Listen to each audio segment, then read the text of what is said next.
Welcome to America's Day at the Races on our Fox Sports 2 coverage. Beautiful Thursday afternoon here at South Ozone Park, New York. Our program brought to you in part by America's Best Racing. For the love of the race, visit americasbestracing.net today. From Brooklyn Bridge to the Big A. You know that trip. You know that trip well, don't you? I do. It's my hood. Gorgeous afternoon. Greg Wolf, Andy Serling with you, bringing the rest of the crew here in a moment as we get set for the card, which is just 10 minutes to post. Preview a couple of stakes races coming up on Friday, and we have all kinds of action coming up on Saturday afternoon, which we'll preview throughout the day. Yeah, we do. Obviously, a lot of stuff going on here, a 12-race card. We're trying to do a good job over this weekend of making up a lot of those lost races from that cancellation last Friday. Looks like terrific weather throughout the weekend, some excellent racing all throughout the weekend, and we'll be traveling actually around the globe for lots of other action on Saturday as well. Yeah, British Champions Day, I'll be on for that early coverage Saturday morning. We have a Pick 6 carryover today, just $3 shy of $28,000, begins in race 3. And this is part of it. Race 5, 6 furlong turf sprint, allowance optional claiming group. And coast along, 3-1 from that inside post, trying to make it 3 straight victories. Yeah, I mean, yeah, Coast Along is the favorite and the one that we're most interested in seeing. I thought I would just show this video of this horse. I thought that Anaconda didn't have a fair chance to run last time. Would run better, has some good back races. Throw it off the bench for Anaconda. Outside post for the Mike Maker barn. Manny Franco will ride. And there is other pace potentially, like Four Harp next door, to try and maybe pressure Coastal from that inside spot, which could set it up for this horse, or Coast Along, excuse me. Could. There are a lot of different players in here. Coast Along is one of the more interesting horses in today's card, and you could have two schools of thought. One could be he's been running against inferior horses out of town that dress him up and make him look good enough to beat these. Greg and I are taking a different viewpoint, and we think he may be just a very good turf sprinter that's finally found his niche. Yeah, very excited to see him. That's in race 5 today, start of the late pick 4. Here's what's ahead, presented by Claiborne Farm. Race 3, as we mentioned, starts that pick 6 carryover. The 5th, the race with Coast Along, that turf sprint we just touched on in race 7. An allowance race a little bit later on the card on the grass at 1 mile and 3/8, where Dancing Dean, who comes from another zip code, is going to be probably a pretty heavy favorite there for Bill Mott. You can play all the action by getting signed up with Now or Bets. Code to use for new members at sign up right there.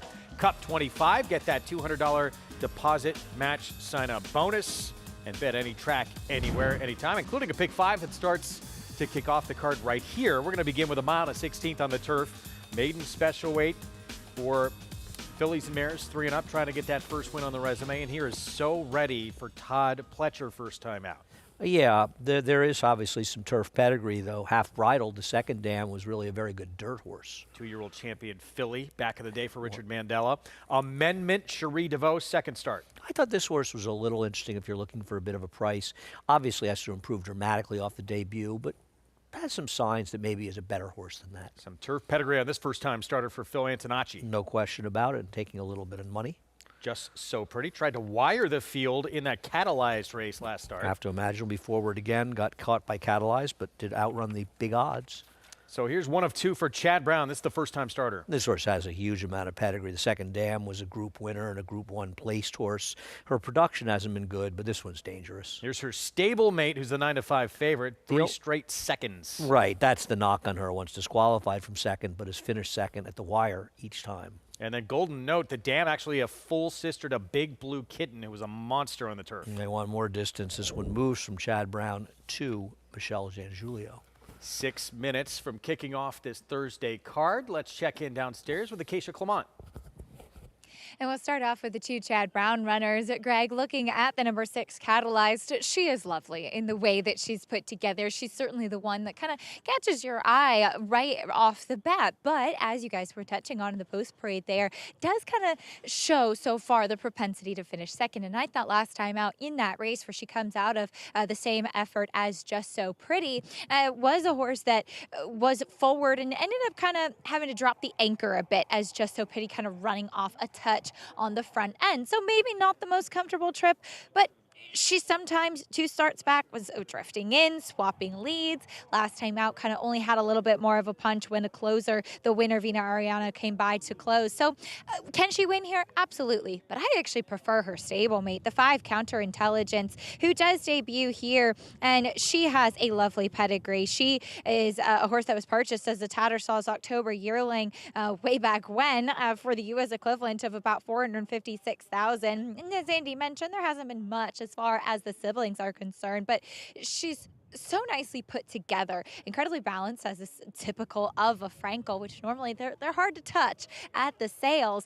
She warmed up beautifully out there away from the pony, has been very professional, looks very well suited to these conditions, and maybe it's taken her a little bit of time to get to the races, which is always a little bit of a knock, but I do think that she is one that could have some quality about her. Now, another first-time starter is the one So Ready. Yes, you did see that 2-year-old champion on the dirt, half bridled as the second dam, but the dam, I thought, looking at her overall form, she won sprinting on the turf over in Europe. And overall, for a horse that was so good on the dirt as a 2-year-old and half bridled, for the Wertheimer and Freres team to send her over to Europe, obviously there's a little bit of both in that pedigree. And with the American Pharaohs, they certainly can handle the grass. And this So Ready looks like a turf horse. I do think that she'll strengthen up after a race, but once again, well suited to these conditions. Finally, Just So Pretty. Yes, she has that speed, kind of was dragging her rider to the front once again. Katie Davis, this is her 3rd time getting to ride this horse, and I think that that should be a benefit because she got keen.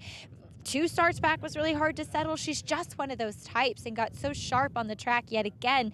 I do think her coat is starting to go the wrong way a bit, and so I think it's one of those moments where now is the time of the year that we have to see her step forward as turf season starts to dwindle and she starts to rack up some of those defeats, Greg. All right, Acacia, thank you. See that pick 5 pool? Up and over $116,000, 8-5 favorite. Obviously, not just the second place finishes, and you mentioned DQ'd out of one of them, but has shown up, run well just about every time. And it's the fact who beat her last time out too, who she ran second to, a very good filly who was Group 3 placed, Viva Arana, who was a favorite that day for Jack Sisterson. Yeah, makes her the one to beat. We haven't seen her actually since this race, as you mentioned, coming over from Europe, and she made it. She was very impressive. Nobody else was closing an inch of ground except for the winner, who basically came from last and just ran by them all like she was in a different race. And listen, I mean, it's not a bad performance by Catalyzed. She outran her odds that day, and she's much shorter here. And I agree with you that every time a Chad Brown horse, especially at a short price, loses, it's a knock. But this horse has been 13-1 and 12-1 in 2 races, and we know Wrigleyville will beat her is okay in her debut with a big pedigree. So she may be a little bit different than them, but I agree. She's had her chances and couldn't get it done at a short price 2 back. I picked her on top because I didn't want to pick the first-time starter, Counterintelligence. Don't know anything about her. She might well be a runner, and she has the pedigree to do it. And I just felt like Amendment, I was just sort of taking a bit of a stab, and I don't like to put those horses on top. I think, you put them second or third, a bit of a price play to throw in Amendment. But I do think that Chad Brown has a strong hand here, and they're starting to bet that first are like, yeah, it's starting to even out. Yeah, the 5 has come to Counterintelligence, the first-time starter for the barn of this one as well, who's the favorite. 8-5 now. This one at 3-2. And we'll see if this one, again, neither of us know much about how this one's been training in the morning, but he usually finds ways to get these first-timers when they have some pedigree to run big. Yeah, I don't have any information on this horse, but there is a lot of pedigree for this horse of Frankel. And the Frankels have had mixed success relative to how successful he's been over here, obviously. Do you know that McCulloch is the only Grade 1 winning Frankel? Yeah. I think someone mentioned that. You probably mentioned it this summer, yeah. I'm not, maybe I did, because Chad Brown just told it to me the other day, and I actually hadn't. I'm not sure I had realized that before. Here's one for you. Acacia used the word dwindle. Do you know there's only 3 words in the English language, I believe, that start with DW? Do you know what the other 2 are? Dwell. Dwelt? Dwell or dwelt. Horse racing term. And dwarf. Okay. I believe are the 3 words. We learn important things on this program every day. I just feel that everybody should be a little bit of an English lesson each time, and given that we seem to have about a week until this race goes off, I thought I'd mention it. Look, there are, and they're both at 8-5 now, the two from the same barn. There's a couple of certainly interesting pedigrees. So Ready with that second dam being half bridled is one of them. Selfless, we mentioned there's a little bit of turf pedigree with the 3, but certainly the 7 as well, 19-1. Well, I mean, this horse did absolutely no running first time out, and I know Michelle Giannulio's been going well, but it's not an upgrade to get a horse away from Chad Brown. So this would have to be a very, very different horse. Anything is possible, but based on the PP, this is a tough one to make in here. But like the 2 was a second-time starter, and there isn't a lot to go on. 4 is a big price if you like the 1, but was almost 50-1 last time, so it comes down to 7-1. I'm not a big fan of hers, and Acacia, I love some of the things Acacia had to say about her as well. If you're playing this pick 5 too, this next race, obviously Geopolitics is 1-5 morning line. Horse who'd been second 5 consecutive starts, finally broke through in a big way last time out. That's going to be a single for many. You picked against the horse. I did. I don't feel confident about the horse at 1-5. That's the way this, I mean, just with all those seconds, maybe try and beat that horse, but that's going to be a massive single for many. I happily am betting the 6 in that race and will take my chances. All right, well, good luck in this pick 5. It starts right here coming up. We're closing in on $200,000 in this pool as we get set to kick off our Thursday action here on Fox Sports 2. There's the first-time starter for the Chad Brown barn. Who I believe, I could be scratched, but I believe is listed in the November sale to be sold for what it's worth. Somebody just emailed that to me. Counterintelligence. Yeah. Wow. Now, to be fair, there will be horses in that sale that aren't end up being sold, and I suppose if she's impressive in winning here, she may or may not be sold, depending. There is the favorite, Dylan Davis for Chad Brown, catalyzed, and just based certainly off that last effort and who beat her. Deserving favorite. Now she's actually not the favorite. It's the first-time starter. A little amazing. Wow. Yeah. I'm guessing that means the word's out. This one can run. Must be. We'll Wow. see if that's the case very soon. We mentioned her mom, Group 3 winner on the grass, multiple Group 1 placed overseas. This is her first foal to race. Here we go. We kick off this Thursday card. Let's go to Chris Griffin to get us started. No, last to low. And in. All set. And they're off. Slightly hopping in the air at the start was Selfless. The leader from the outside is Catalyzed, and joining this runner is going to be Golden Note. Down towards the inside of them is Just So Pretty. These 3 lined up across the course. Moderate tempo early and Catalyzed. And Dylan Davis, they're a half length in front. They're well out into the center of the course right now as they are going to try and cross over. Dylan just looked over his left shoulder and will get that rail position now. It's Catalyzed into the turn. And now tipping right to the outside is Just So Pretty has moved to the 2 path. 3 wide is going to be Golden Note, gap of 5 already. Back to Amendment. Saves ground is in 4th. To the outside of that rival comes Selfless. The 2 at the back, So Ready with the trailer.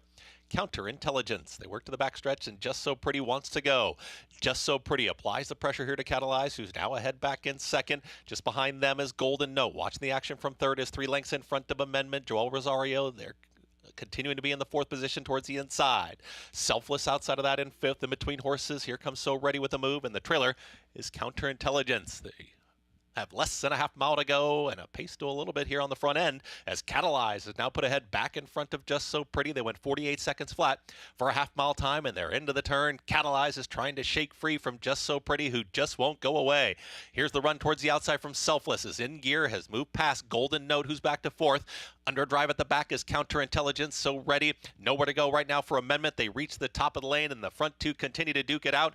Catalyze is trying to put away a stubborn foe here, and Just So Pretty they brush. It's Just So Pretty to the outside, and Catalyze is finding a touch more. Catalyze to the inside is still a full length in front. Just So Pretty, Katie Davis, they're trying to push on by Catalyze, then Dylan Davis, and they approach the 16th. These 2 noses down to the wire. It's Catalyze to the inside, Just So Pretty, Catalyze, Just So Pretty, Catalyze wins it. Catalyze wins it over Just So Pretty. Back there in 3rd was Selfless, finishing 4th. Counterintelligence at 1:44 and 4. Brother, sister battling on the front end and all the way down to the wire, back and forth. Outcome was in doubt until the very finish. Yeah, and we'll want to take a look at the head-on if there's one available. early in the stretch because there was a little bit of bumping. You'll see it coming up sort of in here. I don't know. It does feel it feels to me like it's possible that the 4 came in on the 6, to be honest. It may have looked worse on the original pan, but these two ding-dong the whole way. I don't believe they went 22-2. I know they put a little separation on the others, but the rails are out 18 feet, and I got a little trouble thinking that they went suddenly 22-2, and then they went a 25-3 second quarter and a 25-3 third quarter. You know what I'm saying, Greg? Seems awfully quick, doesn't it? 6, 4, 3, 5. In the stretch alone, I mean, there were a couple of momentum shifts here where it just completely changed. It looked like the 6 was going to put the 4 away, catalyzed over Just So Pretty. Then it looked like Just So Pretty was going right by. And the brother and sister team hooking up down the stretch. Oh, not down the stretch. They hooked up the whole way. Yeah. For anybody that ever says, and nobody sane ever said it, that, you know, maybe a brother or sister, one might help the other.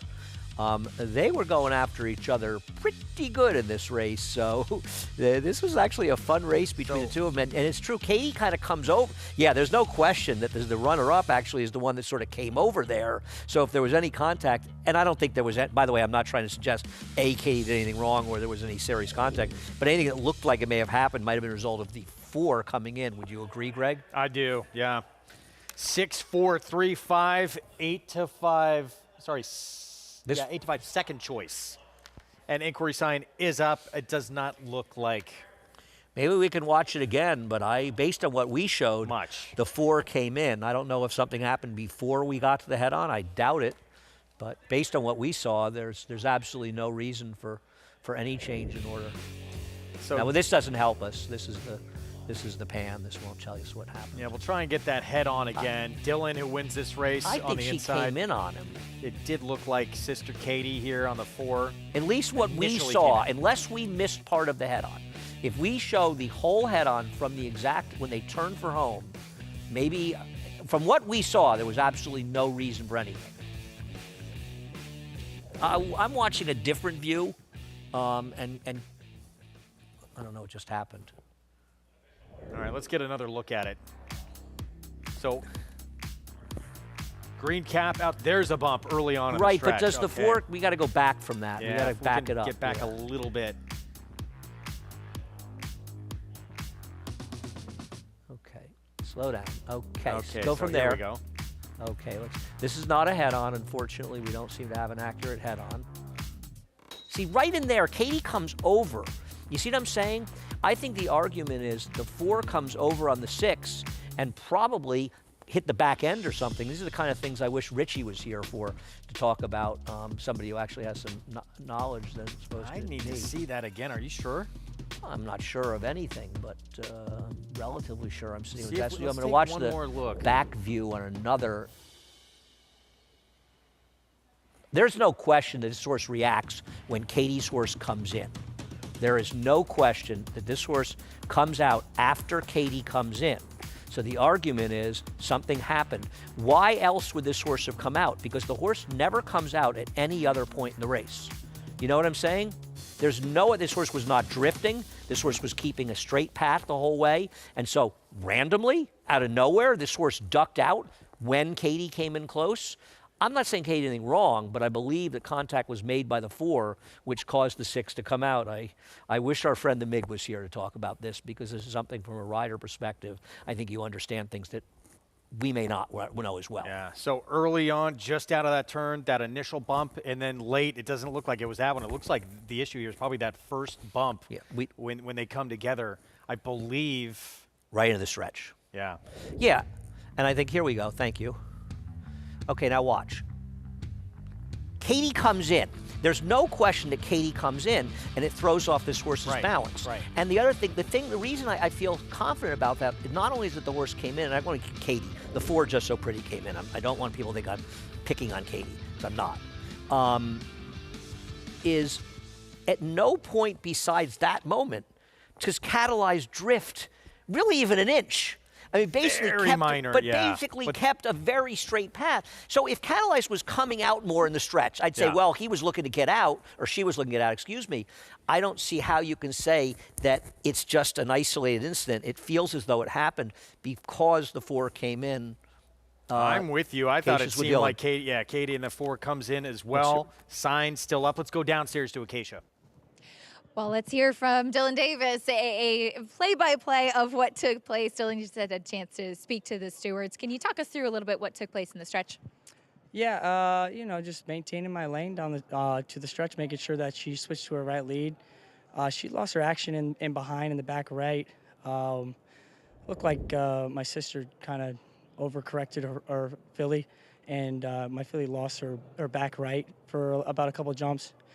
But I mean, I didn't think that it was anything to change here, but we'll see what the stewards have their thoughts there. But I thought I maintained a straight course, and I thought that when Katie's horse maybe switched over, that maybe overcompensated a little bit. And just has been announced by Chris Griffin, no change in the order of finish. And you had mentioned losing the action behind, and you could kind of see that almost when you're filling her whole body turning sideways a bit.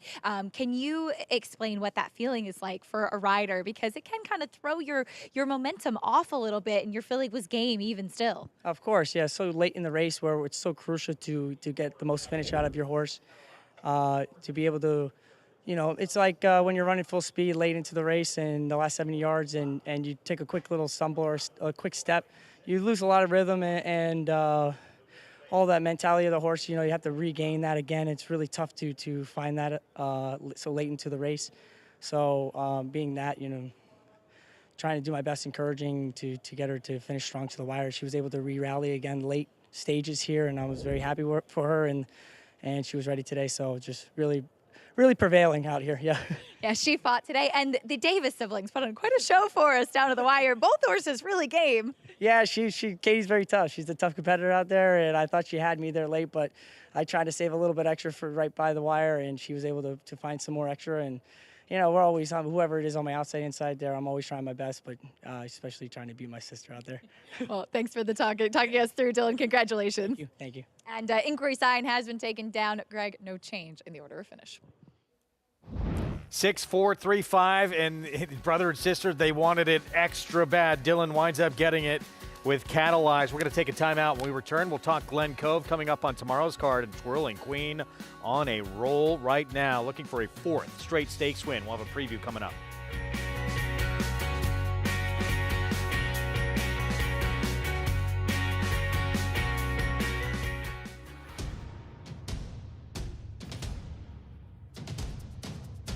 Drain the Clock will win and win by as much as he wants. He'll win by 6 in the end.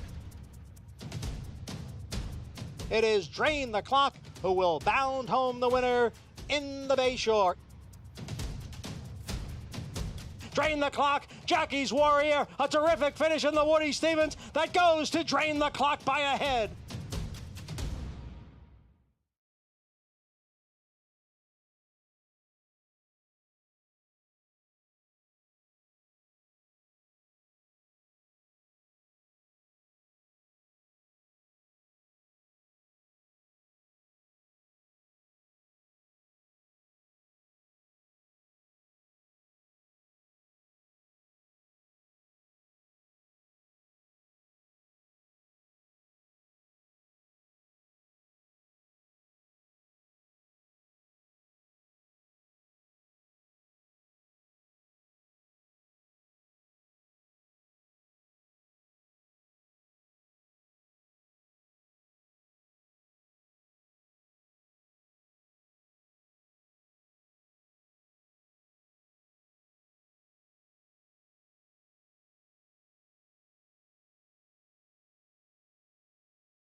Back with you on America's Day of the Races here on our Fox Sports 2 coverage. Little drama in the opener. Brother and sister, Dylan, Katie Davis, battling every step of the way in this opening race on the card, bumping on a couple of occasions right out of the turn, later in the stretch as well. Inquiry sign goes up. In the end, no change. It's catalyzed, and Dylan Davis with an aggressive move on this filly to put her forward on the lead pays off. Yeah, you don't expect to see Chad Brown horses necessarily ridden this aggressively, but it worked out very, very well, and terrific move by Dylan. And not only has Dylan's riding skills, obviously, I mean, he's always been a good rider, but he's really stepped it to a new level. I think his interview skills have really moved up. What do you think? He's gotten a lot of practice. He is getting a lot more practice. It happens when you win more races. Yeah. But I think he's really stepping his game up in all directions. Race 2 starts the early pick 4. It's 7/8 of a mile, state-bred entry-level allowance. So New York breds here, and geopolitics has been a story. First 5 starts of her career.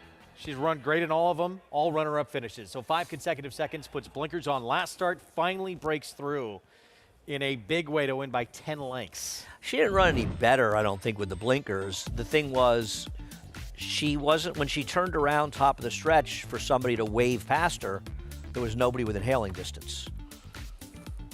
Maybe the case again today. She should be in front. She's running into Dennis Lalman off the claim today. She's never had to deal with Dennis Lalman off the claim. Well, this one coming up on tomorrow's card. We have a couple of stakes on the card, including at Carl Place. Glen Clove comes up first, 6 furlongs on the grass for 3-year-old fillies.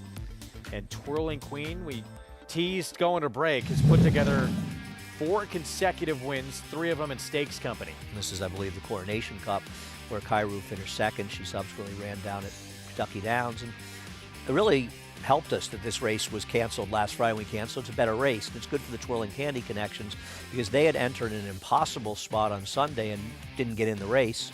So they entered here. Now, they've also entered the Raven Run at Keeneland on the dirt on Saturday. If they choose to run there instead of here, they might want to be checked, get a sanity check.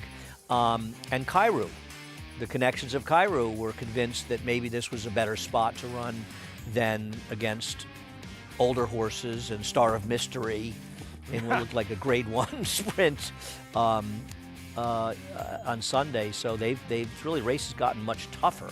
And Twirling Queen, they say she's improved when she switched barns to Jose Angelo. I think she's improved since she went to the turf. Indeed. Yeah, back-to-back wins on the grass, and the numbers have stepped up too, how fast she's been running. Meanwhile, L&J for Brad Cox, getting to the turf has worked out for her as well. She's now 2 for 2 on the lawn. And it is a play, of course, on the L&J Foxwood connection. She's a daughter of the mighty Kofefi, and she's been good in the turf. I'm going to want to see her move that Ellis Park turf form from there to here.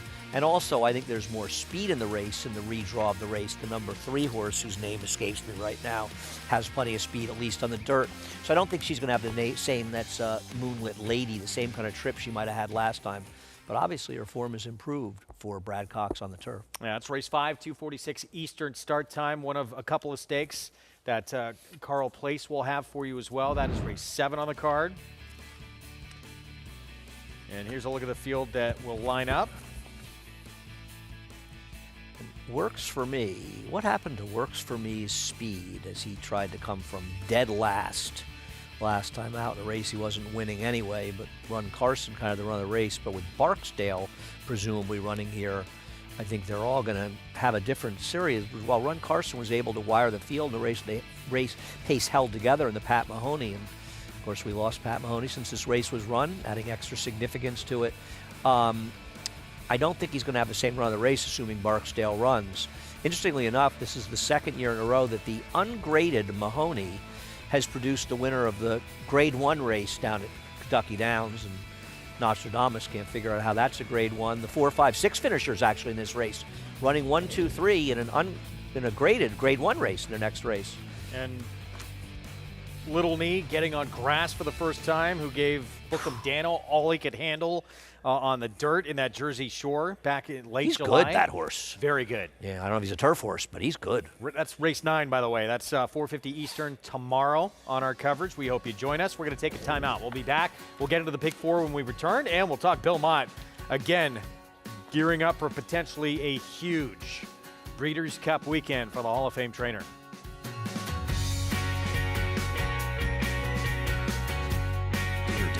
With returning to stud on U.S. soil.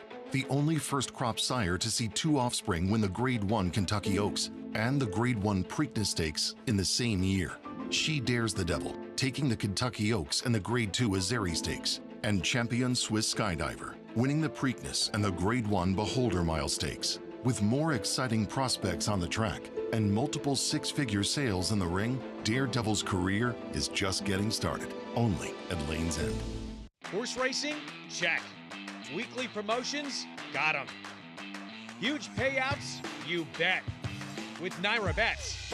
Download the app today and bet on any track, anywhere, anytime with live HD horse races, betting tips and tutorials, expert picks, and more. You bet with Naira Bets. Join now for a new member bonus at nairabets.com.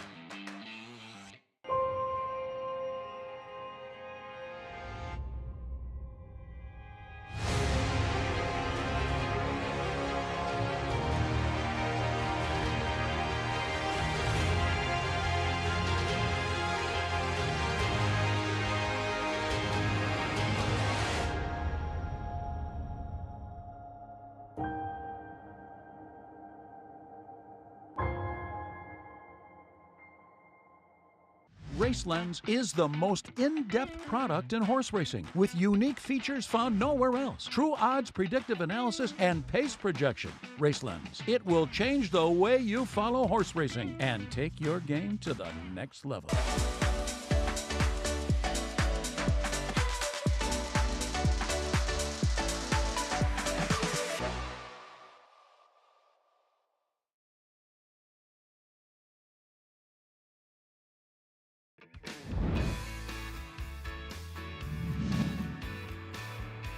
Awad in the midst of his rally now, 5 lengths from the top as the field turns for home. Influent is still holding on to the lead.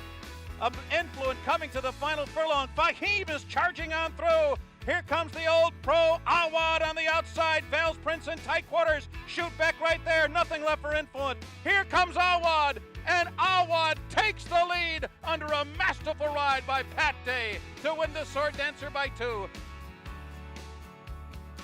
1997 Sword Dancer, and as a 7-year-old, Awad had just gone 1 for his last 17, was facing that, you heard Influent in the call, had won 7 of his last 9, beats him, the rest of the field, and he breaks a track record in the process. We'll talk about Influent in just a moment. Don't think he's any kind of bum. He was very, very good.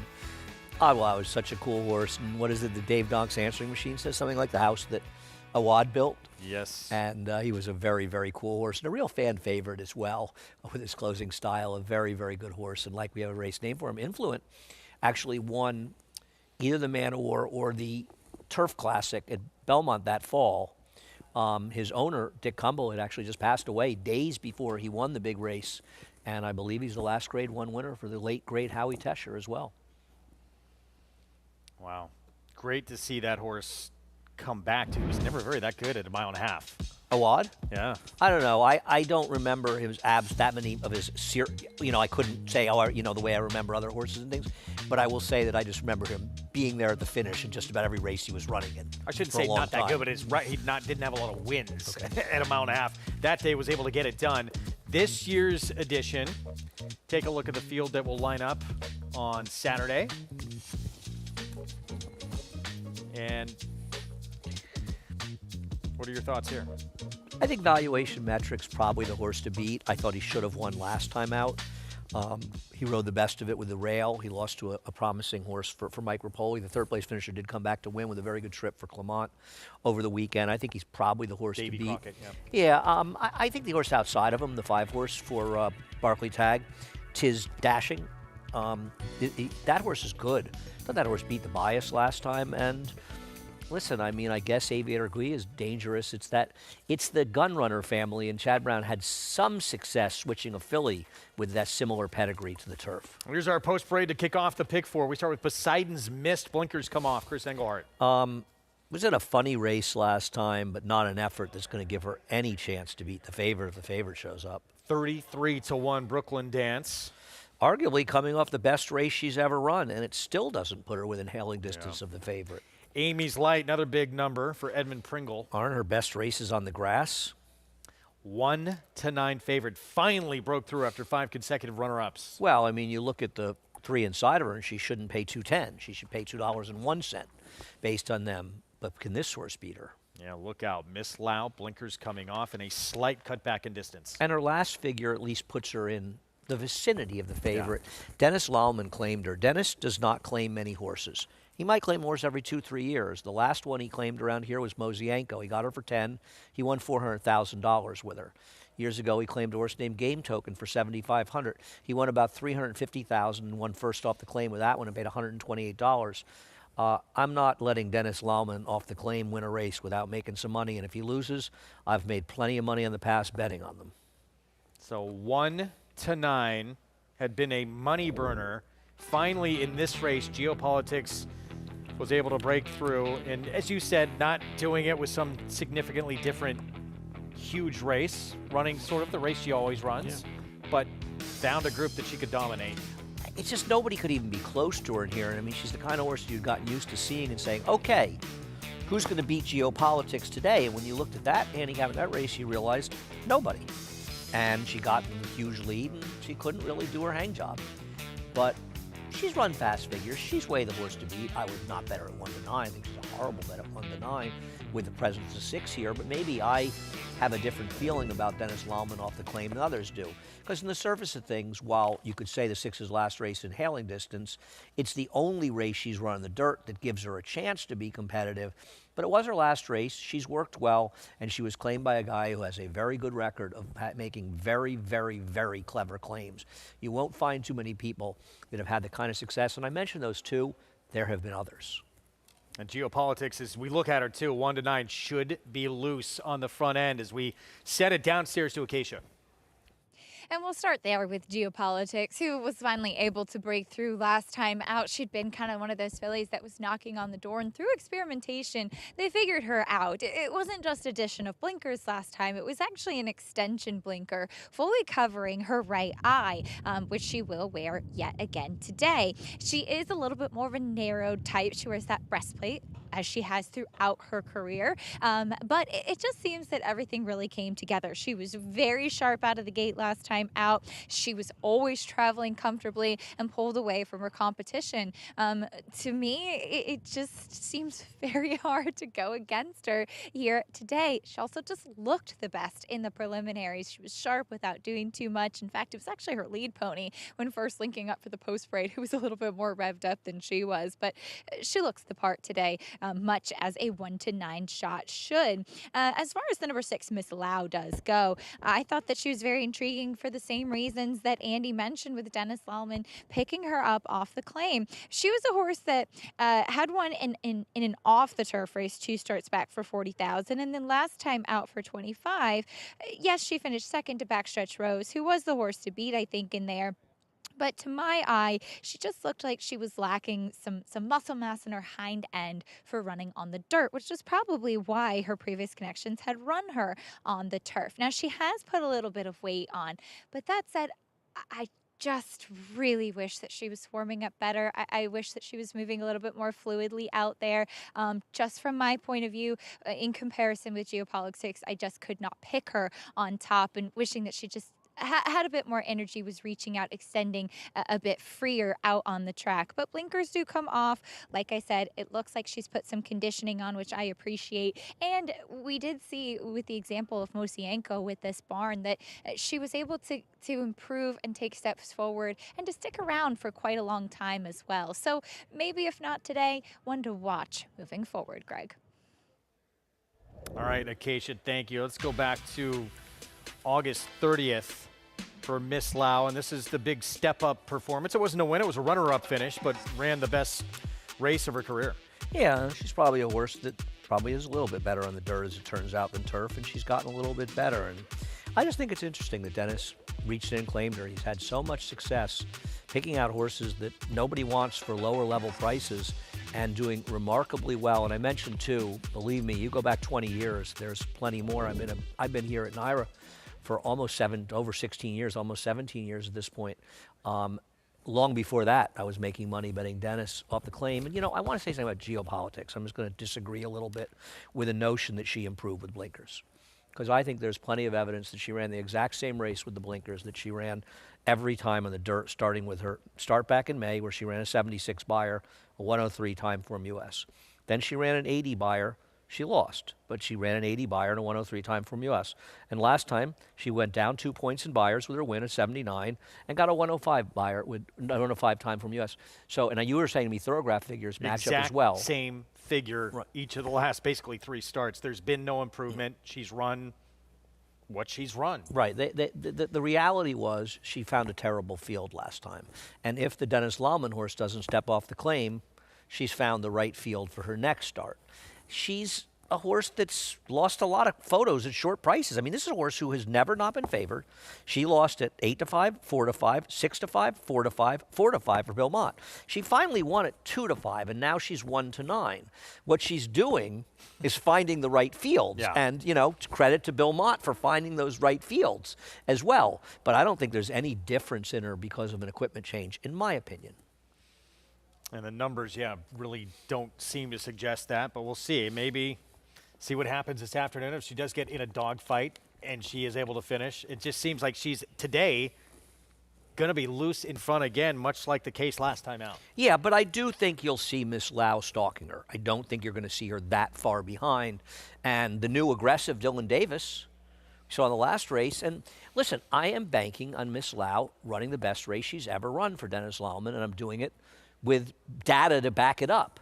If she does that, she can be close to this horse, and it hasn't worked out well for geopolitics in the past when others have been close to her. Now, in fairness to the equipment change in theory would help make her more game, I guess, if others get close to her. So maybe it wasn't really put to the test in her last race, and maybe if she's put to a bit, if she gets in close, will she react differently with the blinkers? I guess that's a question. And especially if you're this man right here, Dylan Davis, who we saw win that opener, as you mentioned, with that aggressive ride, you can't, because you saw what happened, just studying the form, what geopolitics did when she got loose last time out. And we've seen what happens before when she's tested and someone battles with her. So someone has to put pressure, and it probably is Dylan, right? Yeah, I think he'll be stalking. I don't think we'll see a fast pace, but I think Dylan will be in a hailing distance for sure. Let's go back to Acacia. Yeah, Greg, just wanted to clarify about the equipment change with geopolitics. As I had touched on, it's not a regular pair of blinkers. So it's not like we typically see for horses that have speed or to try and make them a little bit more game. It's an extension blinker. There's no cup on the left eye, and the right eye is fully covered. You'll often see this equipment applied to horses that have the tendency to drift or to lean out or get really distracted by what's outside of them. Now, she was drawn outside last time when she broke so sharply. She has a horse to her outside today. So I don't think that the extension blinker necessarily will make her be quicker or to improve, but it can certainly help with focus and more than anything keeping a straight course. Maybe leaning in or out was something that was affecting her when she was not winning. There she is, 1-9. Geopolitics. Thank you, Acacia. Short priced. Can she go back-to-back? Finally. Putting that second-itis behind her last time out. I'm all about 6-4 here. Here we go. Biggest favorite we'll probably see this entire week. Geopolitics, the 4. Trying to go back-to-back for Belmont. Let's go to Chris Griffin for the second for Belmont at the Big 8.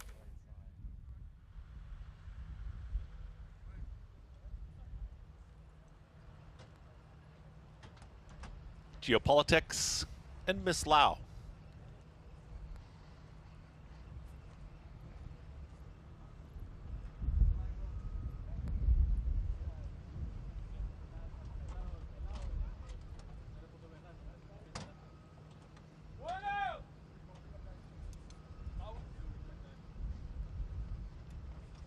Goes in. All set. Geopolitics acting up in the gate. And they're off. Slow start for Amy's Light, and also Brooklyn Dance will be the early trailer. Geopolitics now breaks well, and Geopolitics right to the front, and the heavily favored Geopolitics is up by a full length and a half. There in second is Miss Lau. Is comfortable enough in that second position, already 3 lengths in front of At the Rail Poseidon's Miss. The 2 slow starters there were Amy's Light, second to last, and the trailer, Brooklyn Dance. They're chasing Geopolitics, and Geopolitics went 23.44 is unopposed through that opening quarter as Miss Lau has moved close to the rail and has that rail position, but gets passed immediately here by Poseidon's Miss. Geopolitics is kept out in the center of the racetrack here by Joel Rosario, and it's Geopolitics who works into the turn.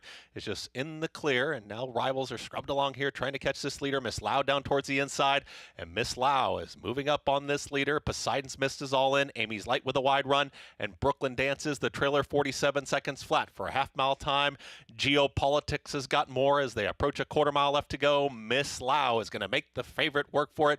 Geopolitics is well out in the center of the racetrack once again, and Miss Lau is running a straighter course down at the rail, and Miss Lau has got the lead. It's Miss Lau trying to pull away here from the heavily favored Geopolitics, who's back to second, and Miss Lau has a 16th left to go, is opening up here. It's Miss Lau. Geopolitics is going to struggle to hang on for second. Miss Lau gets the victory. Miss Lau wins it. Then came Amy's Lights and a photo with Geopolitics, Brooklyn Dance, and Poseidon's Mist in 1 minute 23.58 seconds. Geopolitics, not today. Miss Lau, Dennis Lallman off the claim, and Dylan Davis with the early double on this Thursday card. And Dennis Lallman, I trust. I mean, we'll get to Geopolitics, who didn't even finish second here, by the way. But Dennis Lallman is nothing short of a genius in my book. He just claimed this horse for $25,000, just collected a $44,000 purse. I believe Stacy is his daughter, who's the listed owner. I could be wrong. We can ask Dennis. Dennis doesn't claim many, but if you don't pay attention when this guy dips in and claims a horse, you're not paying attention. And I listed before. Now, Geopolitics obviously was horrific. I don't know, being this horse anyway. And whatever her issue is with getting out, I don't know what they can do, to stop from doing it. I don't even know what to say. I don't even know what to say about her. 39 to 1 shot, passes her for second, by the way. 6-3-4-2 in front at this point, and being told now, inquiry sign is up. Based on? Not quite sure. It can't involve the 6. I know that because she was in front of everybody the whole way.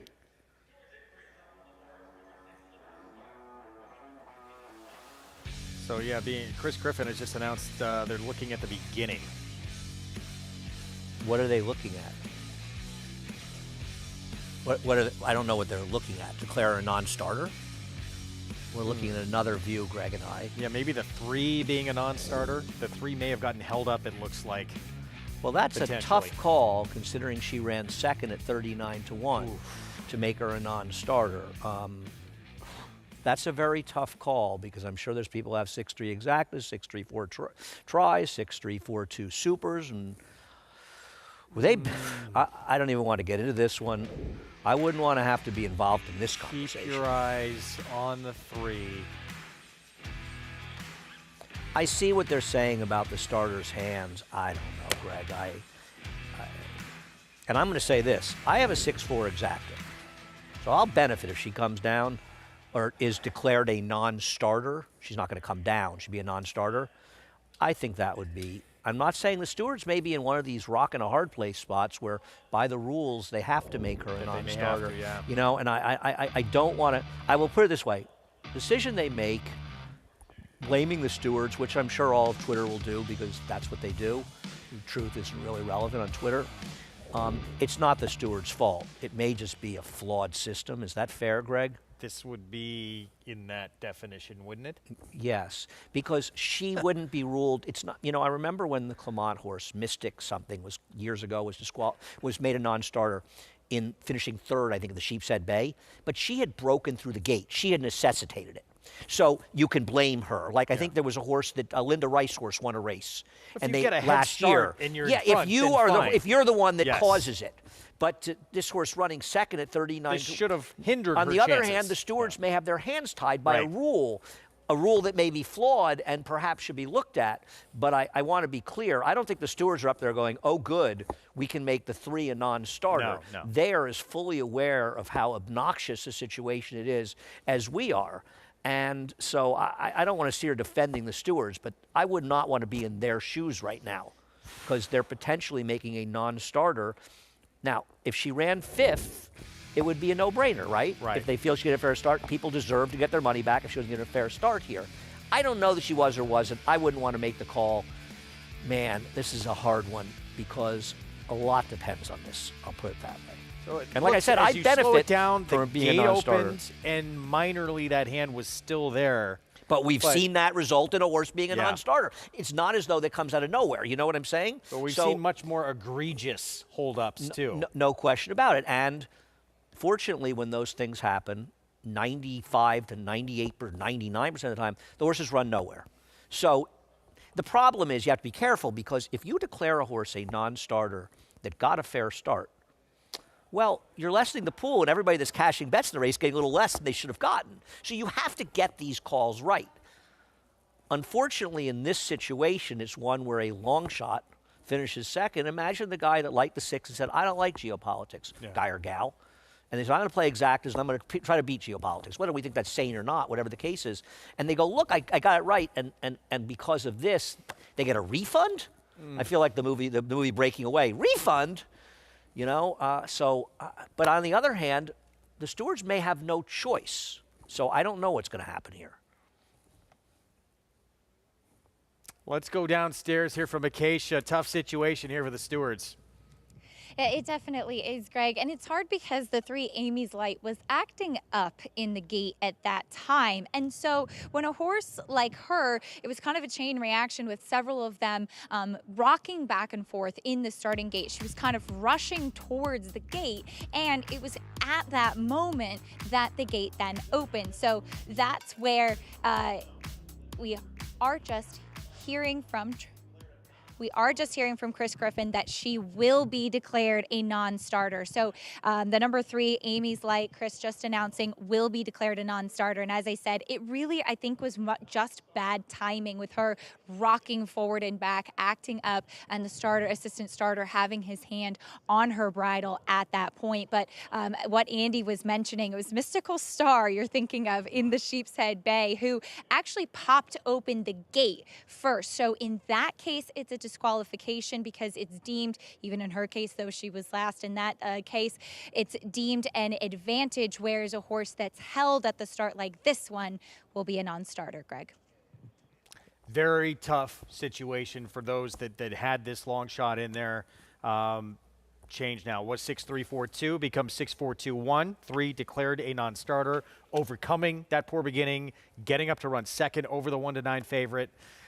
Rule that probably could be looked at. Yeah, I mean, rules are rules, but I think that in this case, the stewards did what they had to do. Yeah. And I guarantee nobody up there is happy about this decision.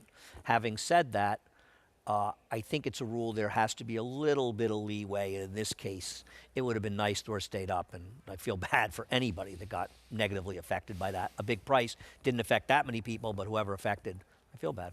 All right. Declared a non-starter despite that runner-up finish at that big number. We're going to take a timeout. David Duggan, what a career revival it's been, and he almost wasn't around for it. We'll have that story next.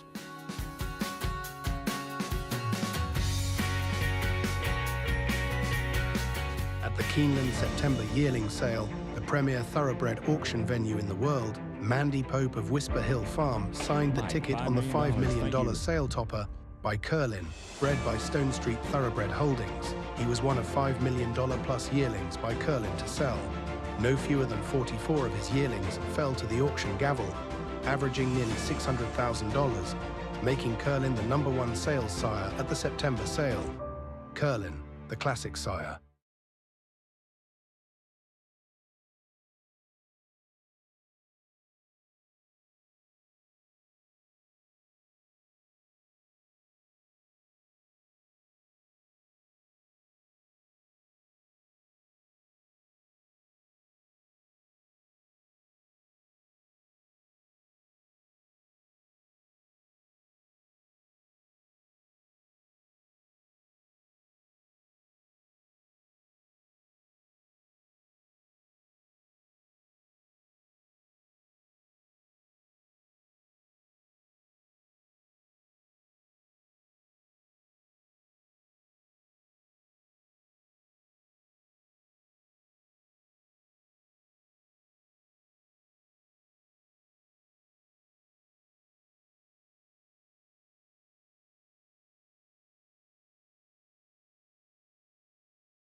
Back with you on our Fox Sports 2 coverage. It's brought to you in part by legendary Claiborne Farm.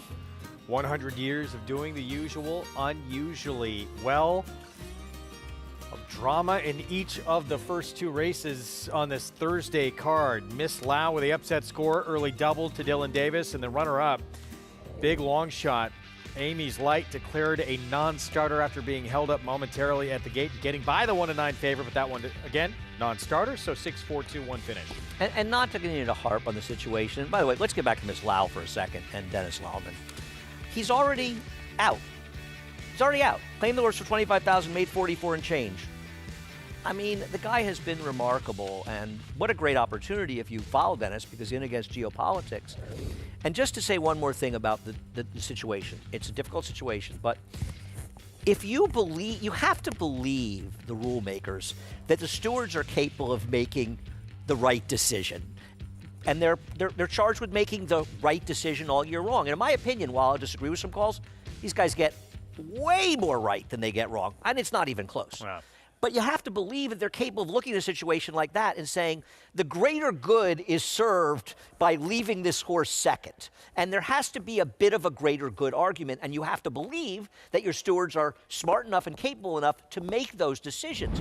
If the horse runs 5th or 6th, it doesn't affect the betting, so be it.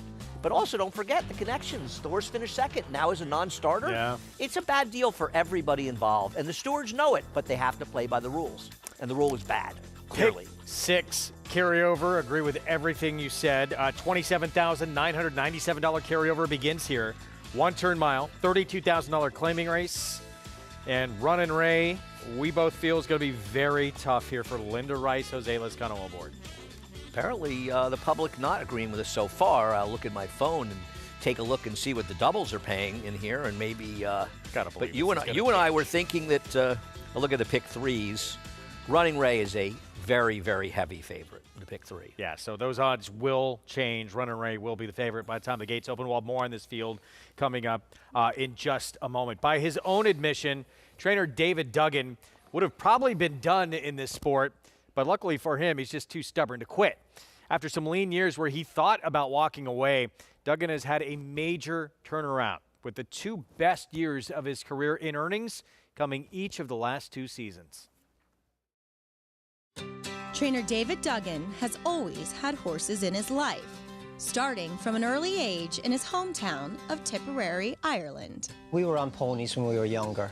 We grew up as farmers now. My uncle Matt had a couple of horses. He was a permit trainer, and there was always ponies around. I went to the apprentice school in Ireland. Some gravitated towards being jump jockeys or flat jockeys. We got into a good yard, and they got us on horses and had like a mini career as a jockey for a while. An injury ended his career as a jockey before he arrived in the United States, but that did not derail his dream of working with racehorses. Duggan would go on to assist trainers Neil Drysdale, Owen Hardy, and John Kimmel. A purse increase at Naira emboldened Duggan to go out on his own.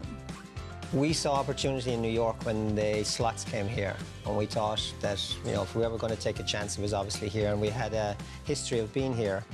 Dave's not the only Duggan destined to work with horses. I was born and bred into racing. My dad used to ride. He was quite a famous jockey in Ireland and in England. So I've been riding since I was 3 years old and involved in racing all the way up.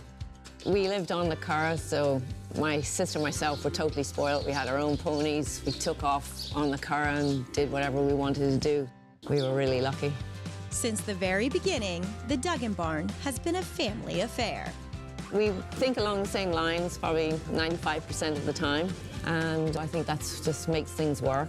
As I always tell my kids, Dad's the boss at the barn, I'm the boss at home.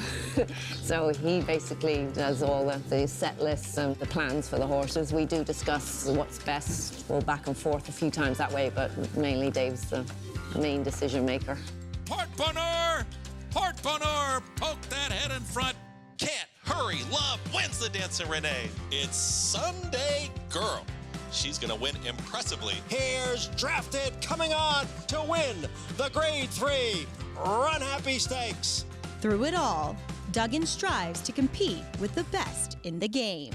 You have to keep on upgrading your quality as a trainer and how you communicate with people, and the the service that you put out. To be consistently good at what you do and keep on churning out the right kind of horses for New York, because New York is very competitive. You look at Chad, you look at Todd. Why are they successful? That's the reason you keep on trying better every day. Oh, good for David Duggan, and it was an old veteran that helped that turnaround for his barn named Drafted that came to him and had some big wins.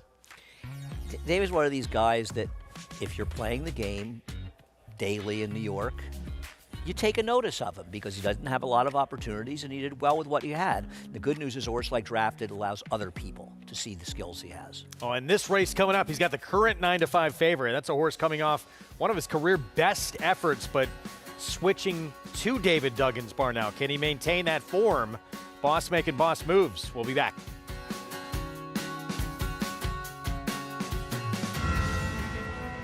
It's amazing. I mean, we're used to having horses in claiming races, and here we're at the undercard of the Belmont.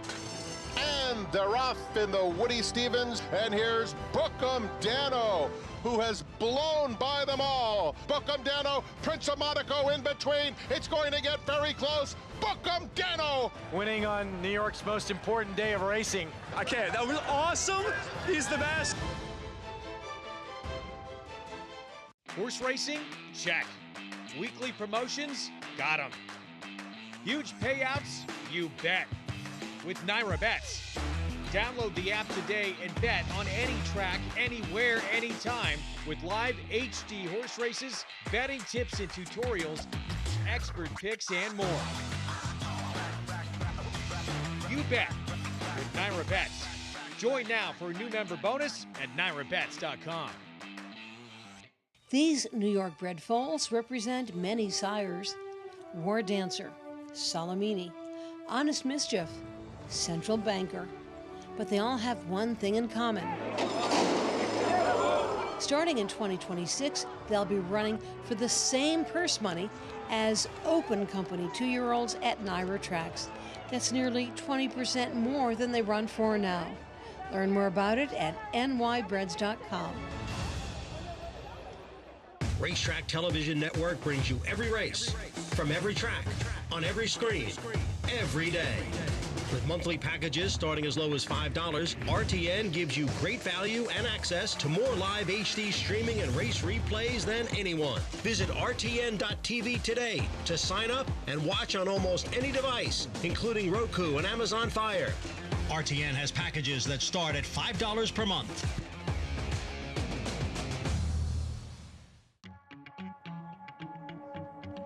Welcome back to America's Day at the Races as we have horses here in the paddock for race 3, going a mile on the main track. And we just saw that great feature on trainer Dave Duggan. And we'll start with his charge here in the number 7, Boss Makin' Boss Moves. And this is actually a reclaim for Dave and the ownership that originally had this horse. And just a cool New York bred as well, as he does get back into Dave's barn after running a couple of good races for 2 other trainers, winning for both David Jacobson and Tom Morley up in Saratoga as well. This is a horse who early on used to be a real handful, just very tough to manage in the paddock and in all of the preliminaries. A very, very high energy horse. And as he's gotten older, he has settled. He's also been one that sometimes really struggles with his weight. I thought when he won in Saratoga, it was one of the best times that he had looked. And then in the races after that, just starting to look a bit more drawn up. It looks like he's put that muscle mass and conditioning back on now that he's back in with Dave's barn.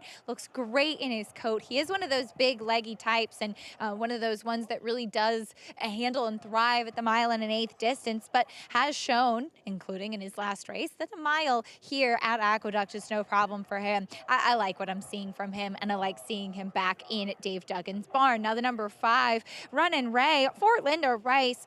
One of a couple that just didn't fire in that race last time out, the off the turf race. Was it the sloppy track? track. He was a horse that was aggressive early on in that race. It was also going longer than he had been going previously, and he looked like one of the horses to beat in there, and just a disappointing effort. So he gets back on a dry track today, and while you always wonder if it's a sloppy track that really impacts horses, but this guy looks like one that would not appreciate a wet track. Sometimes those big, heavier body type of horses just don't get over it as well, and that's what Runnin' Ray is. He looks tremendous. He's very sharp, or very forward, I should say, here in the paddock, not doing too much, great in his coat and in his conditioning, very good looking type, and while he too has been going a bit longer, certainly do not mind the mile distance for him. Now the number 2, Suerte, comes out of the same race as Boss Bacon Boss Moves and has been claimed by Michelle Giangulio. And while, yes, he is a horse that has been a bit off form lately going against significantly tougher, he's a horse that I think tactically could have a little bit of an advantage in here, especially with that inside draw and Kendrick Harmouche climbing aboard. Should be aggressive early. He's one that sometimes is very quiet in the preliminaries as well. He's alert, he's awake, he's bright, looking like he's just doing well right now for a barn that has been going well. And like I said, maybe just will fall into a race where he gets the run of the race in his favor today, Greg. Acacia, thank you. 13 minutes from a start. Here's the Linda Rice runner, Runnin' Ray, who has become the favorite and who has faced superior company. And if you want to say, listen, his last race was not good, but it still was good enough to be competitive. Here, there were better horses. Overall, his overwork is just better than these horses. I feel like the figure could be a little on the low side 2 races back. The race she claimed from Joe Sharp, he's the horse to beat. But I don't completely trust him, Greg. You actually are more confident in him than I am. We both liked him. Yeah, I think he's going to be awfully tough in here. Usually anything coming out of that barn is awfully tough. It was a history-making year for many females in this sport last year. Among them, Linda Rice, whose goal is to be remembered as one of the best.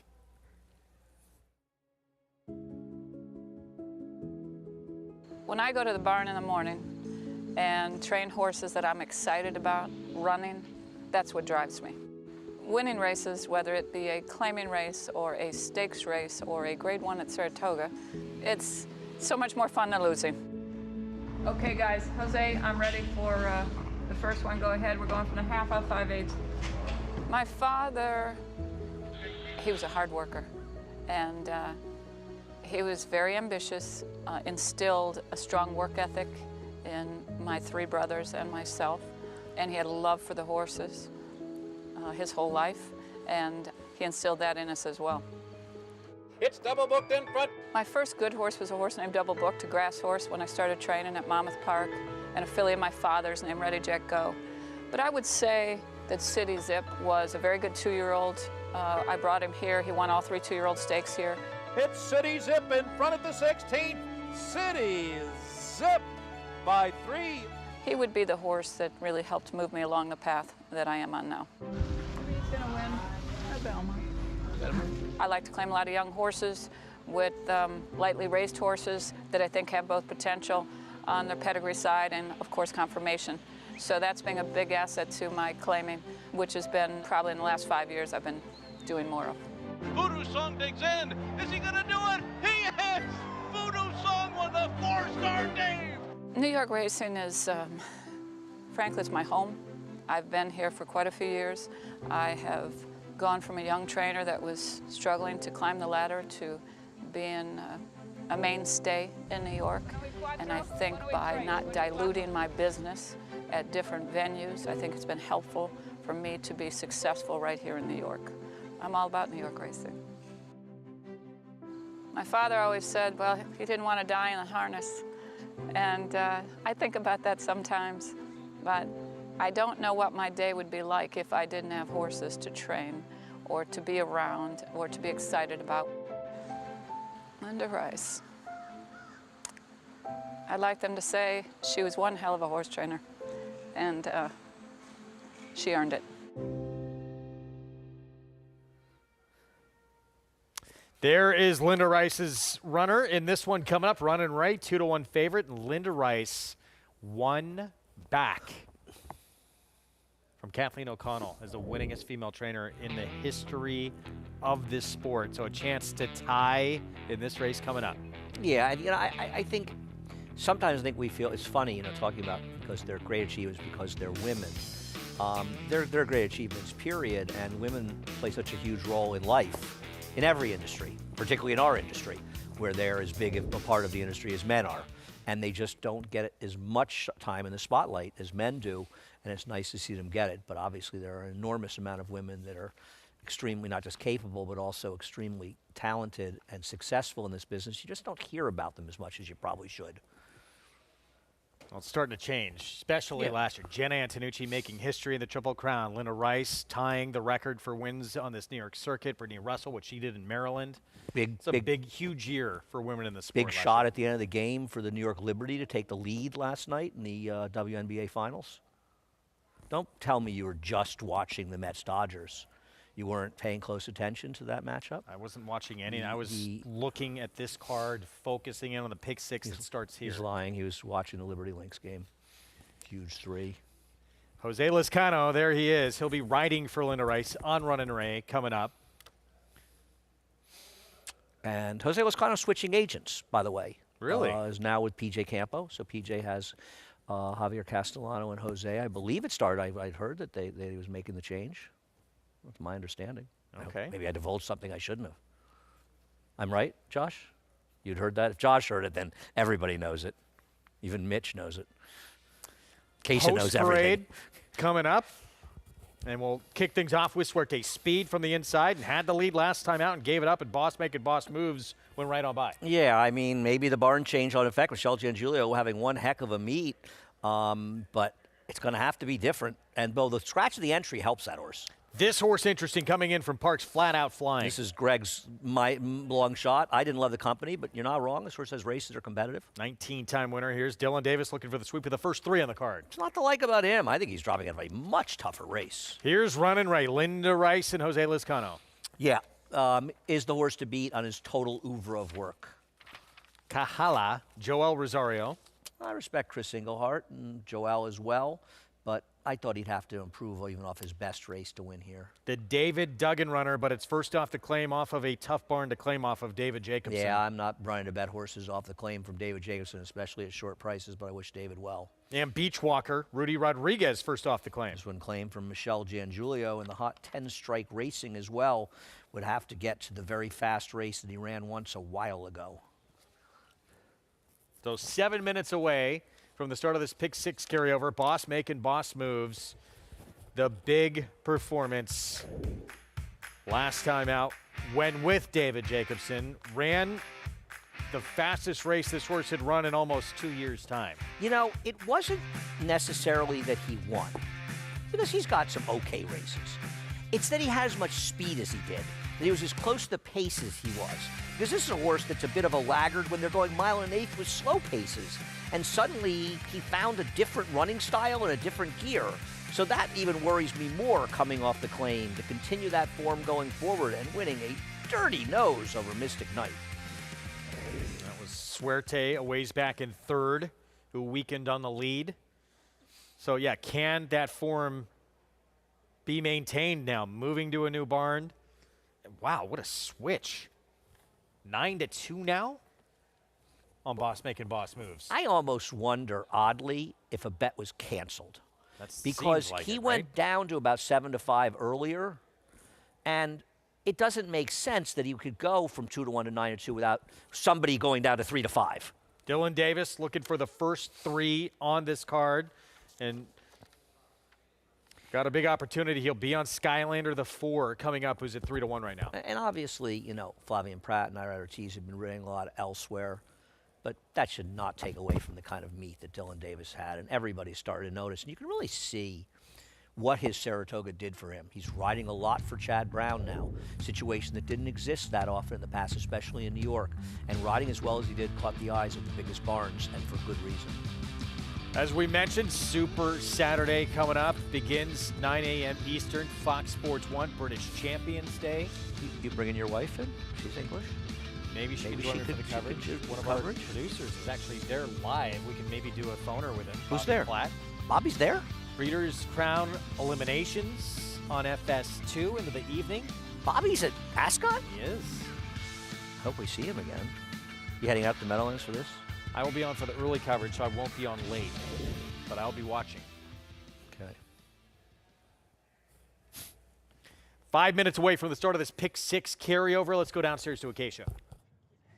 Yeah, looking forward to this weekend. I will be heading out to Far Hill on Saturday. Looking forward for the jumps meet there and that 1 2-mile flat race, which will be a lot of fun and what's a great day of racing coming up. But as we'll talk about the number 4 Skylander here, Dylan Davis looking to continue sweeping the card as he's won the first 2.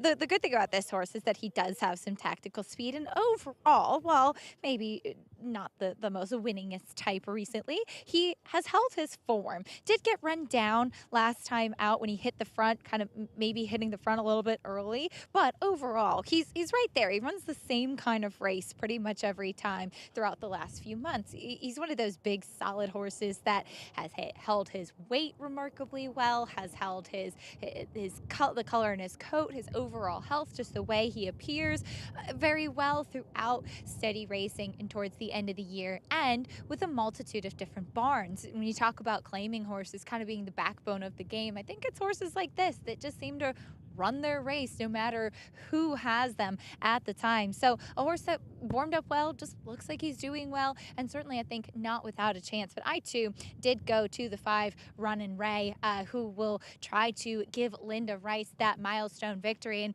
And funny story, I actually got a chance to interview Kathleen O'Connell down at Tampa Bay Downs when she broke the record to become the winningest female trainer, and she said really records are meant to be broken, but it was a big moment, and one that she said hoped would continue for female trainers, because when she first took out her license in the game of horse racing, it said Pony Boy, because at that time, Greg, no female equivalent even existed.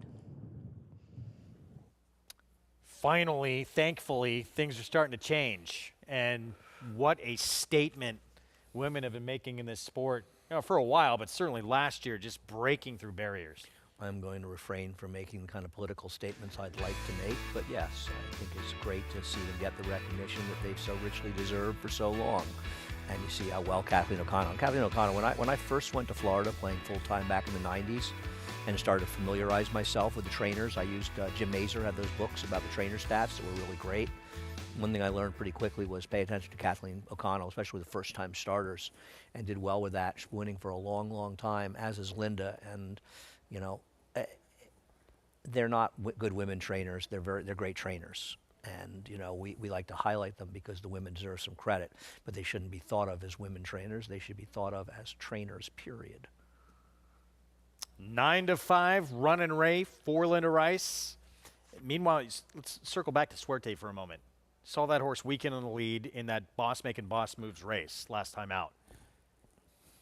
Any reason to think Suerte's speed can hang on today? Well, the scratch of both halves of the entry, who both had speed potentially, gives this horse a chance to really control on the front end, and it kind of puts Running Ray in a situation where he may have to go a little faster than he'd like to keep him honest.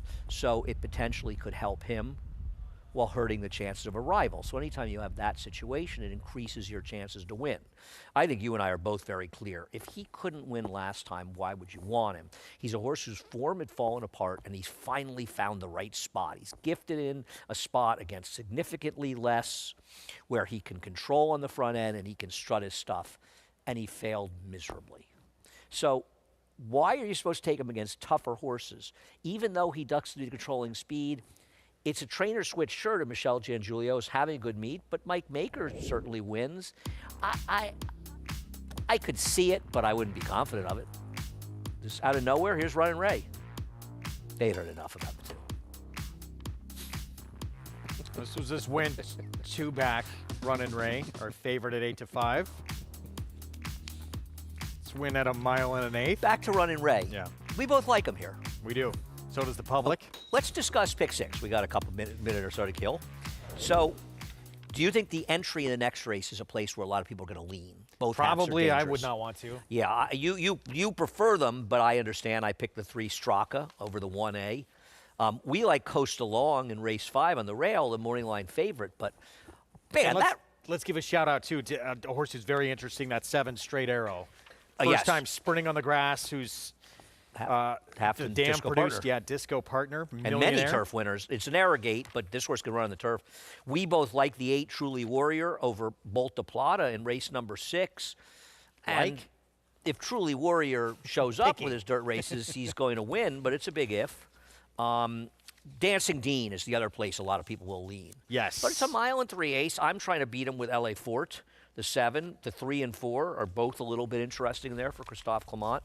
And the last race, you're going to try to get Scherzando home. 0 for 25, 6-year-old. He's the best. He's the best turf sprinter in this race. To be it's the not one even, but he doesn't win. He's a hanger. I like Spoken Bluntly. I would be the inside 3, but interesting sequence. And I think that a lot will depend on the entry in race number 4, and then Dancing Dean. If you beat one of those, you'll get paid a little bit. If you beat them both, you'll get paid a lot. And, you know, you're going to have to get clever somewhere in there if both of them win to make some money. Good luck. You still have a few moments to put a ticket together in this Pick 6 carryover. 7-5 favorite again. Running Ray the 5 for Linda Rice with Jose Lezcano. It's Suerte with the inside post on your screen right now. Is going to try and wire this field. Kendrick Carmouche, Michelle G. and Julio Barn first off the claim. Can that speed last this time around after wilting against Boss Making Boss Moves last time out? And can Boss Making Boss Moves, moving to the David Duggan barn, maintain that form that was a huge reversal in form last time out? All questions we'll get the answers to. You and I have gone to the favorite, but there are questions in this race. And even the 4 Skylander has some consistently solid form. Dylan Davis on that one, trying to take the first 3 on this Thursday card here. Let's send it upstairs. Good luck in this Pick 6. Chris Griffin has the call. Skylander, Runnin' Ray, Kahala,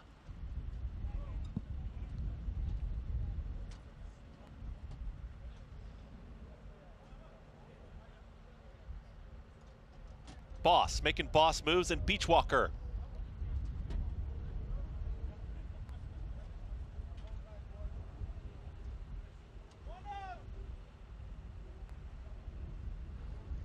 Beachwalker goes in. Start of the Pick 6. All set.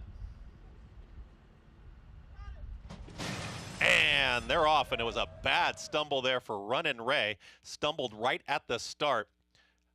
Runnin' Ray stumbled at the start. Jose Lezcano was unseated. He is on the ground there in front of the starting gate, and assistant starters have run over to Jose Lezcano in front of the gate. Bad stumble at the start. The leader is Suerte. It's Suerte who's in front. Boss Making Boss Moves is now under a snug hold. The loose horse is up on the outside, and now the loose horse is going to run right by the field. Is clear, but is going to pass the field and now gets in front of them as Suerte is in front. Boss Making Boss Moves at the rail there is flat out flying. Skylander is in that shared 3rd and 4th position. Shoved along is Beachwalker, and the trailer will be Kahala. Again, assistant starters there with Jose Lezcano, who's up on his feet. He is standing up, and he is walking over to the ambulance, but he's walking under his own power, and the field moves into the far turn. Loose horse is still in the clear, and Suerte is in front under a snug hold from Kendrick Carmouche. It's Suerte who's up by a full length. Here comes Skylander in pursuit, just split rivals. At the rail there is flat out flying, trying to keep up, make up some ground towards the inside. Boss Making Boss Moves out wider.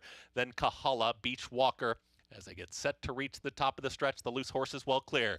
It's Suerte who gets the cue to kick for home, and Suerte is in front. Skylander is fully in pursuit to the outside, and Dylan Davis and Skylander have pushed to the front. It is now Skylander trying to open up on the field. Suerte is alone in second. Skylander approaches the final 16th. Suerte continues to chase. Down at the rail is Kahala late, but Skylander, Dylan Davis riding triple to kick off the Pick 6. Skylander wins it over Suerte, then came Kahala and Beachwalker in 1 minute 36.54 seconds. Yeah, the natural hat trick to start off this Thursday card for Dylan Davis. Skylander at 7-2, obviously out of the gate. And we just heard he's up and walking into his own power. Good to hear. Jose Lezcano dumped from the favorite Running Ray. And Dylan Davis will give everybody a chance to win a race next time he's not riding. Glad to hear everybody's okay involving Running Ray. Tough start to pick 6 if you heavily leaned on the favorite in there, but a very logical horse, and Skylander gets it done at a generous 7-2. Second off the claim for Rob Atras, and just in perfect spot, and ran by Suerte, who couldn't hold him off. But a very different race, obviously, with the favorite. Completely changed. Scary situation, but good to hear Jose Lezcano up and walking under his own power. And as you can see right there on the screen, Outrider is caught up to the horse. One more look out of the gate with the 5. Ooh. Man, Jose went down hard there, didn't he? Trying as hard as he could to stay on there, just unable to maintain that balance with Running Ray dipping down to his nose. 4-2-6-8 finish here in the end. Yep. 4-2-6-8, and hope you use Skylander in the pick 6. Obviously, the favorite losing, though, is a tough way to start the sequence. 3 in a row to start the card for Dylan Davis. Had inquiry sign up with that issue with the 5. So stewards will take a look at that. One more look down the stretch, and Skylander just pulling away from Suerte. Yeah, you don't know what would have happened if the 5 was still in the race, but if everybody left, he was much, much the best. Running off the same price as Suerte and running like he should have been a much shorter price. Things going pretty good for that man right now. A lot of wins to the substitute Silks, by the way, over the last few days. Been very proficient. That barn may be the leading owner at the meet. Do we get like a substitute Silks award if they win more races?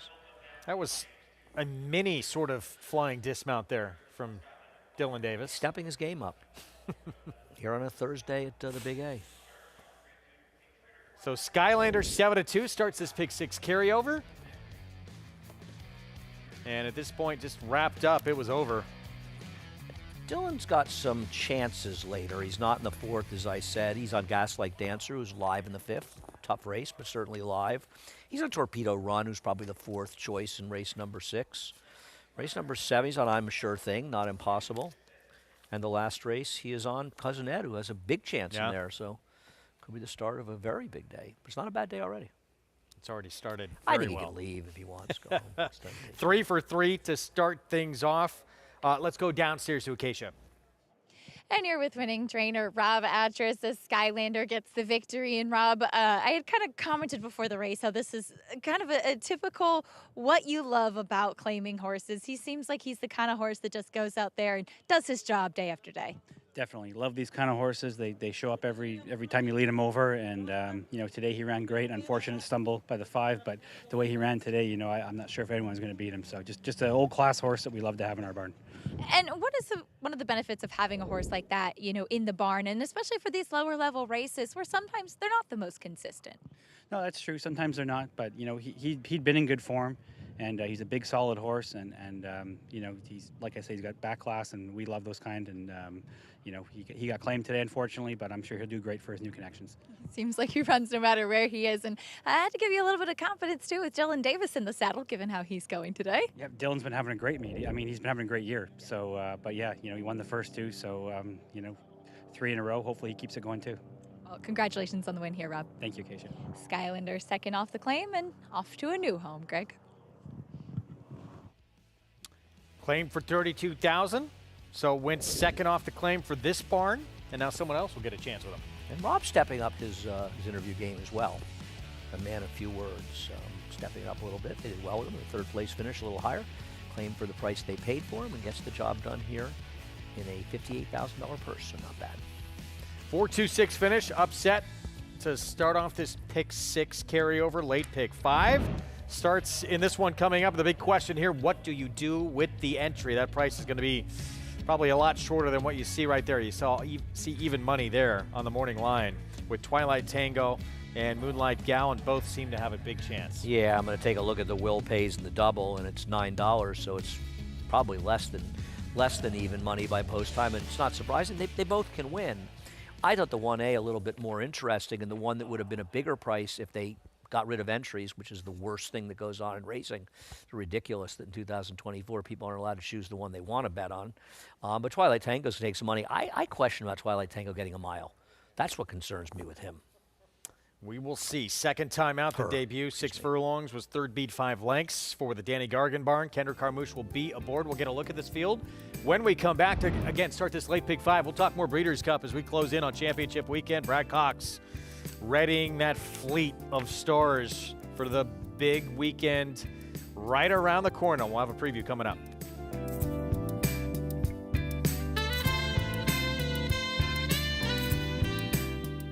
This proven son of Giants Causeway has sired 7 millionaires. With over 10% stakes performers, his recent top runners include Tarabi, placed in the Grade 1 Spinaway and Breeders' Cup Juvenile Fillies, Grade 2 winner Plum Ali, plus these standout performers.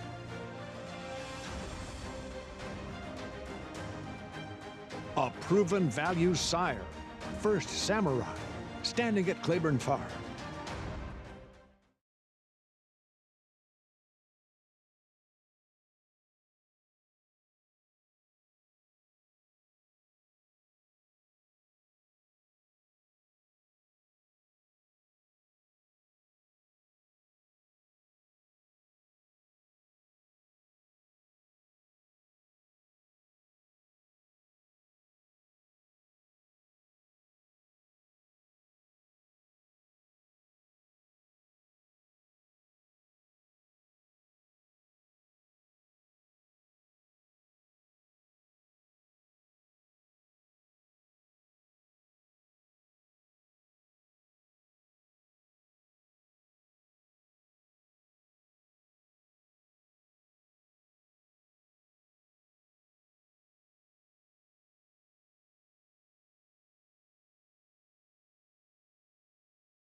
Back with you on our Thursday coverage with our Pick 6 underway. One leg in here on America's Day at the Races and our Fox Sports 2 coverage. We have a show on Halloween, by the way. I won't be here. You won't? You're going to be dressing up, going trick-or-treating? Yeah, I'm cutting up pumpkins and doing the usual I do. We're going to talk a little Breeders' Cup coming up. Then we'll set the stage for the late pick 5. We talked about Brad Cox going to break and obviously his big star, the reigning champ, Idiomatic, who's had an interesting year to say the least. Yeah, I mean, I was one of the people that thought she had sort of tailed off by her performances early in the year, and I turned out to be dead wrong. She's been as good as ever, and big, you know, even though she lost Ursula Ensign, she ran a tremendous race that day in defeat.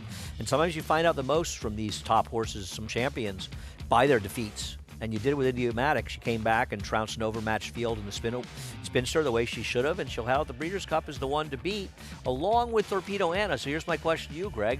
You're a morning line maker. Which would you make the favorite, Torpedo Anna or Idiomatic? I know I'd make the favorite. So a 102 buyer in the Spinster for Idiomatic. Torpedo Anna just ran a 111 at the Travers against the boys 2 back, but comes off that disappointing effort at Parks. I'd probably make Torpedo Anna the favorite because she's gotten so much publicity. She's such a hype horse. Not that she doesn't deserve hype. I'm not in any way meaning that as to criticize her. I feel like she could be favored, but it's interesting. It's an interesting matchup of those two. I'll tell you that. It is. Multiple Breeders' Cup Distaff winners. And Idiomatic trying to join this list. Again for Brad Cox with Monomoy Girl. He had done it. The Holder, Royal Delta Vico. What a list that is. But yeah, it's going to be just a fascinating showdown between those two. I think it's maybe the showdown of the weekend. I'm not saying there are other interesting races, but I think it's the one real showdown of the, you know, the obvious 3-year-old champion filly facing the already champion older horse Nidiomatic, and it's going to be a good one. We look for, unfortunately, Noah Dairy Manor would have made that fearsome threesome in there, but now it's obviously still a lot of drama. Meanwhile, in the Classic division, horse that you like a little bit, Highland Falls. I think he's interesting off his win at a mile and a quarter in the Jockey Club because he showed new tactics. He was aggressive. He did what he had to do in the race. He wasn't going to let Arthur's ride dictate in the front end, so he took it to him. The pace did in Arthur's ride. He obviously didn't run his race. But even though they came home slowly, he had run so quickly early that he's allowed to tire. Nobody else can come close to him. But I think he's a horse that can be comfortable sitting off the pace. And based on this race, I think he has to be considered a major contender in a Classic where, in my opinion, the shorter price horses are vulnerable. I've yet to see Fierceness win unless everything sort of went his own way. Obviously, if things go his way, he's capable of running as well, if not better than anyone in the country. And if you take a short price in City of Light trying the dirt for the first time, I wish you the best of luck, but I'll be getting some of your money after the race.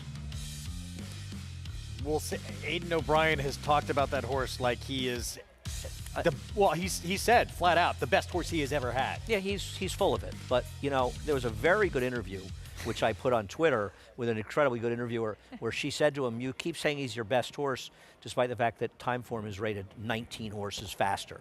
Just 19. Okay. Meanwhile, Acacia, immersive connections were incredibly high on her going into that spin away.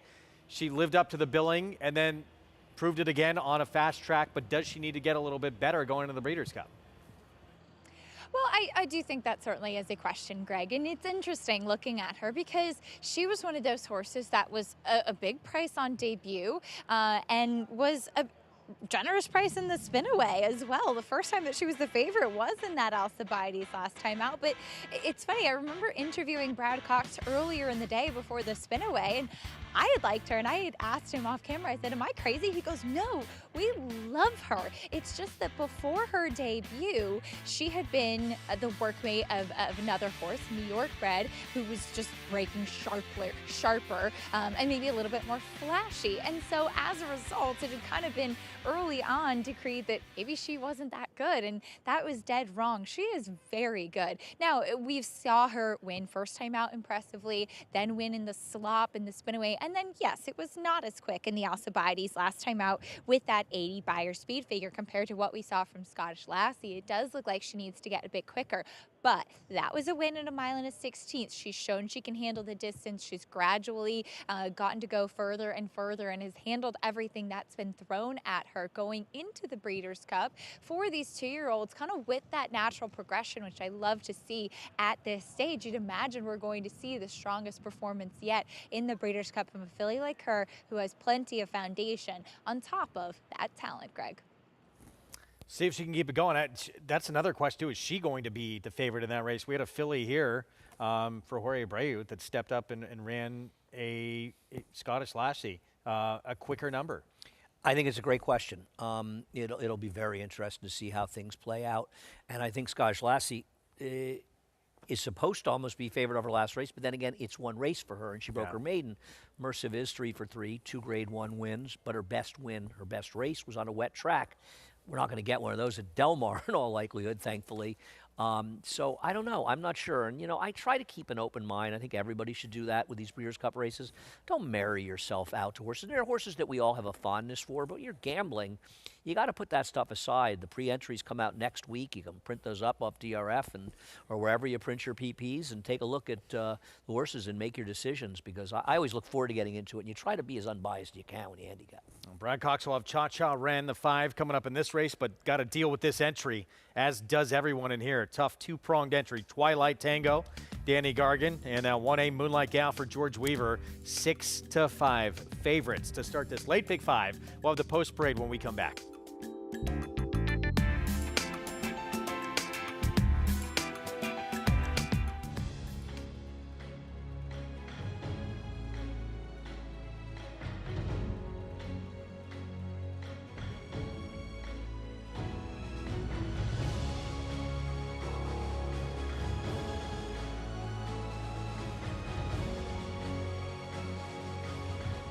Olympiad leads American Revolution. Olympiad gets the gold in the Jockey Club Gold Cup. You have to be here to feel the rumble from 40,000 race fans. Mixed with the Pacific breeze, you have to be here to taste extravagance and witness greatness race after race after race. You have to be here to witness unforgettable and to believe the unbelievable. This November, be at Del Mar for an experience that's truly a breed apart.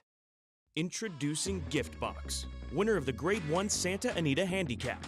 He's a 3-time graded stakes-winning millionaire with 4 triple-digit buyers and a 4 Ragazin to his name.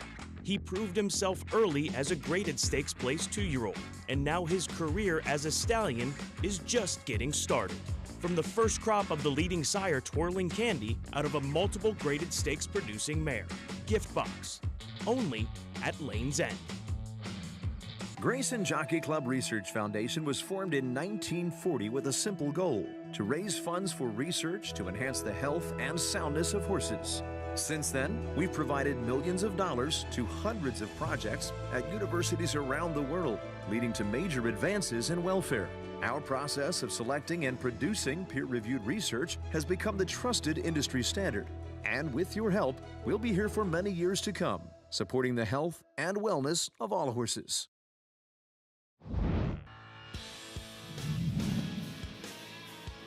And they're coming to the top of the short stretch, and Good Temper has gotten the lead out to 2.5, 3 lengths now. Fearless Lady is still second, Mez California in third position, and then Queen of the Deck is fourth, and now Good Temper trying to hang on here as they come toward the wire. Good Temper by 1.5 lengths. Good Temper chased by Queen of the Deck. Good Temper, Queen of the Deck to second. Good Temper make it 4,000 career victories for jockey Irad Ortiz Jr. Just incredible. The man with the drive that never stops. 4,000 and on to 5 next. Yeah, he'll be getting to 5. And he's a great rider. You know, you see these milestones, and I guess in ways they point out, you know, how well somebody's doing. But to me, with Irad, it's a terrible way to look at how good he is, you know. It's just another milestone for a rider whose career is full of milestones, because he's a fabulous, fabulous rider.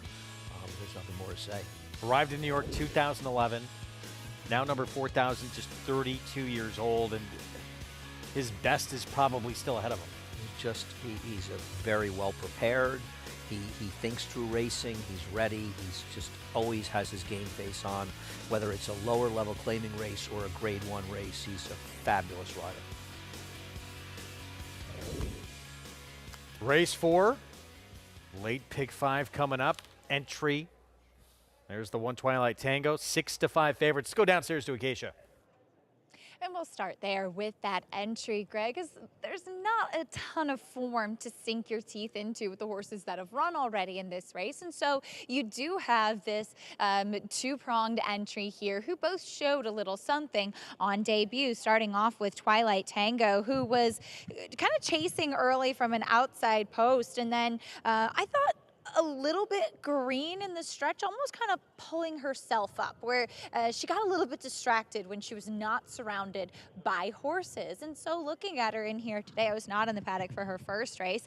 She looks like a horse that carries quite a bit of conditioning and probably would have benefited from that race. She did debut with short cut blinkers on, which she'll wear again in here, and she's forward, everything that you'd like to see. And so getting a little bit more distance in here as well to the mile.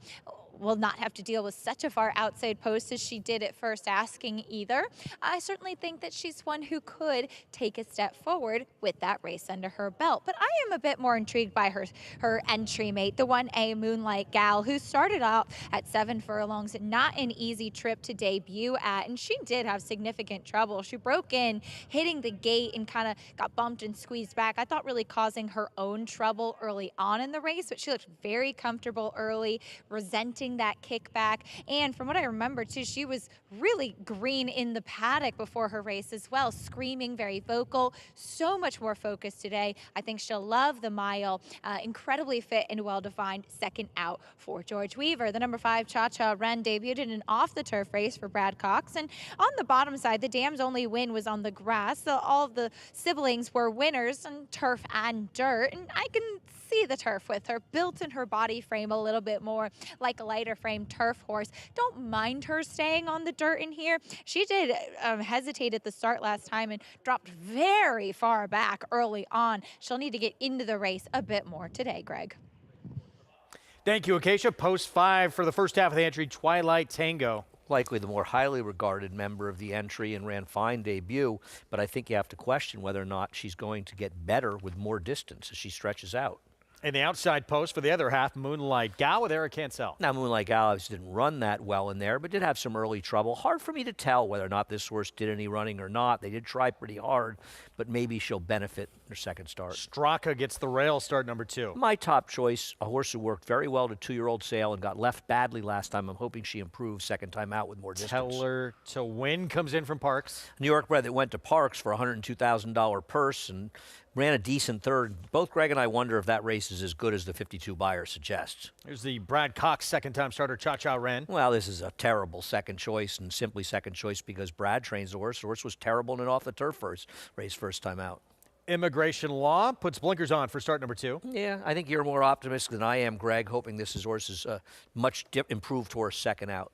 New face, Rodeo Star for Jorge Abreu. Yeah, I always respect Jorge's horse, but there's no pedigree, and a $4,000 purchase price scared me a bit.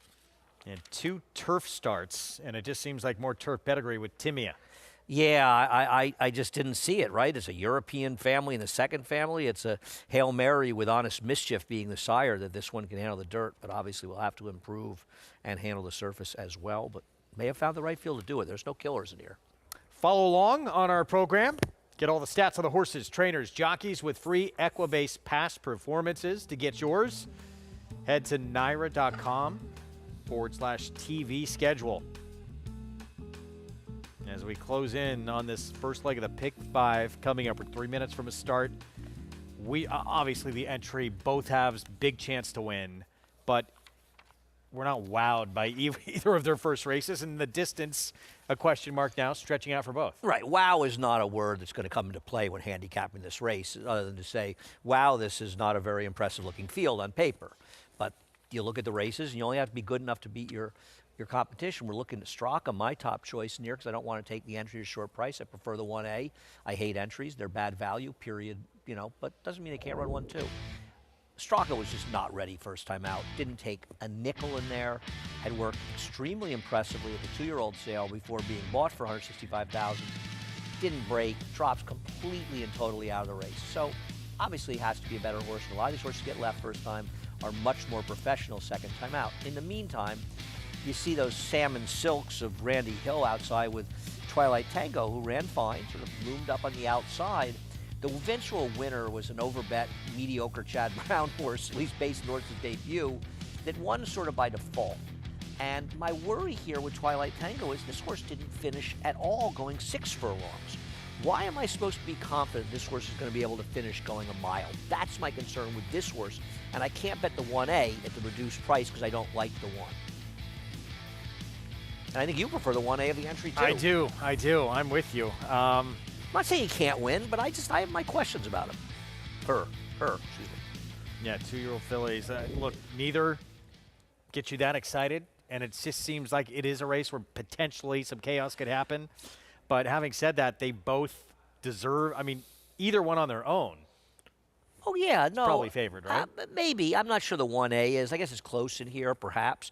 Listen, you thought the 6 could improve off the first start. I thought Straka could improve off the first start. Yeah. We're both looking at this race and saying it's not a very strong race on paper, so we think it makes it more likely that a horse that didn't do very much running first time out can improve enough to be competitive. Oh, more on Straka. First off, can it be a better break today? Let's go back to Acacia.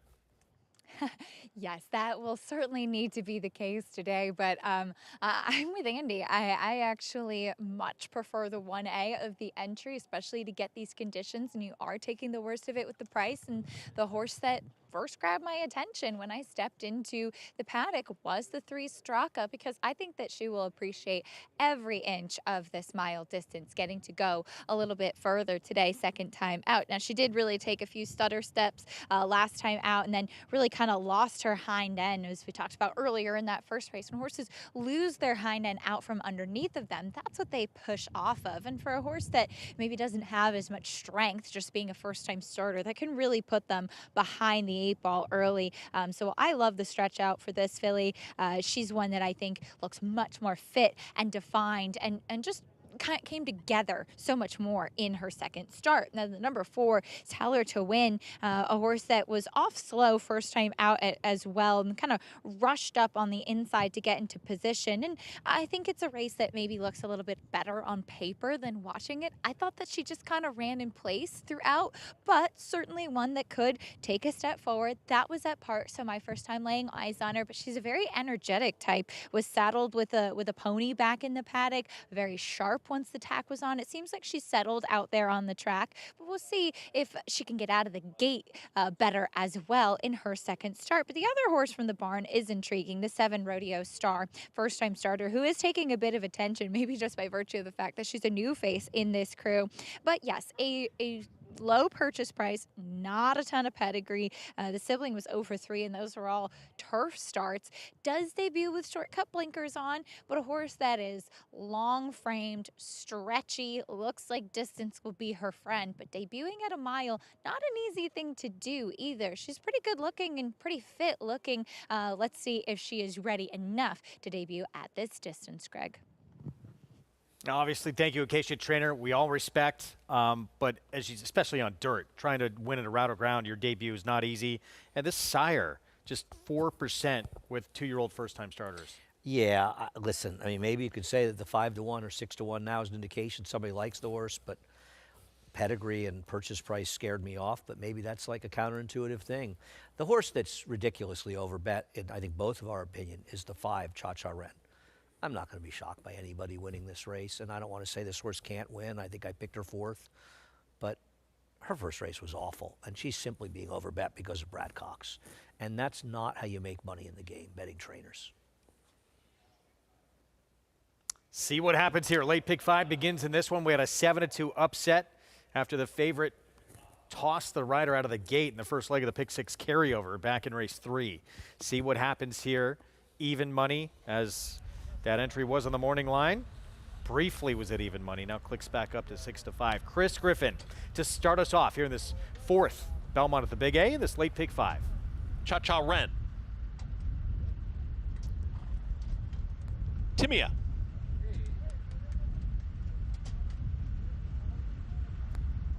Moonlight Gal.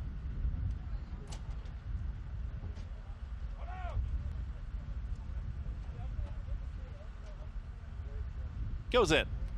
All set.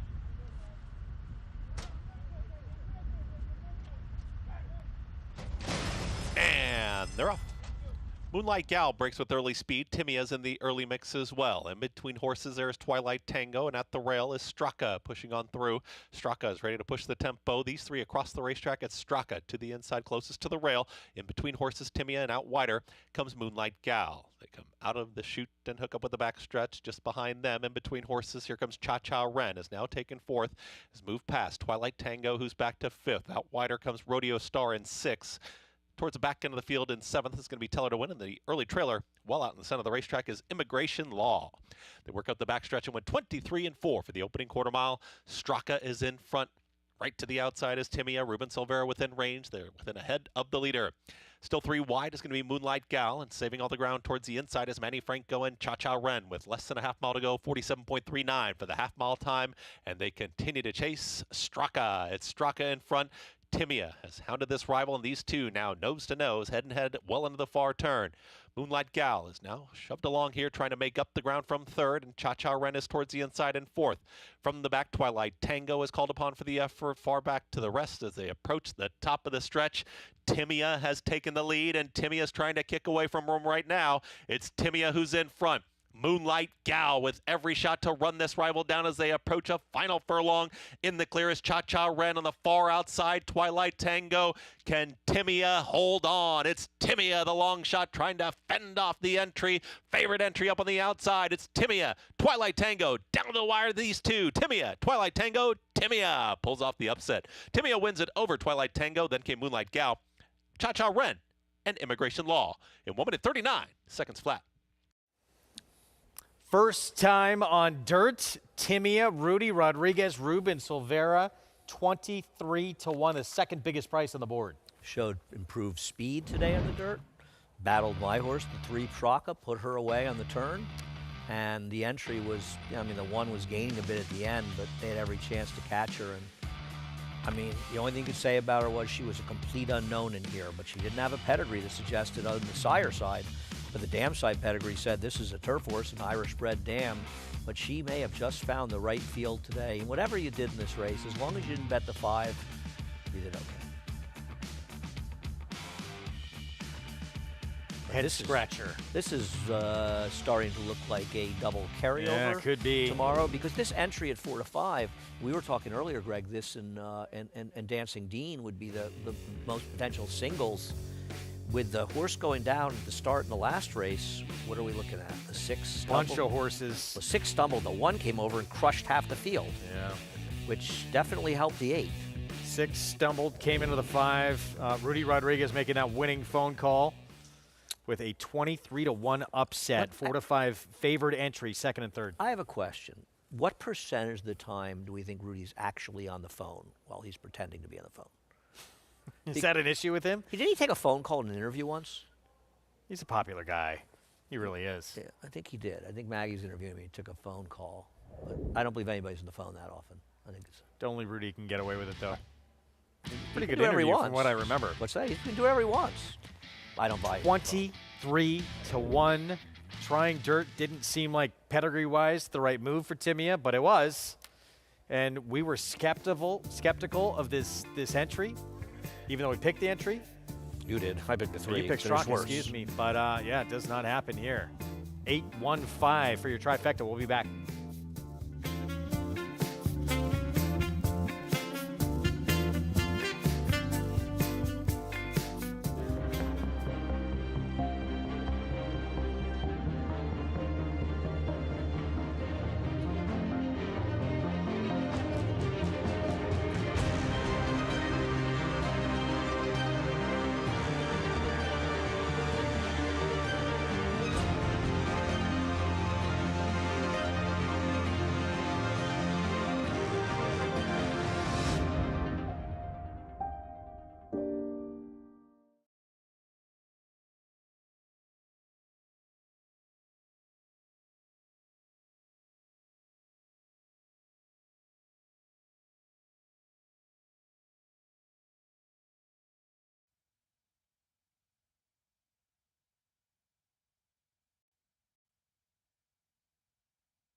Back with you on America's Day at the Races on our Fox Sports 2 coverage.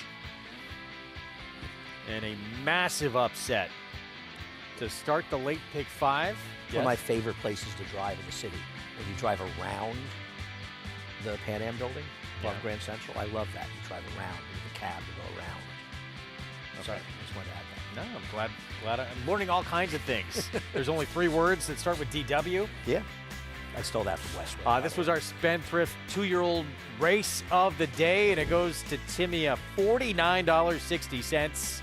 Rudy Rodriguez shifting this filly to the dirt. And you're looking at a double that came back $240 for $2, $121. I think there's a very good chance we're looking at a pick 6 double carryover. I don't think I'm covering any brilliant territory there.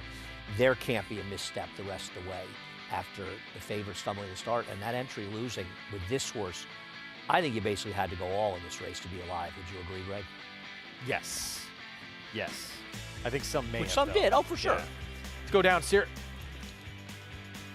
Let's go downstairs to Acacia.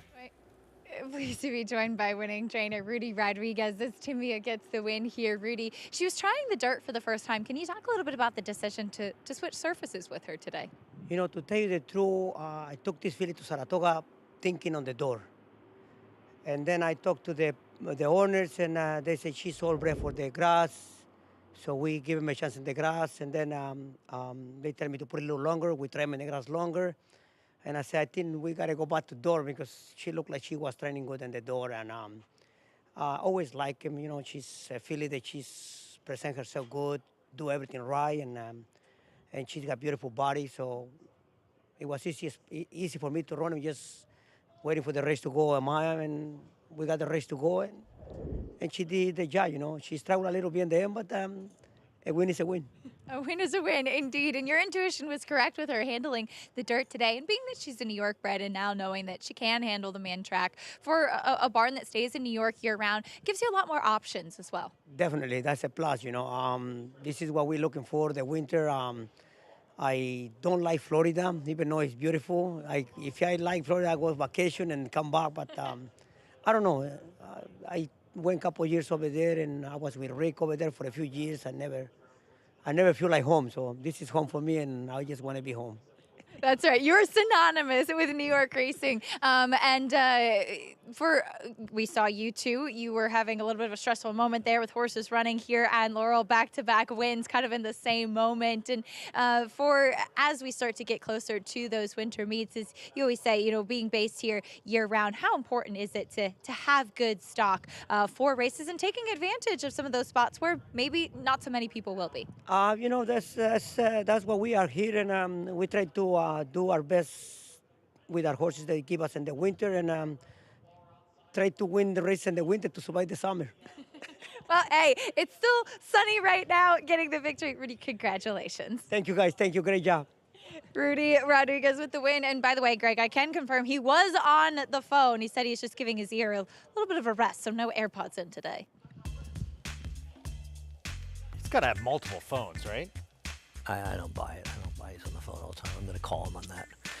He's got to have many phones, right? I'm surprised he's never on 2. What do you think the over-under number of phones Rudy has? I'm going to say 2.5. 3. I was 3.5 could be the right number. This next race starts is a very good number. the late pick 4, and I think a horse that we're most excited to see on this card today, Coast Along, the speedster. Been shifted to sprinting on the grass and now 2 for 2, doing that for Shug McGahee. And not likely to be 5-1 at post, likely to be the favorite. A very contentious race, but you know, you've got go back for him on fluid situation that's good enough. Gaslight Dancer beat the bias last time. I think the 5 Title Force is dangerous to cut back. You make a great case for Straight Arrow, who's got tons of pedigree and ran well in his 1 turf race. The distance may be short. Seaver has back races. 4 Harp has back races. Anaconda has back races. This is a terrific, terrific competitive race. Really is. We'll get deeper into it when we come back from a timeout again, and we'll kick off this late pick 4 in our Thursday coverage. We'll look ahead to the weekend as well when we come back. Spirit and Glory, one of the main contenders in the Athenia this weekend. Stay with us.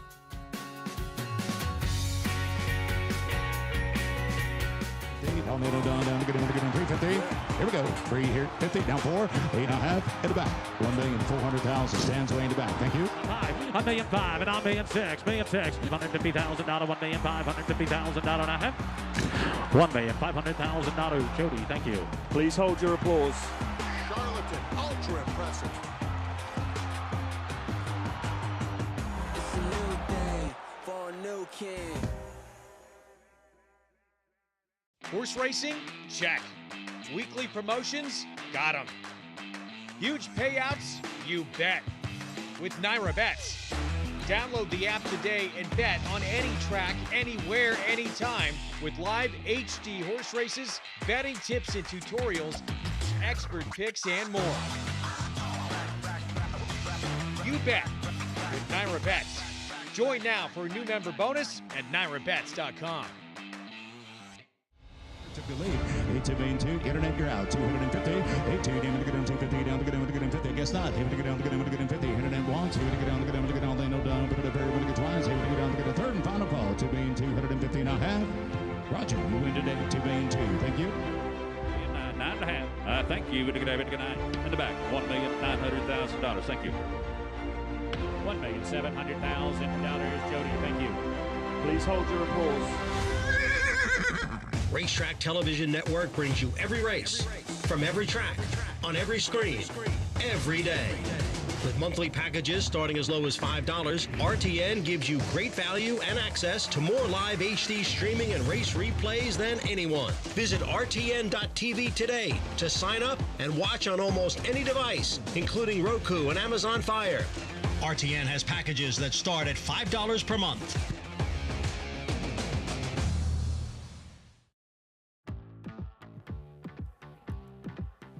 Good to have you with us on our Thursday coverage here on Fox Sports 2. You're watching America's Day at the Races.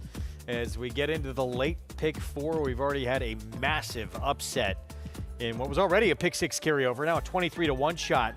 Kicking off the late pick 5, we're potentially headed to a double carryover. Program brought to you in part by Hillendale at a lap up. Growing up near Finger Lakes Racetrack, David Donk got hooked on racing at a very early age, beginning as a trainer after graduating from high school. Working for legendary Woody Stevens helped shape his career, and one horse forever changed his path once out on his own in My Favorite Race.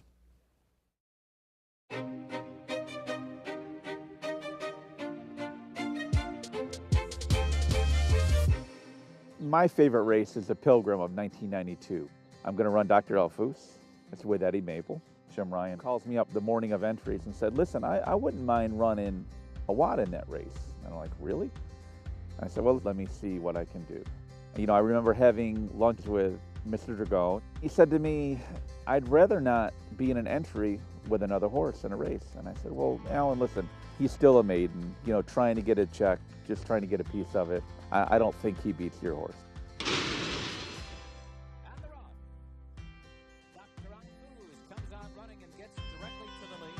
Dr. Elfus is just cruising on the lead here with Eddie. At this point, you know, I think I've got a great shot to win it with Dr. Elfus, but at the same time, Awad's running a big race.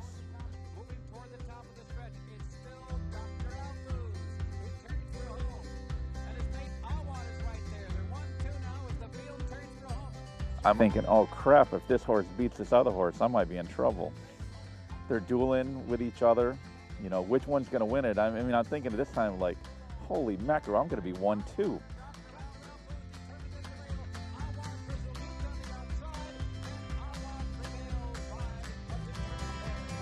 Now, I'm supposed to be elated. I'm walking downstairs thinking, I can't believe I just ran 1-2 in a stake, and I might have blown an owner over this. Because Awad was a maiden, nobody came for the race. Jim didn't show up or anyone. That was a turning point in Awad's career, and it went on to be bigger and better things. It was a defining moment in my career, winning the Pilgrim. I think a defining moment for Faye and I, that we could have a stable that could be successful in New York. Hello, you have reached the house that Awad bought. We're not here right now, so if you leave your name and a number and a brief message, we'll get back to you as soon as possible. He did so much for us. He did so much for my career. Those horses don't come around very often. He was a special one. Over $3.2 million in earnings. We showed that sword dancer from, what is it, 8-year-old season? Or 7-year-old season, excuse me. But what a neat horse, and changed his career entirely. And I love the fact that Dave's career goes back to Woody Stevens as well, you know, with the history of the game. Woody Stevens, a trainer who will always be remembered for those 5 Belmont Stakes victories in a row, an achievement that's a little bit hard to believe when you think about it, considering how quirky that race is. But Woody was an incredible figure in this game for so long. In fact, you know, he, way back, I was a trainer for, they called them the Speed Boys, the first people that were involved with buying horses and claiming horses based on speed figures. Doing that, but Woody around a lot, and of course passing that on to Dave, who's been successful for a long, long time here. And while, you know, people come and go from all professions and from the game, he's been a mainstay, and he's a little bit of a Rumpelstiltskin, a guy who's spun some gold out of very, very little at times. David does not have the expensive, the super well-bred horses, but year after year, he's a player on this circuit. Had that incredible 3-win day at Saratoga a few years ago as well. The Awad coming up on our weekend coverage. And a look at the field that's going to line up. 2-year-olds, mile and a 16th over the outer turf. And valuation metric, Chad Brown, Flavian Pratt, still a maiden coming into this race, just missed back on September 14th. Yeah, in fairness, I think that he's the horse to beat in some ways off of this race, but it was also a disappointing loss because the rail was the place to be. And he was down the inside, and the Fletcher horse on his outside drew him the whole way and managed to put him away. Now, that horse is coming off a very good effort, the horse who won the race in his debut. So it's not surprising he ran well, and I don't think valuation lost a lot in defeat. But he kind of should have won this race. Now, the third horse coming back to win, he also is on the rail, enhances his position. So I think he's dangerous, but I'm very scared of the Barkley Tag horse outside of him. Saw Barkley while I was in Saratoga. Tis Dashing. I don't see why this horse can't stretch out effectively, and I thought he was impressive against the track a little bit. We won first time out at 6 furlongs, and now it's going to try and stretch out to a mile and 16. So that's coming up on our Saturday coverage. Part of an incredible Saturday we have coming up, and we got a long day ahead of us. Saturday afternoon, over 11 hours of racing that begins with British Champions Day, 9 a.m. Eastern on Fox Sports 1. Belmont at the Big A, and Far Hills, part of our afternoon coverage, and then long into the night at the Meadowlands with the Breeders' Crown eliminations. I'm exhausted just hearing about it. Richie and Acacia going to be down with Joe Clancy at Far Hills? I say make sure Joe does a little work. Mag, and who? I said Mig. Yeah. Okay, thank you. Back to race 5. 6 furlongs outer turf in this allowance optional claiming field. And there is Gaslight Dancer, Rick Dutrow Jr. barn. Tepid favor right now at 3-1. Dylan Davis won the first 3 on the card. Chance for a 4th coming up. Let's go downstairs to Acacia. Yeah, we'll get to that horse in a moment, but starting off to the inside with a horse that's been in such good form right now on the One Coast Along. And as you guys were mentioning earlier, and I think it's a fair question, is it just that he's been able to win out of town against horses that are maybe not quite as good as what he will face in here? Or is he one that's just gotten in good form recently? I'm more inclined to think it's the latter, because he has turned into a different horse since cutting back to a sprint distance. And he's one that I've always wondered if longer was really better for him. While he has a little bit more size to him, he's built downhill. And what we mean by that is that he's more compact. He's incredibly powerful and rounded out in that hind end, sloping down towards his shoulder. The muscle curvature that you really want to see for a sprinter. And I thought he was good in his last couple of races. He looks tremendous here for Shug McGahee, dappled from head to toe, and just loving the overall appearance of what I see from Coast Along, who will try to make it 3 in a row. Now, as you mentioned, Dylan Davis has been sweeping the card. The number 4 Gaslight Dancer did win last time out, and he was a horse that was taking quite a bit of attention and was able to run late and catch those foes. I thought this was top to bottom a saltier field than what he faced last time out, and I thought that he was one that could win in that last race, but it wasn't necessarily my favorite. And I feel that way about him in here too. He was, I would say, last time out in the paddock, a bit more of a standout versus him facing his company in here. But look, he's been in good form. He's obviously coming in for a barn that's been going well recently too, and for a jockey that's been in tremendous form. So we'll see if Gaslight Dancer can keep the momentum going. But I think the biggest wild card horse of the field is the 7 Straight Arrow. He is the half brother to a Disco Partner, a tremendous turf sprinter. But in fact, he had 6 siblings, including Disco Partner, that won on the grass. He actually physically resembles much more another sibling. That was Mr. Chairman, who Christophe Clement trained, and that horse was one who was able to go a bit longer. But ever since I first saw Straight Arrow, he has that big, flat, pancake-like hoof, suggesting that he should love getting onto the grass. I do think he'll be better for a race as far as fitness is concerned, Greg, to strengthen up, particularly in his hind end. Yeah, excited to see him sprint on the grass for the first time. Here's the 2 fluid situation. Yeah, we passed on the 1. This horse has good bad races. If nothing else, could be a pace factor. We'll get back to Costalon because he's an important story in this race. Here's the 3 with Ruben Silvera rider change. Comes off a win and a big upset win at Kentucky Downs where he's run well in the past, but overall not good enough. Gaslight Dancer, Dylan Davis looking for number 4. In my opinion, he beat a bias last time, which makes him dangerous in here. This is a tougher field, but he is far from impossible. A little over bet right now, though, probably. Title Forces. Joel Rosario will try sprinting on the grass for the first time. Never sprinted before, but I think the cutback's a little interesting on a horse I found interesting at a price. Long time away for Riot House. Yes, tough spot to come back in off a 2-year layoff. It's a race since November of 22. Here's Straight Arrow, the brother to the millionaire Disco Partner.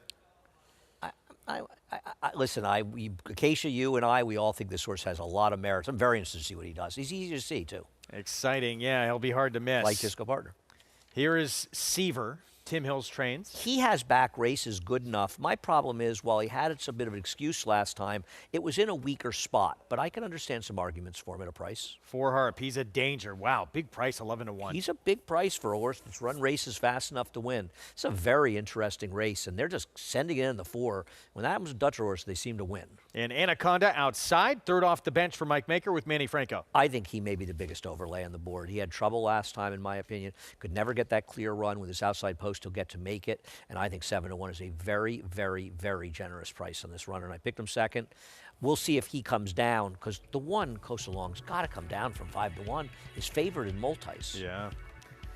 You can play along, get signed up, get a $25 free bet as well with that promo code CUP25 at Naira Bets. Bet any track, anywhere, anytime, including this late pick 4 coming up.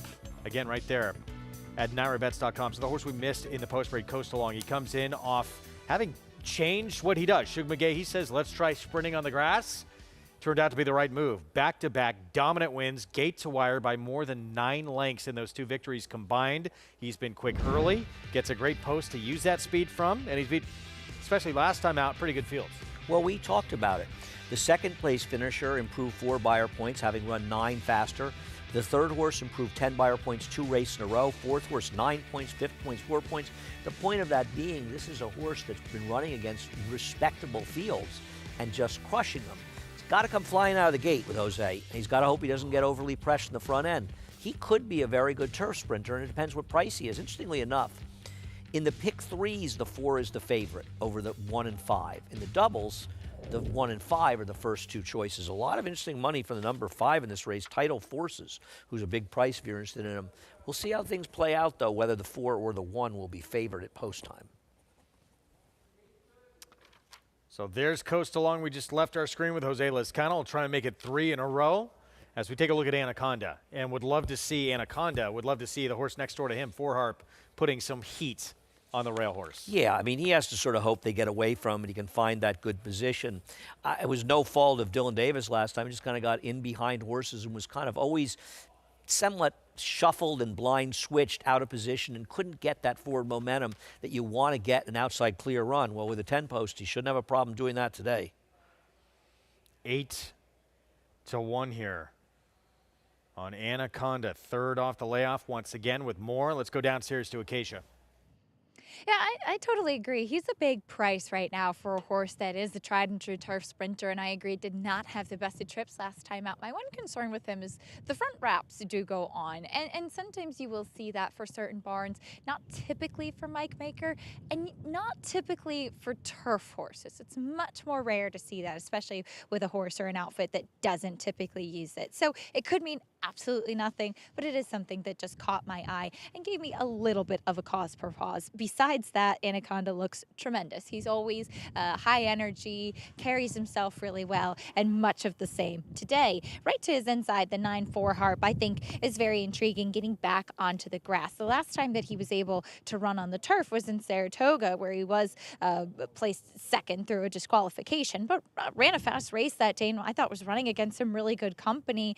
Surveillance in very good form at the time as well, and just kind of a funny pedigree note out of a Disco Rico mare. Disco Rico, the sire of Disco Partner, the half-brother to the 7 Straight Arrow. Just a funny little pedigree thing that caught my eye. But as we often talk about, paying attention to these Butch Reed horses that come into town here, especially because this one's a Pennsylvania bred, and he's on multiple occasions brought him here to run in New York, and he's shown time and again that he does belong with this competition, and he was just bubbling right under that energy, right under the surface that I love to see with my turf sprinters. I nearly went to the one Coast Along because I really do like him, but every step of the way, the 5 Tidal Forces kept grabbing my attention.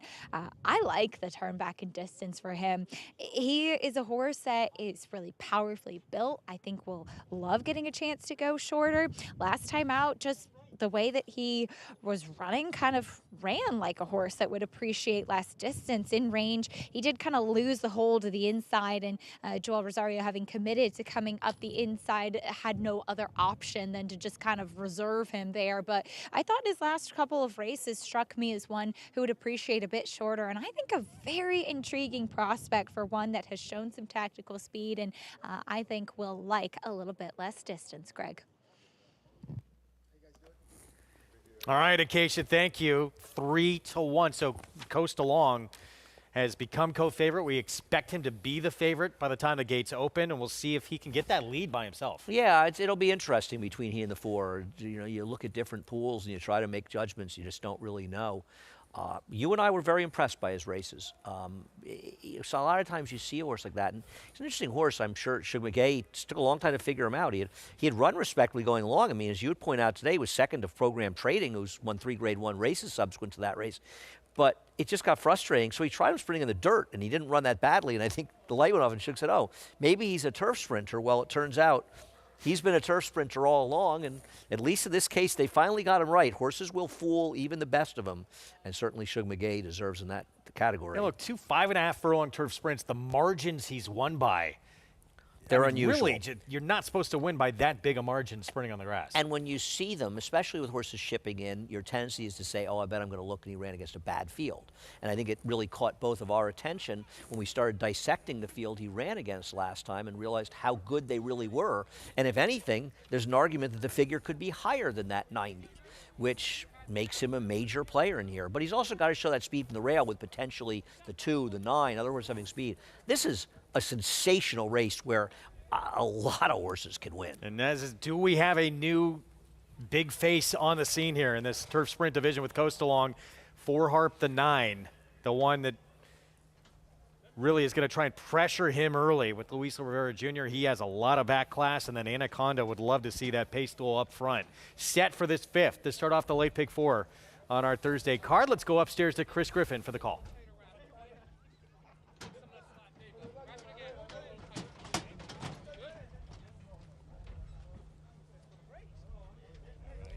Tidal Forces, Anaconda.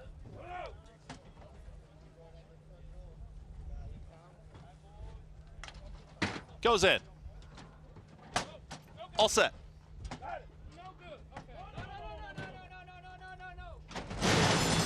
And they're off. And a stumble at the start there for Gaslight Dancer. Unseated was Dylan Davis. The rider is down on the turf course. Is being tended to, just taking a moment, but stumbling at the start there was the 4, Gaslight Dancer. Dylan Davis being tended to on the turf course. 4 Harp has got the lead. It's 4 Harp in front and Coast Along in second. Then comes Fluid Situation, who's right there in third. 22 seconds flat, the posted opening quarter mile. At the rail is Straight Arrow. That's the gray trying to move forward with Anaconda. In between rivals, there comes Seaver. Further back is Tidal Forces. Then comes the gray, Riot House. The trailer is Dunedin, and the loose horse is on the far outside rail there. Center of the racetrack, and again, rider Dylan Davis being tended to there on the turf course, has been helped up and is on his feet. The field reaches the top of the lane, and here comes the run from Fluid Situation, who's towards the outside. It's Fluid Situation, pushes by 4 Harp, and in the clear is Straight Arrow. Here comes the gray Straight Arrow. The far outside is Seaver. The leader is Fluid Situation. It's Fluid Situation drifting, has the lead. Fluid Situation is your winner. Fluid Situation wins it. Then came a photo there with Seaver to the outside of Straight Arrow. Down towards the inside, Tidal Forces. Dunedin is in that photo as well. And again, Dylan Davis is now walking with the assistant starters off the turf course. Good to see Dylan up on his own feet. Toss from Gaslight Dancer early on in this race after the gates open. Fluid Situation, your winner at, wow, 12-1 here. And you can't say the pace didn't coast along, because the horse that was right on top of the pace ended up winning the race and holding off the closers. The race was sort of falling apart behind him. An unusual day where we saw the favorite in the third race dump the rider at the start.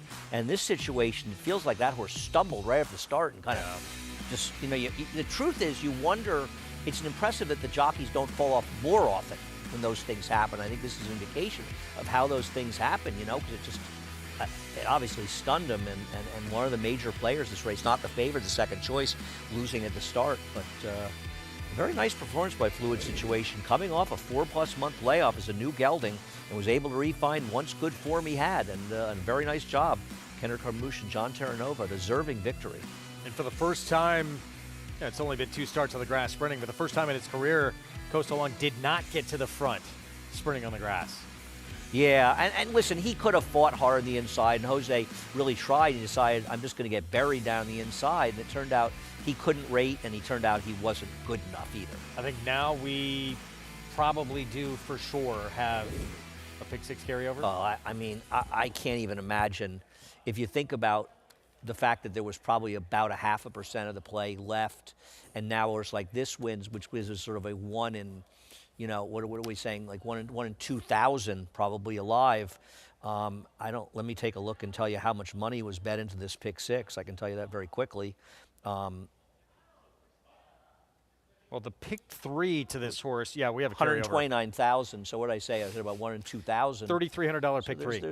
There's about at most there's about $40 left, maybe less, maybe $30, and it's tough. I know it seems like a lot of combinations. It's not. 2875. Fluid Situation. Kendrick Carmouche, John Terranova, new gelding with the victory in this 6-furlong turf sprint. $3,300 pick 3. Prices when we come back.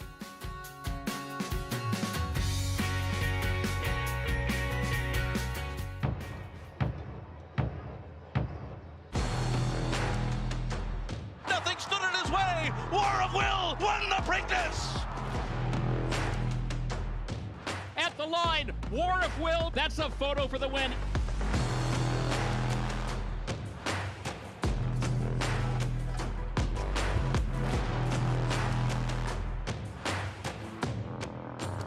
War of Will, standing at Claiborne Farm.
Welcome back to America's Day at the Races as we see fluid situation head into the winner's circle following race 5 as his rider Kendrick Carmouche is joining me here. Kendrick, you were able to kind of stay clear of some of the trouble that we've had throughout the races today, but you said getting your position was so important. That was all you were focused on at the beginning, and this horse took you right there at the beginning. Yeah, I mean, John told me keep him with the pony, jog him a lot. First time gelding, you know, you want to jog those horses a lot to get their back end warmed up where they still know what to do out there, you know. And he left there running, and I thought they had 2 horses that had more speed than me. I just tracked those horses, and John Terranova was right about this horse. He was ready to go, you know. He just had to get that one thing taken care of, and it made us a winner today.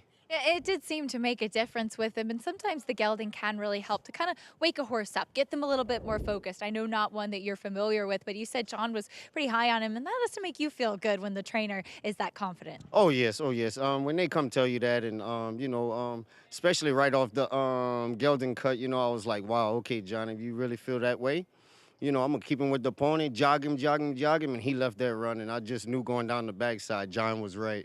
Yeah, absolutely. Won comfortably today, too. And we've seen you have such a good meet here throughout this Belmont at the Big A stand. And I know you put in the work and you've picked up some of the big mounts as well. But I know every win is special. How meaningful is that for you, being able to have such a strong presence here?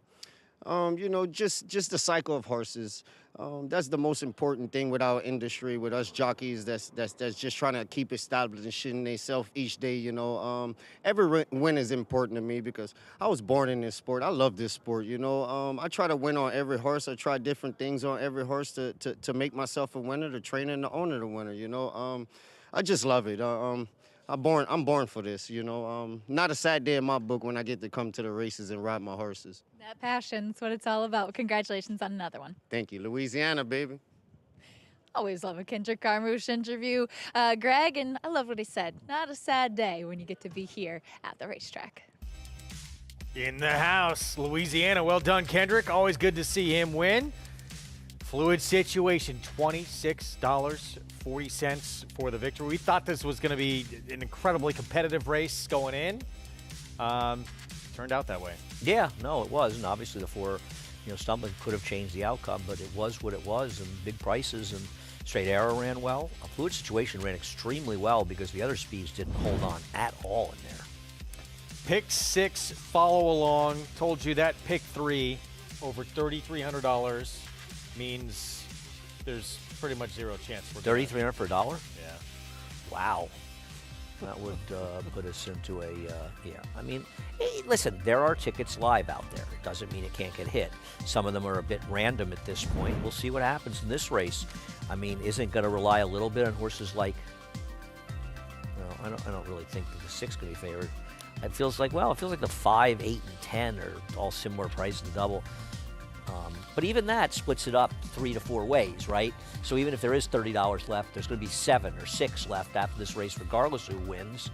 And then it's going to all be on Dancing Dean, basically, or this race, yeah. It's and then you have to win the last. 20 maiden claiming 1 turn mile, and we expect the 8 Truly Warrior to probably be favored by post time here with a big drop in class in terms of the dirt races. Face monsters in the 2 dirt spots he's been in. Yeah, I mean, he's a little bit difficult to trust, making this big drop down. They even dropped a maiden claimer in the turf last time out. But based on his dirt races, he's the horse to beat. We'll see if he shows up with that. My general feeling this race is while the 10 confabulation can win, he's the one that's taking money that I'm the least interested in of the big 3. 9-2 right now. You're going to try and stretch back out. Had the big effort sprinting 6.5 furlongs for Linda Rice. First off, the claimed off of Chad Brown. More on this race in a moment. We'll look ahead to the weekend as well when we come back. And the Athenia on the weekend coverage. Spirit and Glory for Rob Falcone Jr. dropping out of 3 straight grade 3s. Multiple stakes winner trying to pick up her 6th win on the turf. Stay with us.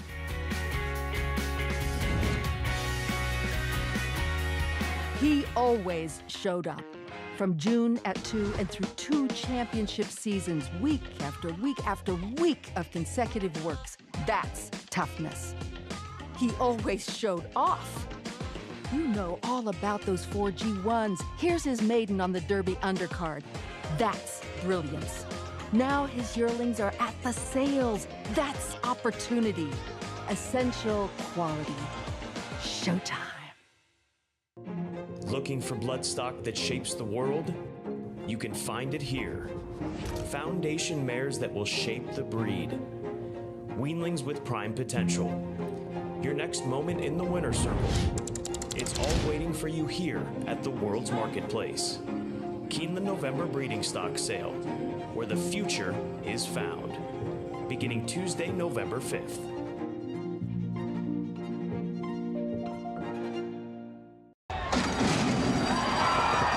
The 2024 Global Symposium on Racing, celebrating 50 years of being the premier networking event of the year. 50 years of connecting the who's who of racing and collaborating face-to-face with key decision makers. Discover the latest technology and innovation while being a part of the international conversation. Join us December 9th through 11th. Register at racingsymposium.com.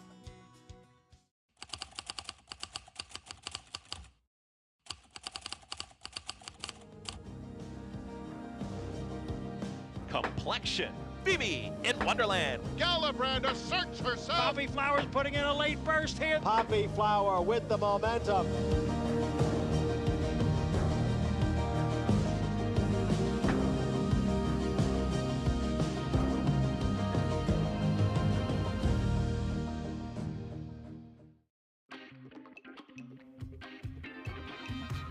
Back with you on our Thursday coverage on Fox Sports 2. You're watching America's Day of the Races, brought to you in part where you can play it all. Naira Bets. Bet any track, anywhere, anytime. We're 17 minutes away from race 6. Let's look ahead to what we have coming up this weekend. Glen Cove, Carl Place tomorrow, Saturday, Athenia, Awad, Chelsea Flower on Sunday. So a lot to look forward to on our Fox Sports coverage, including our ABR Race of the Week coming up on Saturday, and that is the Athenia for $150,000. Fillies and Mares 3 and up. Race 10 on Saturday. Mile and an eighth on the turf. And Spirit and Glory for Rob Falcone Jr. 4-1 morning line, getting a little bit of class relief. Right. Keep in mind the bottom 3 are MTOs, and paying no attention to them. We're not expecting any rain. Spirit and Glory has a tactical advantage in here. She appears to be the controlling speed in this race. And I think this race at Monmouth's an important race to show, because it was overall, I think, a better quality race than this is, but also she wasn't bet that day, and horses were closing all day, and this race kind of fell apart, so I don't hold this really against her. She's got to get the mile and an eighth distance. That's probably the biggest question, but she should be in controlling position, and I think she's the horse to beat. I do think the horse of the morning line favorite can win. I think Papilio's a little bit interesting as well, has been facing some tough horses, but I'm kind of hopeful that Spirit and Glory can wire the field. Jose Lezcano will be aboard. Got to deal with, among others, Child of the Moon, who's stepping up in class off an entry-level allowance win for Chad Brown. Yeah, Dave, the morning line favors prerequisite. The other Chad Brown runner, if she wins, I'll lose and I'll be shocked. She does have good form, but she's a horse that's been very fortunate when she's been able to win. Listen, Child of the Moon got a nice battle, and maybe the second-place finisher was best in this race, but boy, I'll tell you something. Child of the Moon just zoomed by. Now, she's going to have to get better to be competitive here, but she wouldn't be the first Chad Brown to get better and do it. And I believe, despite the morning line, that if one of the Chad Brown runners is effective in here, it's going to be Child of the Moon, not prerequisite, who was absolutely gifted the race last time out. 5-1 morning line. Manny Franco will be taking over for Flavien Prat in Saturday's Athenia. So that's our ABR Race of the Week. We hope you join us for it on our Saturday coverage. We're going to take a timeout. We'll get into more on Race 6 coming up, and what looks like it would be shocking if this pick 6 gets hit, but you never know. See what happens the rest of the way. Right now, favoritism with this one, 8-5 torpedo run for Chad Brown, and a rider who's already won 3 today, won the first 3 on the card. Dylan Davis trying to collect another. We'll be back.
Back with you on our Thursday coverage on Fox Sports 2. You're watching America's Day at the Races. We're approaching the 10-minute mark to post in race 6 with the final 3 races on this Thursday card. Pick 6 carryover day that looks like it's leaning towards a double Pick 6 carryover, potentially heading into Friday. We're going to look back at last week, and Chad Brown, 1-2 in the Knickerbocker, and the horse who was best was 2.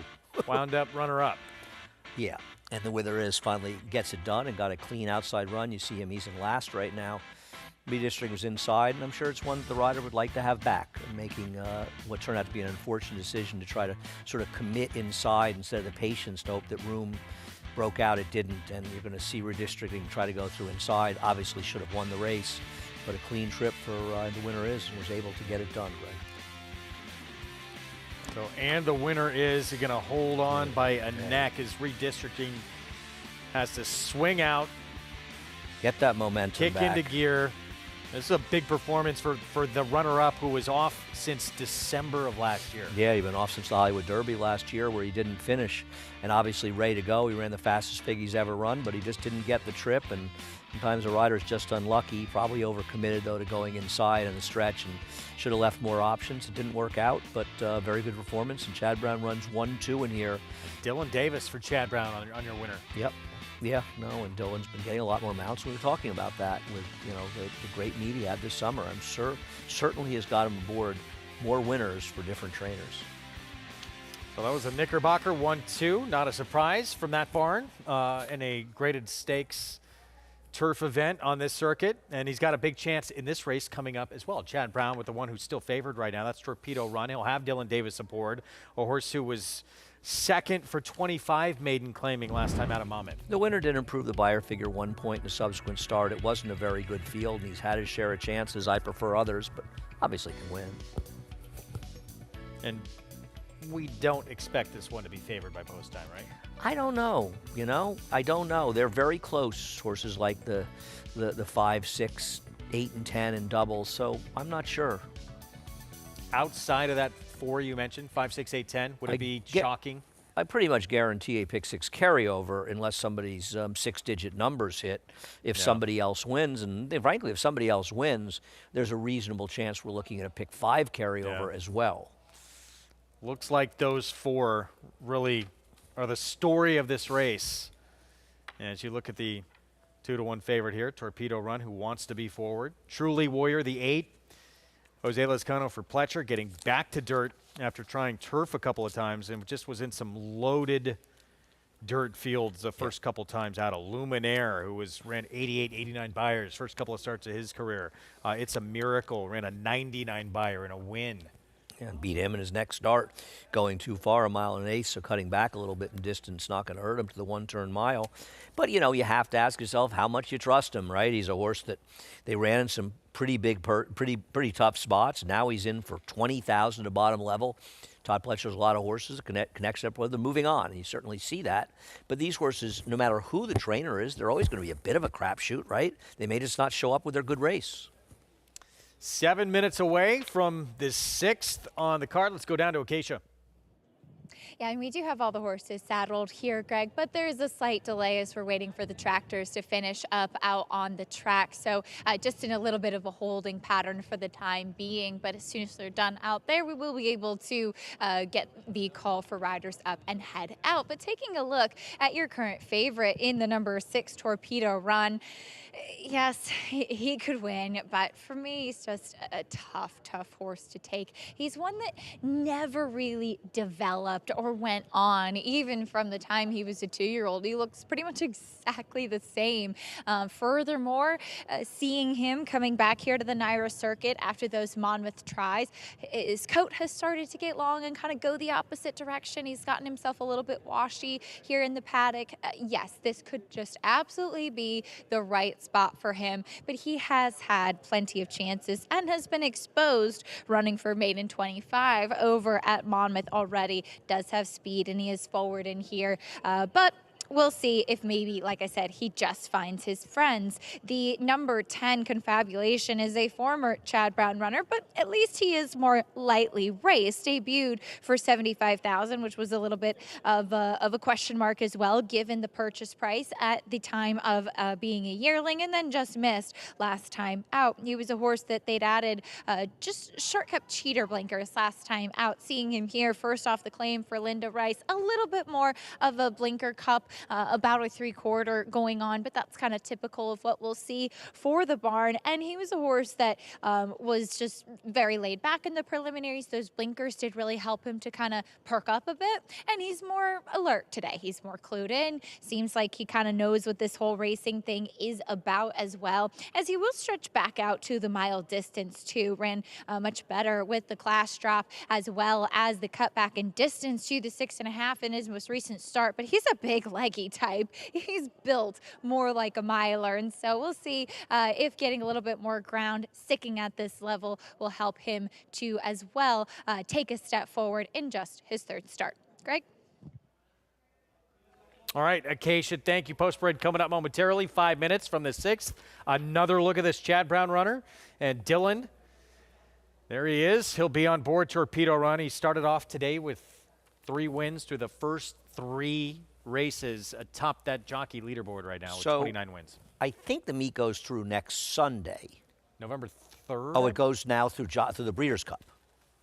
Okay, no, you may be right. I believe so. It used to be that we would close before then and come here in November, but if that's the case, he's not quite as big a favorite, but he's prohibitive. He's odds on, wouldn't you agree? Yes. 2 to 5. I'll let you set that line. I set the line at Saratoga. You sweated that one. Don't pretend. Not Don't for tell a me second. you sweated Not it. Don't for a pretend you second. didn't. Don't pretend you didn't. Not for a second. I think Pratt had a better meet. All those great stakes wins and everything. He made history. It was incredible. He did. 5-2 favorite here, and Dylan's going to get a leg up. Riders up as we get set for the 6th, and starting to even out now with the 8's price coming down, Truly Warrior. So with Irad gone, guys gone, now they're betting Dylan. Yeah. Wow, Dylan, the ultimate compliment to a rider. They're over betting your mounts. He's getting that Irad money. Yeah. Not quite Irad money yet, but he's getting. This is a surprising favor at this point. I wish those people could talk a little louder out there. I didn't quite hear the conversation. Here's our post parade. We'll start with Matoli's Diamond. Katie Davis rides. Yeah, as a horse that's done absolutely no running in 2 career starts, 1 on turf, 1 on dirt. Magical Road. Romero Mirage for David Jacobson. There he is, Romero. This horse has a decent enough figure last time on a dry track and off the turf race to compete. Not impossible. 25-1 here. Christopher Elliott on board. Yes, not really a dirt horse. Barely a turf horse, but not a dirt horse. John Terranova Barn. Bolt de Plata, one of the main contenders. Has had a lot of chances and failed to get it done, but has also run figures that make him very contentious. Here's Dylan Davis, going to get number 4 on Torpedo Run. The colors of Chancer McPatrick going out on Torpedo Run. Hopeful and Champagne winner. Bad Boy Butch, blinkers off. Well, he tries the dirt for the first time. He's a total wise guy horse. Now the favorite. Here's Truly Warrior for Todd Pletcher. Yeah, well, he's got those dirt races that make him the horse to beat, if you trust him. I don't trust anybody. Change your names. Dirt debut came in a race taken off, showed early speed, going longer, and backed up. Would obviously have to improve and would blow things up here. And Confabulation stretching back out Linda Rice off the claim. I can't take this horse claimed away from Chad Brown. Lost a race last time. He had no excuse to lose. More distance today. I don't want him. I picked him third, having said that. Favored right now. Whoa. At 2-1. Whoa, the money just came in. So 2 minutes from the start, Confabulation becomes your top choice on the board. Let's look at that race that is making this horse the favorite. It was a cut back to 6.5 furlongs and missed by a neck as the favorite. The numbers claimed away from Chad Brown are not particularly good. And before you bet this horse at a short price, try to take a look at Conniving's PPs, because from a buyer figure standpoint, he ran a 62, a 61, and a 65 buyer before running a 75, and came back and ran a 50 in the subsequent start. Now listen, they put a lot of distance between themselves and the other horses, but I think a lot of times when you find sort of weird, potentially aberrant figures, too high, too low, 6.5 furlong races often fall in that category. We don't run them as much. I just don't trust him off that, and I don't expect him to improve. I think he steps back even from what he may have run that day.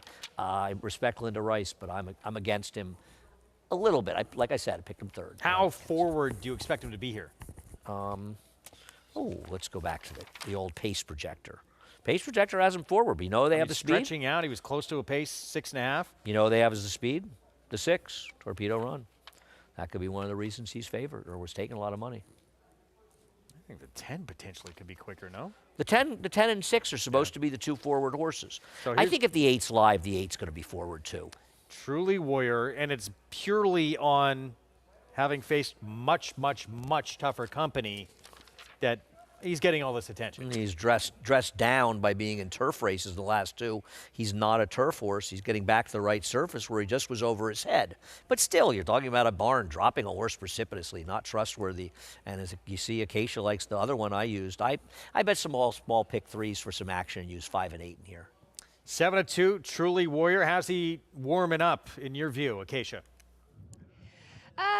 He wasn't my favorite, and that was a big reason as to why I did not end up picking him. Between the 5 and the 8 were the horses that I liked best in here versus the ones I talked about out back in the paddock. But as far as Truly Warrior is concerned, he's a horse that absolutely could just be getting back onto his preferred surface. He had a little bit of a turf hoof, so I understand why they tried him on the grass recently. He is one that typically gets warm, so if you see him looking a little bit hot out there on the track, that's very normal for him. Yes, he faced so much tougher company in those first 2 starts, both of his 2 races on the dirt. In fact, he was running against just much more competitive. I thought he warmed up fine out there on the track. Look, there's not a ton to love in this race, but overall, I did prefer what I saw from the 5 Bolt de Plata warming up, who kind of bounded away from the pony, warmed up nicely. Last time out, they added a shadow roll onto him, and we'll run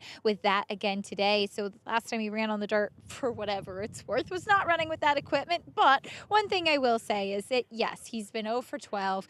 This is the lowest that he's ever run on the main track as a late scratch of the number 3 Magical Road, a late scratch in here after warming up. But back to Bolt de Plata, the lowest that he's ever run on the main track, and for a horse that had spent quite a bit of time in maiden special weight company on the dirt as well, I would be willing to give him a try just by virtue of the drop and by the fact that he has run some quick races. At least we kind of know what he is and what he can do so far, Greg.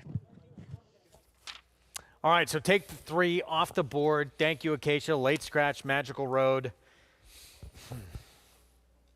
What were you just asking me? We're trying to figure out if there's sort of any fuzzies in this race. Maybe Bad Boy Butches, who took a little bit of money in the debut, going long in the turf, and now is a trainer change. And you know, there's not a ton of pedigree, but I don't know. I mean, I'm just looking to see if somebody beats the big 4. The 9, just no way for you. At least I'll be changing my name if that horse wins. Was forward and then maybe bled in the race, gets Lasix, and maybe that was a reason for weakening late. Okay. I mean, I would never bet that horse. I would bet the 7 over the 9 every day of the week. I wouldn't bet either one of them, but I would take the 7. Well, it would be a little bit shocking if someone outside of the 5, 6, 8, or 10 correct were to win this race. But yeah, we're trying to see if there's any stretch the imagination here. I think the 10 is a horrible 8-5 favorite. Horrible 8-5 favorite. I'm not saying the horse can't win. As I said, I picked him third. But having said that, I don't know why he's more likely to win than the 8. Why is he necessarily more likely to win than the 6? His last race, to me, is phony baloney. I'll get him in the winner's circle the more I talk negative about him. He can win. I just think he's terribly overbetting. Let's see how aggressive Manny Franco is on confabulation here, stretching back out. And two, some of those, there's not a ton of those 6.5 furlong races, so sometimes do those figures get kind of lost in the shuffle? I'm talking to figure makers over the years. A lot of them have said to me that those are races they sometimes can struggle with. Because, as you say, there aren't that many races run at that distance. Though we, maybe less now, but we started to become like the champion of the 6.5 furlong race around here at Naira. those days have got past, though. Already looking very much like there's going to be a 2-day pick 6 carryover. About a little under 102,000. We're potentially looking at a pick 5 carryover if we get one more. Yeah. Modest price could happen, and that's incredibly rare. Some of it could fall into whether or not Dancing Dean is able to get it done. Yeah. Who's going to be, I imagine, a pretty big In the favorite next in race. the 7th race. I like the 10th race is easy, or the 8th race, excuse me. I like, we'll see. We'll see what happens here. So 8-5 favorite. Confabulation, the 10 outside, stretching back out. Linda Rice taking that one off of Chad Brown. We're set for the 6th. Let's go to Chris Griffin. Comes forward. And in. All set. And they're off.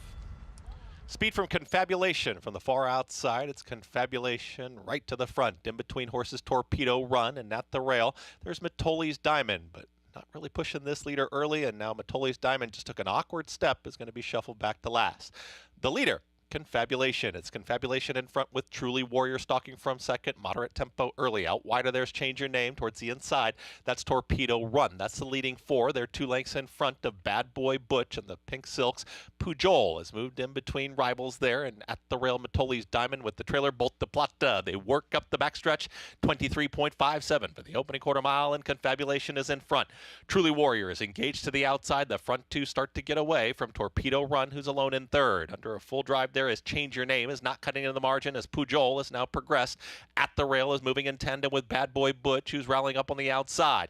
From the back, Bolt de Plata starts to move, and the trailer is now Matoli's Diamond. It continues to be Confabulation, who's led throughout. Confabulation a half length in front. Here's the run from Truly Warrior towards the outside, and Torpedo Run wants to join them. 47-1 for that half-mile time. On the grandstand side is going to be Bad Boy Butch, is just grinding away as they reach the top of the stretch. And here comes the run from Torpedo Run. Torpedo Run is trying to extend the margin and runs right on by. Torpedo Run is now up by 2-3 widening lengths. A final furlong left to go. Torpedo Run, Confabulation, Truly Warrior far back to the rest. Inside the 16th. How about this? Dylan Davis, Torpedo Run. There's your winner. Torpedo Run wins it over Truly Warrior, then Confabulation, and Bad Boy Butch in 1:36 and 3. Torpedo Run, Chad Brown. Dylan Davis took the first 3 on the card today. Here's his 4th of the afternoon. When he has managed to stay on his mount, he's 4 for 4. I'm not saying it was his fault he came off, but he's ridden 5 horses. 1 fell off at the start. The other 4 were victory. And honestly, Greg, this horse was a winner every step of the way. He was sitting in the garden spot behind the front 2 and just able to swoop by and get him done. I thought he would go to the front. Dylan rated him. It turned to be the right thing to do, and Confabulation turned to be the bad favorite that we thought he was, but none of them were a match for this horse. This horse was, 9-5 favorite at one point in the wagering? They were Winds right. up going off at 7-2. They were right. So Dylan Davis, his big Thursday continues. His 4th win, teaming up with Chad Brown, Flanagan Racing. His 2nd win for this barn today.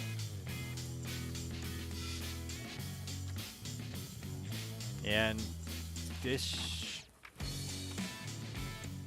is it. Beating an 8-5 favorite. Still good chance, depending on what happens in that next race. There's probably about 4 live tickets left. I'm going to guess 3 of them are through Dancing Dean, and 1 of them are through somebody playing numbers or something. You know what I mean? I think we have a carryover. Very likely to be looking at carryover. 6, 8, 10, 7. Hanging by a thread at this point, if it hang at all. 7-2, Torpedo Run. And we're going to say goodbye to my partner right here. Enjoyed being on with you. See you tomorrow. I look forward to it. All right. Am I on with you tomorrow? Probably at some point. Okay. I live day to day. Don't we all? Timeout. We'll be back. Sarah Bobby's going to join me after this short break. Bring the final 2 on the card ahead and take a look at some stakes races we have coming up, as well Twirling Queen. Looking to remain perfect this year for trainer Jose D'Angelo and pick up a 4th stakes win in the process in that Glen Cove tomorrow. Stay with us.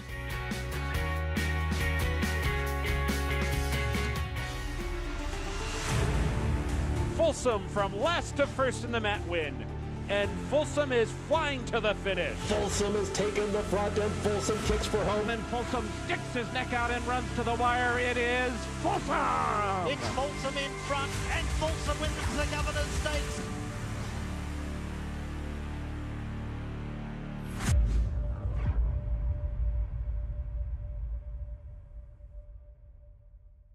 Horse racing?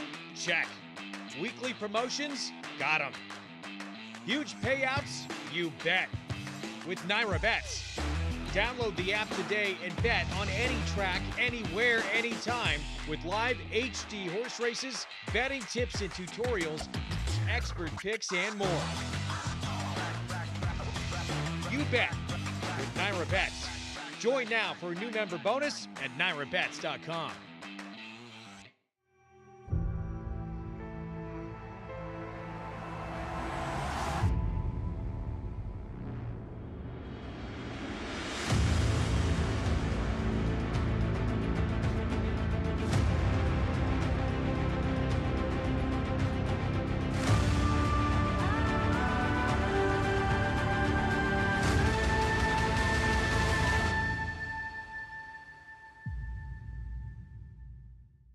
The world's premier breeding stock event, the November sale at Fasig-Tipton, offering over 70 graded stakes winners or producers. A night of stars featuring champions, Grade 1 winners, millionaires, elite producers, and selected weanlings. One catalog, one electrifying session with a star-studded selection of the finest quality breeding stock anywhere in the world. The Fasig-Tipton November sale, November 4th in Lexington, Kentucky. Where will you be?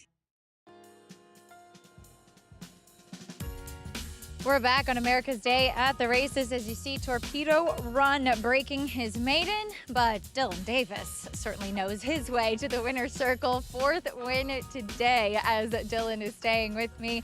Dylan, how about that? What an afternoon so far, and you're not done yet. No, definitely great. You have to thank all the connections here for getting the horses ready for today, and also doing my part out there and getting the job done. So it's a great feeling, and I'm always doing my best, and I'm really happy with 4 winners. This is incredible. You got two more rides, so hoping to do a little bit more out there, but really, really thankful and honored to be in this position. Oh, one of your mounts today, unfortunately, we did see a significant stumble at the start, and great to see you coming right back. What are some of the things jockeys have to do from a mental perspective to be able to come right back, get in the saddle after a spill? Yeah, it's tough. It's very tough. You got to be very tough out there. I had a bad stumble. He went 3 jumps down, and he caught his feet really quickly. I couldn't stay with him. It just fell off. I couldn't stay with him, and then it was a tough fall, but just got my airways going back, and I have to reset really. It's just like riding every other race. You just turn the page and keep on going, and hopefully, I'm feeling good going back home after the adrenaline comes down on me. Well, I know a winner always helps as well. Torpedo Run. This one for Chad Brown as well. We've seen you pick up a lot more mounts for Chad as well. And riding for these big barns, I know means a lot for you. Of course, for anybody. But we got 2 winners for Chad today. He does a very well job, exceptional job out there, and he gets the horses ready for sure. And I'm just making sure I do my part out there again. And yes, I'm just very thankful for every opportunity that he's given me and everybody else. Well, congratulations on 4, and good luck with the rest of the card. Thank you. Right. The day of Dylan Davis, Greg. Yeah, and as he said, look, 2 more big chances still to come, I'm a sure thing, for Christophe Clement in the next. And then in the nightcap, we'll be riding for the Clement barn as well. And Cousin Ed is going to drop back down in class. $9.50 on Dylan's 4th winner this afternoon. As he said, 2 for that Chad Brown barn today. $9.50 for the victory. And we're going to move on to race 7 as we bring in Sarah El-Badwi. Good to see you for the final 2 coming up. And this race looks like it's centered around Dancing Dean. And I think that if we do see that favorite defeated, we are well on our way to some serious carryovers in the late sequences. We do have that pick 6 carryover going on that we've been following along with today. And I think that many, if you're still alive, you're likely thin through the rest of the way. I don't think anyone's alive, but we'll see. You never know. 2 legs still to go, but yeah, Dancing Dean would guarantee that there's no one left alive. And potentially, if that horse gets beat, even could have a pick 5 carryover as well, which is incredibly rare. 1 3/8 on the grass. Allowance optional claiming field. Dancing Dean comes from another zip code to do her running, but she's been pretty good. She's facing pretty tough company of late. She has, and I mean, she's had those circumstances in her races where they haven't really set up for her with that closing running style, and she's still been able to close into some paces that have held together well. It's always hard to win when that's how you run your races, from being so far back, giving yourself so much to do, but she's been very consistent so far. 8-5 favorite right now, Junior Alvarado for Belmont. Let's look ahead to tomorrow's card. We're going to have the Glen Cove 6 furlong sprinting on the grass for 3-year-old fillies. And Twirling Queen, we talked about going to break, and we've talked about quite a bit today, actually, on an incredible roll right now for Jose D'Angelo. Absolutely. Just showing that progressive improvement through each of her last 4 starts, all of them successful, and really taking that big step forward in terms of her numbers in that last start. She got 91 by her speed figure for that effort. She's defeated some of the horses that she will potentially be facing again, though Kairu did run the other day at Keeneland on Sunday, so remaining to be seen if she ends up coming into this field on short rest, but she's just been ultra dominant in this level of competition, and there's really only one horse in this race that as of late has run a race faster than her last. And just start to start, not only continuing to win, but continuing to do it with even faster races. Yeah, and I love seeing those steps forward each time. Where is that ceiling? We don't necessarily know what the cap is for her, what her top level is going to be, but if she just runs her last race, she's still a major contender coming in. 3 straight stakes wins, 4 wins overall in a row. She's 4 for 4 this year, so can she keep it going? We will see tomorrow. Ellen J, meanwhile, for trainer Brad Cox, has made the switch to sprinting on the grass, and now 2 for 2, both those wins coming at Ellis. Yeah, great name for the connections. This one, the daughter of dirt sprinter Kofefe, but she's decided that she is more of a turf horse. She's run a lot better on this surface than she had in her first 2 dirt starts, and well, this was a fairly easy trip for her to be able to control things. She's still got a fast number for this race at Ellis. This is the race that is faster a little bit by just 1 point than the race that Twirling Queen ran in her last. So she's got to take that step up in class, but she's been very impressive, and just that winning margin. That's something you don't see all that often. Dominant on the grass, winning by more than 5 lengths, 5.5 on the turf. That is difficult to do at that short of a distance on that surface. Flavia Pratt scheduled to ride, so that's coming up, part of our Friday coverage. Hope you join us on Friday, but we're not done with our Thursday action. Still 2 more to come on a Pick 6 carryover day. We'll see how it plays out the rest of the way.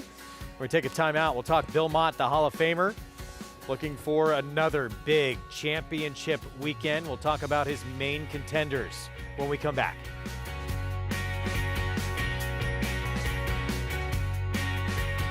At the Keeneland September yearling sale, the premier thoroughbred auction venue in the world, Mandy Pope of Whisper Hill Farm signed the ticket on the $5 million sale topper by Curlin, bred by Stone Street Thoroughbred Holdings. He was one of $5 million plus yearlings by Curlin to sell. No fewer than 44 of his yearlings fell to the auction gavel, averaging nearly $600,000, making Curlin the #1 sales sire at the September sale. Curlin, the classic sire.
but it's just FYI the one to beat with a furlong left to go. In the center of the track, Candide is gathering serious momentum, and Jody's Pride is next. Just FYI, 2-length lead. Jody's Pride running a valiant one, and on the outside, Candide, just FYI by a length close to home. Just FYI, and Junior Alvarado, undefeated champions. And Elite Power is cut loose now. And Elite Power runs right by, and he's going to defend his championship. What a magnificent sprinter Elite Power is. Cody's Wish gradually getting the National Treasure, and these two come for the wire together. Cody's Wish just in front. National Treasure will fight him all the way. Photo finish, Cody's Wish. What a weekend it was last year at the Breeders' Cup for the Hall of Famer Bill Mott. Just FYI, completing a perfect campaign. The sprinter, star, Elite Power, 4 for 5 year, and again edging out Gunite. Cody's Wish, completing a dream career. I mean, just a way to go out with him narrowly getting that victory over National Treasure, who ran exceptionally well in that race. And Bill Mott, going into last year, he really had this powerhouse group of horses that he was bringing into all divisions of the Breeders' Cup. And while it might not be quite the same star power as last year of having that horse for each division, he's still coming in with a very strong hand. Including a horse who stepped up and just ran sensational on Whitney Day. Take a look at his runners. He's expected to send out championship weekend. Talking about Arthur's Ride with that Whitney win. We'll talk more in a moment in that classic division. Scythian, Scylla, Warlike Goddess, pointing to that filly in Mare Turf. And can Arthur's Ride bounce back? Was so good in the Whitney, and then Jockey Club Gold Cup, things did not go his way. They didn't, and I remember you had some interest in him in the Whitney, and that was such a cool performance because he was so aggressive from the gate and really was able to sustain that brilliant speed that he was able to flash and show that he could compete against horses of this caliber. And he didn't run quite as well in the Jockey Club Gold Cup. Did you see an excuse for that subpar effort? Do you think that it was more a matter of he had his day on Whitney Day and he could come back from that, or did you see some sort of reason why he didn't perform quite as well? I cannot remember the exact reason, but there was a reason he did not run that well. And I know that was a race they were pointing to, but I don't think he was doing and we need to talk to Bill Mott about it to get it exact, because I don't want to say something that's incorrect. Yeah. Okay. But I do not There believe, was a reason. I believe there was a reason he didn't run his race that day. So I expect him to come back and run back to what we kind of saw, hopefully, in that Whitney. That'd be great. But there could potentially be, if he's part of that pace up front with fierceness, and who else do we expect to see up there, it's going to be very, not just the race itself, but that battle up front is going to be incredible. No matter if you think he's going to win the race or not, he is one of the key players because of that pace advantage that he does bring into the field. And he really kind of has a big say in what happens to fierceness in that race and whether or not he'll be able to establish some early position. So he is a key chess piece within the board, even if he's not necessarily your winning candidate. It's one of so many incredible storylines in that classic division. Meanwhile, back to today's action. 1 3/8 on the turf in this allowance optional claiming field, and the race goes through this filly for Bill Mott. Dancing Dean, even money right now. Let's go downstairs to Acacia.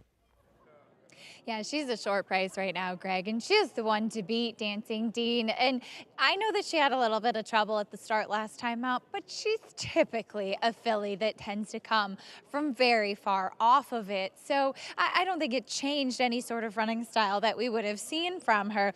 She's one that also, too, takes a little bit of time to kind of get her feet and her stride underneath of her, because she has a very big filly. She's long legs, she's long body, she's a little bit of a rough kind of build to her. And at first I was kind of put off by it when I first saw her, but now that I've gotten to know her and see what's typical of her, I think that that's kind of the case of it, and that it just takes her a little bit of time to get going and to get into stride. So she looks like she's doing well right now, and while she has had a couple of near misses, I do think that she may just be a little bit of a class above what she's facing here today. The number 4, You Know Nothing, 0-0, comes back off a bit of a layoff, not having run since April, and she does stretch out in distance. And while she has not gone this far before, I know that distance has kind of always been the thought process with her. She's very fit off of the layoff, and there's a lot of length to her frame as well. She's built like a horse that will want more ground. Maybe she might need a race to strengthen up overall, and it's a tall task to come back at this distance, but it looks like she's well suited to it, Greg. And like I said, she's certainly not carrying any excess condition off of that break. All right, Acacia, thank you. We start with a huge long shot from the inside here. Annihilate with Lane Lezzy.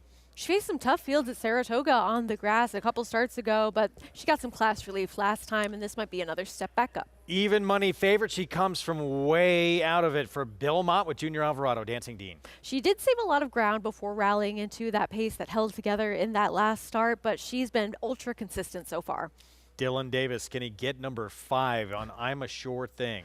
I mean, this horse did take some time to score her first win, but she has some more experience going these turf marathon distances than many other members of this field. Stablemate next door, You Know Nothing with Joel Rosario. A little bit of a wild card in here. She was wide and off the pace in that Bourbonnette Oaks at Turfway, and she's been off since a stakes try in the Memories of Silver. Manny Franco on Victoria's Dancer. Her one win was sprinting on the turf at Monmouth for a tag, but her last 2 efforts, first winners, have been improved ones. Neil Drysdale Barnes showing up with Heron Bay, long shot. The last 2 races haven't been quite fast enough at a class level similar to this, but her Buyer Fig in her race 2 back does put her in the mix. We know LA Fort likes to go long on the grass, can produce some big performances for Mike Maker with Kendra Carmouche. It's been a while since we've seen the best from her. She can handle these marathon distances, as you said, and I thought she got a less favorable trip than Dancing Dean last out. And Lullaby landed 19-1 outside. This would be a good opportunity for Ruben Silvera to be aggressive with a horse that used to have a little bit of forward interest because there is not much speed signed on in here. Short price on Dancing Dean, the 2 here, who is just 1 for 5 on the grass, but has been facing very good company. Vino Rouge, Mixologist, Proctor Street, Grayosh. Those 2 have been in graded stakes company. Let's go back to September 20th. Last time out, just misses getting up for the win.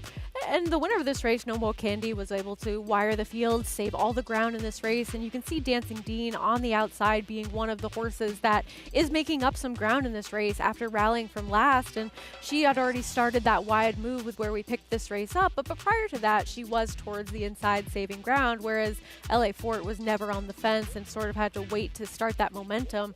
Dancing Dean might be the slightly better horse. She covered more ground. She did more work in that race. But I think that she did have the opportunity to see the rail a little bit more than LA Fort did in that spot. And the question mark, I know we're jumping to the LA Fort here, but the question mark is the mile 3/8 for Dancing Dean. Exactly. And at least with LA Fort, you know that she at one time could handle going this far. Whether or not she's in the same type of form that she was when she was that horse, it's highly unlikely, if not debatable, but at least with Mike Makers claiming her a couple starts ago and having her in the barn last time, she at least did a little bit of running in that race to suggest to me that she might be rounding back into some form, and at least that distance being the great equalizer, you know that she has that feather in her cap. So 4th in that race we just showed you, LA Fort, the 7 at 5-1. Kendra Carmouche will be back aboard. Let's go down to Acacia. And I will start there with LA Fort, and I agree with what Sarah said about the trip that she had last time out. And yes, while she did not run that well 2 starts back when going this distance, I thought that she was facing an incredibly tough field that day. Aspen Grove is a graded stakes quality, and that was almost kind of like a mini stake in there with horses that were waiting for that race, which unfortunately just kept getting rained off. So I'm not going to hold that against her. She, I thought, showed enough last time out given the trip that she had and was too big a price in that effort. This is a horse I've always had a little bit of a soft spot for because she's so beautifully put together and she looks tremendous again today. And I'd be willing to give her another chance. While she is a closer, she had an aggressive solo warm-up from Kendra Carmouche, who took her right away from the pony as well. I talked about one of the Christophe Clement horses in the paddock. The other one is the 3 I'm a Sure Thing, as Dylan Davis looks for 5. 5 on the day. This is another one coming in off of a layoff from April. If you were to look at her by herself, you would look at her and say, she's a sprinter because she is small and compact. That's always how she's been. But being by Larav on the top side, plenty of distance pedigree, and she showed that she can get the distance, winning onto PETA at Gulfstream, going 1.5 miles. So she looks just much the same as she did previously. And incredibly powerful in the way that she's built and put together, much like her stablemate, as I mentioned, though, coming back at this trip off a layoff, a tall order. But don't be put off by her small stature. Greg?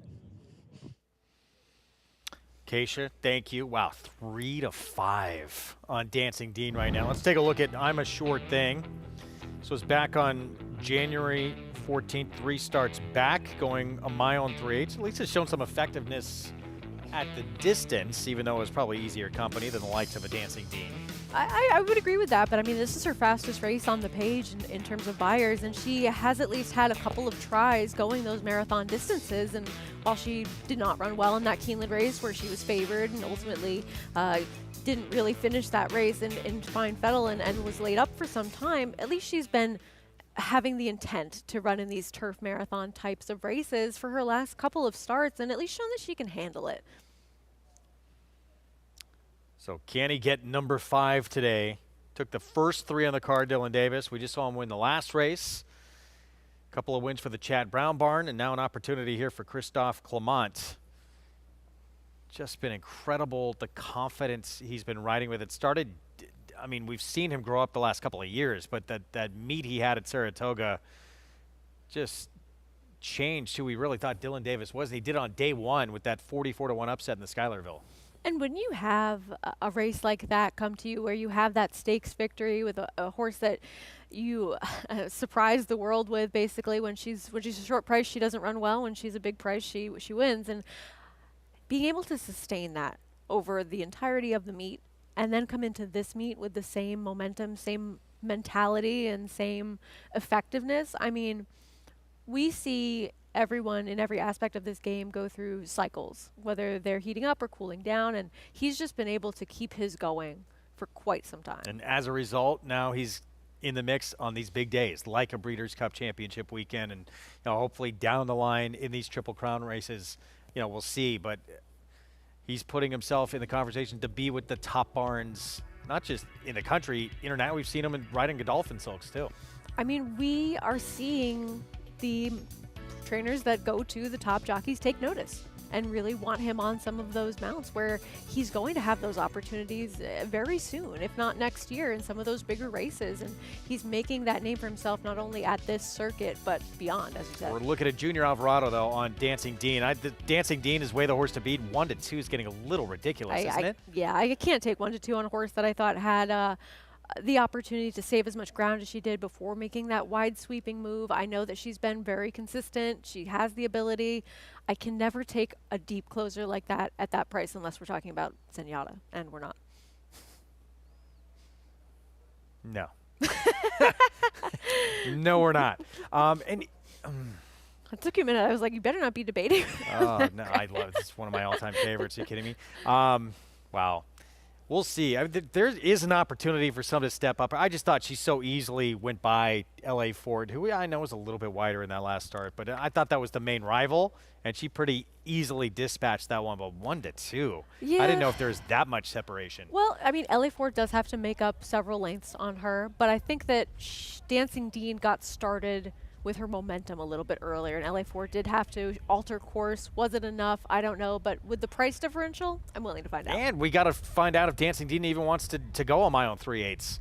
You want to take that with no pace. Try and answer that question. Yeah, this short of a price.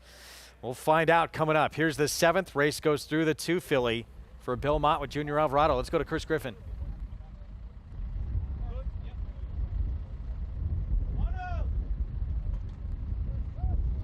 Lullaby Land. Is it all set? And they're off. Annihilate breaks well towards the inside, and also right there is I'm a Sure Thing in the early mix. Victoria's Dancer joining them, and in between horses, You Know Nothing. You Know Nothing has got the lead and has company. Heron Bay and Lullaby Land wants to go, and these three are now going to push each other here into that turn as it's a quick tempo early as they sort themselves out. Heron Bay is now in front. Very keen is Lullaby Land now stalking from second. You Know Nothing has now been taken back to third. Victoria's Dancer is in the fourth position, is 5 lengths off this leader as they start to slow things down now. 24 seconds flat for the opening quarter mile. Heron Bay's got the lead. Lullaby Land still wants to go. At the rail is You Know Nothing. Following them, that's Victoria's Dancer in fourth. LA Fault is at a nice spot here, stalking from fifth. Just behind that comes I'm a Sure Thing. Patient Ride at the rail. Then in behind them is Annihilate with the trailer. Dancing Dean. The favorite Dancing Dean is the trailer 10 lengths off the front end, 49 seconds flat. It's Heron Bay in front. Heron Bay's got the lead. Lullaby Land continues to just stalk here from second. At the rail there is You Know Nothing in third. Victoria's Dancer is in the fourth position, is a length and a half in front of LA Fault, who moves forward from fifth. At the rail is I'm a Sure Thing. Towards the back end of the field, Dancing Dean has picked up a spot, and the trailer Annihilate. They work out the backstretch. It's Heron Bay in front. 116 flat for 3/4 of a mile. Lullaby Land is more settled now in the second position. You Know Nothing, waiting for the cue for Rosario, is at the rail in third. Victoria's Dancer. Manny Franco just off of them in fourth. They start to bunch up now. Here towards the outside, moving forward, that's LA Fault, who's been patiently ridden throughout, is now progressing, just cruising into it. Dancing Dean's going to follow that move. I'm a Sure Thing. Dylan Davis at the rail is in behind rivals now as they start to back into this rival, and the trailer is Annihilate. They're well into the far turn. Heron Bay, Lullaby Land, LA Fault has always traveled nicely, and LA Fault has now taken the lead as a neck in front. Nowhere to go for You Know Nothing. Just had to check and now tips towards the outside, but getting the jump on the field is LA Fault. Dancing Dean is ready to pounce towards the outside. You Know Nothing is trying to move in behind them now, tips towards the outside, and Dancing Dean is just sprinting away. Dancing Dean is now 4 lengths clear, and it's Dancing Dean just opening up inside the final 16th. It's all Dancing Dean will win this one impressively. You Know Nothing up for second. Then came a photo that was LA Fault holding off the oncoming Annihilate, and towards the inside, Victoria's Dancer in 2 minutes, 18 and 3. Dancing Dean, she did her stablemate Warlike Goddess imitation here against this group. Easy victory going the mile and 3/8. Yeah, I think she handled the distance. There was a little bit more pace on than I maybe expected, with a few horses having a little bit of interest with that early, but it's not like they were blazing up front, and she just looked like she was always going to swallow this field up and win convincingly, and that's exactly what she did. Impressive, and she did it with a bit of a wide trip as well. Yeah, I mean, she was in last early. She was on the fence, and then she started to make that move earlier, I thought, in this race than her last one. So she gave up more ground at that point. She got started after LA Ford, who had every shot, even though she was a little bit wide, to win this race, and just flattened out. And just, I mean, the closing kick that she has in comparison to anybody else trying to make up some ground is just a different level. 3-5, and with that performance warranted here, Dancing Dean. Second victory on the grass after winning here back in June at a mile, but yeah, relishing this extra ground here at a mile and 3/8. 2, 4, 7, 1, 81 to 1 shot, completing the superfecta here. I mean, you never know. Horses that like to come from off the pace, that have handled a little bit more ground before, spice up things with a 3-5 on top. So we will know very shortly what we're looking at going into the final race here in terms of the pick 6 and pick 5. But Dancing Dean, one that we knew was going to be a pretty heavy lean for just about everybody going into this race. Seeing that she goes off at 3-5, a little bit heavier than probably we thought. I mean, even if you leaned here, not an easy sequence to get to this point, and not an easy last race to close things out. So I will be interested to see as well what we're dealing with in terms of carryover possibilities or potential payouts, because she's the only glue that's held this sequence together. Junior Alvarado, Belmont, Dancing Dean, dominant in her first try at this mile and 3/8 as an odds-on favorite. We'll give you prices, set up the nightcap when we come back. Introducing a stallion, as top class as they come. In 22 career starts, he won or placed in 12 graded stakes, competing in 15 grade ones, earning over $1.7 million His undisputed speed is evidenced by 7 100-plus Spire speed figures, a 3-time Grade 1 winner, Raging Bull. Horse racing? Check. Weekly promotions? Got 'em. Huge payouts? You bet. With Naira Bets. Download the app today and bet on any track, anywhere, anytime with live HD horse races, betting tips and tutorials, expert picks, and more. You bet with Naira Bets.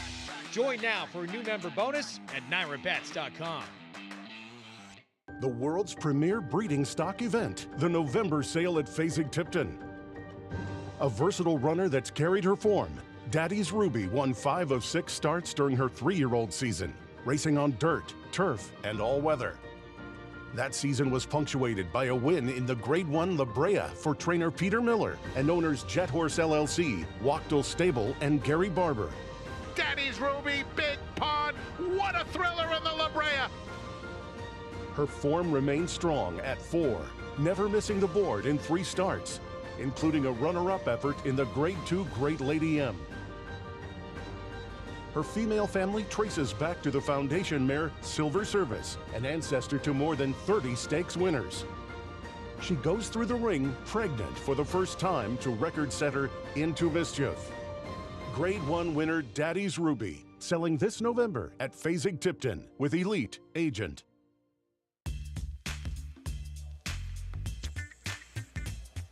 Dancing Dean, 3-5, and dominant here in this first try at this mile 3/8 distance on the lawn. Bill Mott, Junior Alvarado, Lawrence Goichman winning connections here as we bring our winner circle lead in, brought to you by the Fasig-Tipton November sale, world's premier breeding stock event. Nominate now to the sale where stars are sold.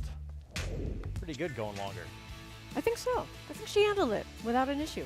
$3.20 for the win, 247 finish. Let's go downstairs to Acacia. And here with winning rider Junior Alvarado as Dancing Dean gets the victory. And Junior, you know this filly well. She's a big filly. It seems like she just takes some time to get into her stride. Yeah, she's a big, scopy filly. You know, we always thought she probably would have appreciated more distance, and she showed today. She had a little, she kind of hoped at the start a little bit, and I was like, oh gosh, first time going that far, you don't want to get that much to do at the beginning, but I mean, she was probably today just much the best, and like I said, I think she appreciated that extra distance today. She certainly showed that, and she'd face some good company too, but it has to be nice when you are going that far, but pulling away from company at the end too. Absolutely. I mean, when I, turn from home, and tip her out on the outside, that's the feeling you always want to have when you're turning from home. I knew she was loaded there underneath me, and she exploded at the end. We see you winning, of course, a lot of nice races for a multitude of barns, but particularly such a strong relationship with Bill Mott and his team. I know you get a chance to work a lot of horses there, especially throughout the summer as well. How big a key is that relationship, and how well you know the horses and all their little quirks and whatever they may prefer? Yeah, exactly. I think just working with Mr. Mott, knowing what he wants, knowing the way he kind of train his horses, and how he wants the horses to develop, how he wants the horses to be ridden, and he kind of trains kind of that way. So I always, pay a lot of attention with the horses, and then we, when we start with the horses from 2-year-old or 3-year-old first time out, we kind of try to teach them the right way, and we kind of know what they want and how they wanted to do it, and like I say, it just makes it more easy for me. Well, a nice win here as well. Congratulations, Junior. Thank you, guys. Yeah. A partnership that certainly has been a fruitful one, Greg. Indeed. Junior Alvarado, Bill Mott's main man, and they've been a potent combination over the years. Yeah, I mean, you could say that. I think that's the understatement of saying that Dancing Dean handled that stretch out and distance on the turf. I mean, they've just been that dynamic duo for so long, and Junior really getting aboard some of his top horses overall at all levels, too. As we expected, pick 6, we will carry again into Friday. No one alive in the pick 6. Pick 5 is going to get hit, though. How many times do you have it? Did not play today, and I'm thankful because I would not have been alive. Me either. Tough one to have. Great handicapping to even be alive to this point, so well done. But obviously you want to finish and close. We close it out sprinting on the grass. New York Breds maiden 40 race. How many would you feel confident that you need to get through this race? I would have needed several horses to get to this point. I would say 3. I would say 3 horses to close things out. I'd feel pretty good, and that would be the 1 Cousin Ed, the 3 Stars in the City, and the number 10 Scherzando. Okay. I'd feel okay about that. All right. Not great, but pretty okay. Scherzando, look, I thought was the horse to beat going into this race. This is a 6-year-old who's 0 for 25 coming in, but at least getting back to probably what he does best here, sprinting on the grass. I agree. And I mean, when you isolate his races where he's had the opportunity to sprint over the turf, where he hasn't been in races that are over a yielding surface, he's really only hit the board every single time except one. So those numbers versus the 0 for 20-something at first glance, that looks a lot more enticing for a horse that is doing something that he truly does seem to prefer, and he is getting that class relief finally after a long time in the maiden special weight ranks. 9-2 right now, but I think really just off form of what he's done sprinting on the grass might be the deserving favorite in this race. I don't disagree with that. Yeah. We're going to have more on this nightcap when we come back. You ready for 11 hours of coverage on Saturday? I know that you're ready because you won't be part of some of it, but I know that you're starting the day off with a Super Saturday kick overseas. It off early, yeah, with British Champions Day. A lot to look forward to, including Far Hills, our Saturday card here in South Ozone Park, New York, and our night session from the Meadowlands and the Breeders' Crown. We'll be back. Stay with us.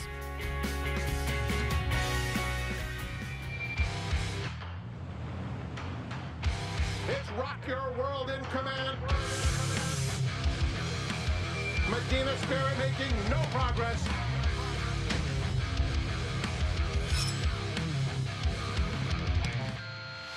And it's going to be Rock Your World to take them all the way in the Santa Anita Derby. He's undefeated and wins by 4.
Back with you on our Thursday coverage here on Fox Sports 2. You're watching America's Day at the Races, brought to you in part where you can play it all. Go to NyraBets.com, get signed up, started, and bet any track, anywhere, anytime. That's how fast we're going to have to do all our handicapping coming up for Saturday. We have so much. 11 hours of coverage coming up this Saturday afternoon, evening, well, morning, afternoon, and evening. All day. Begins with British Champions Day on FS1. That kicks off 9 a.m. Eastern. card here and at Far Hills from 12 to 5:30, and then Breeders' Crown action coming up late Saturday night with those eliminations on FS2. That kicks off at 7:30 Eastern time in the eve. Carl Place, part of tomorrow's action. Hope you join us for our Friday card. Look at what's ahead coming up all weekend long. And that Carl Place Run Carson works for me. Meeting again in the 6 furlong sprint for 3-year-olds.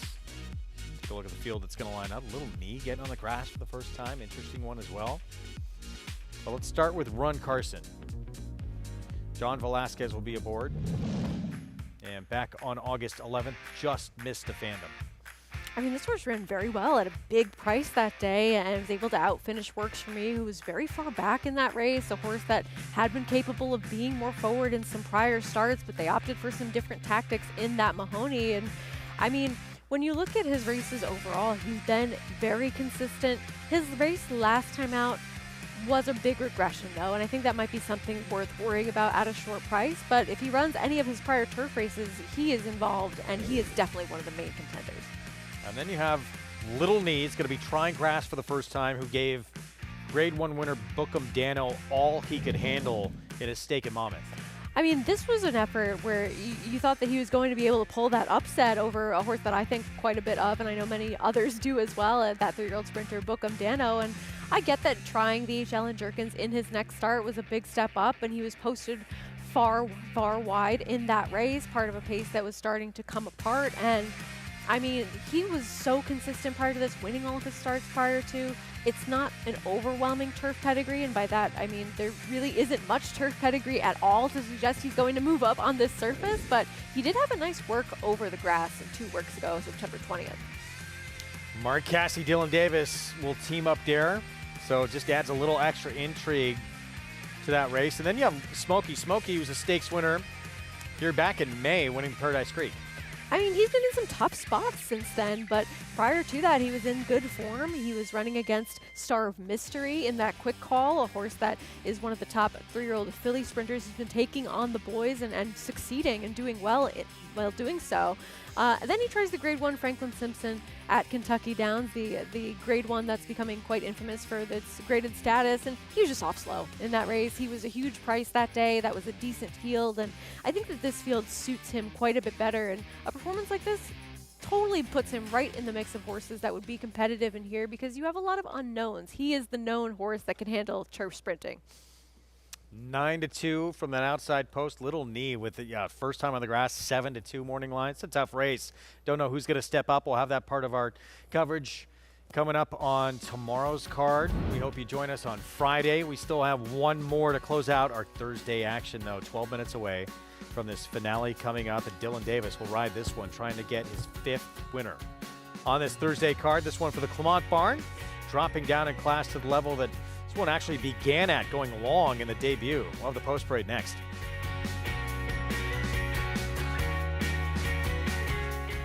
War Dancer, New York's leading turf sire, continues the momentum with standouts like Ms. Big Bucks. Ms. Big Bucks gets the victory. As well as Born Dancer. Born Dancer, gutsy, and Born Dancer wins it. And 26 Black, winner of 3 of his last 5 starts. 26 Black has sprinted by 26 Black. That's your winner. Shouldn't you have a War Dancer? War Dancer, New York's #1 turf sire, standing at Rockridge Stud for the 2025 season. New York breds. Race them. Respect them. Bet them. Respect them. Breed them. Respect them. Buy them. Respect them. Train them for a second career. Respect them. Join us in respecting thoroughbreds at every stage of life. Learn more at nybreds.com. It's America's original sport, and no one covers it better than americasbestracing.net. From the sport to the lifestyle, the best races, horses, and destination venues, cocktails, gambling, fashion, and more. americasbestracing.net is a sport for you.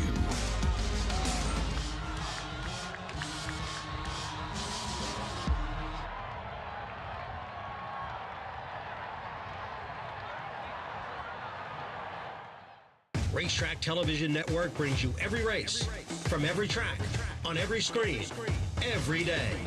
With monthly packages starting as low as $5, RTN gives you great value and access to more live HD streaming and race replays than anyone. Visit RTN.tv today to sign up and watch on almost any device, including Roku and Amazon Fire. RTN has packages that start at $5 per month.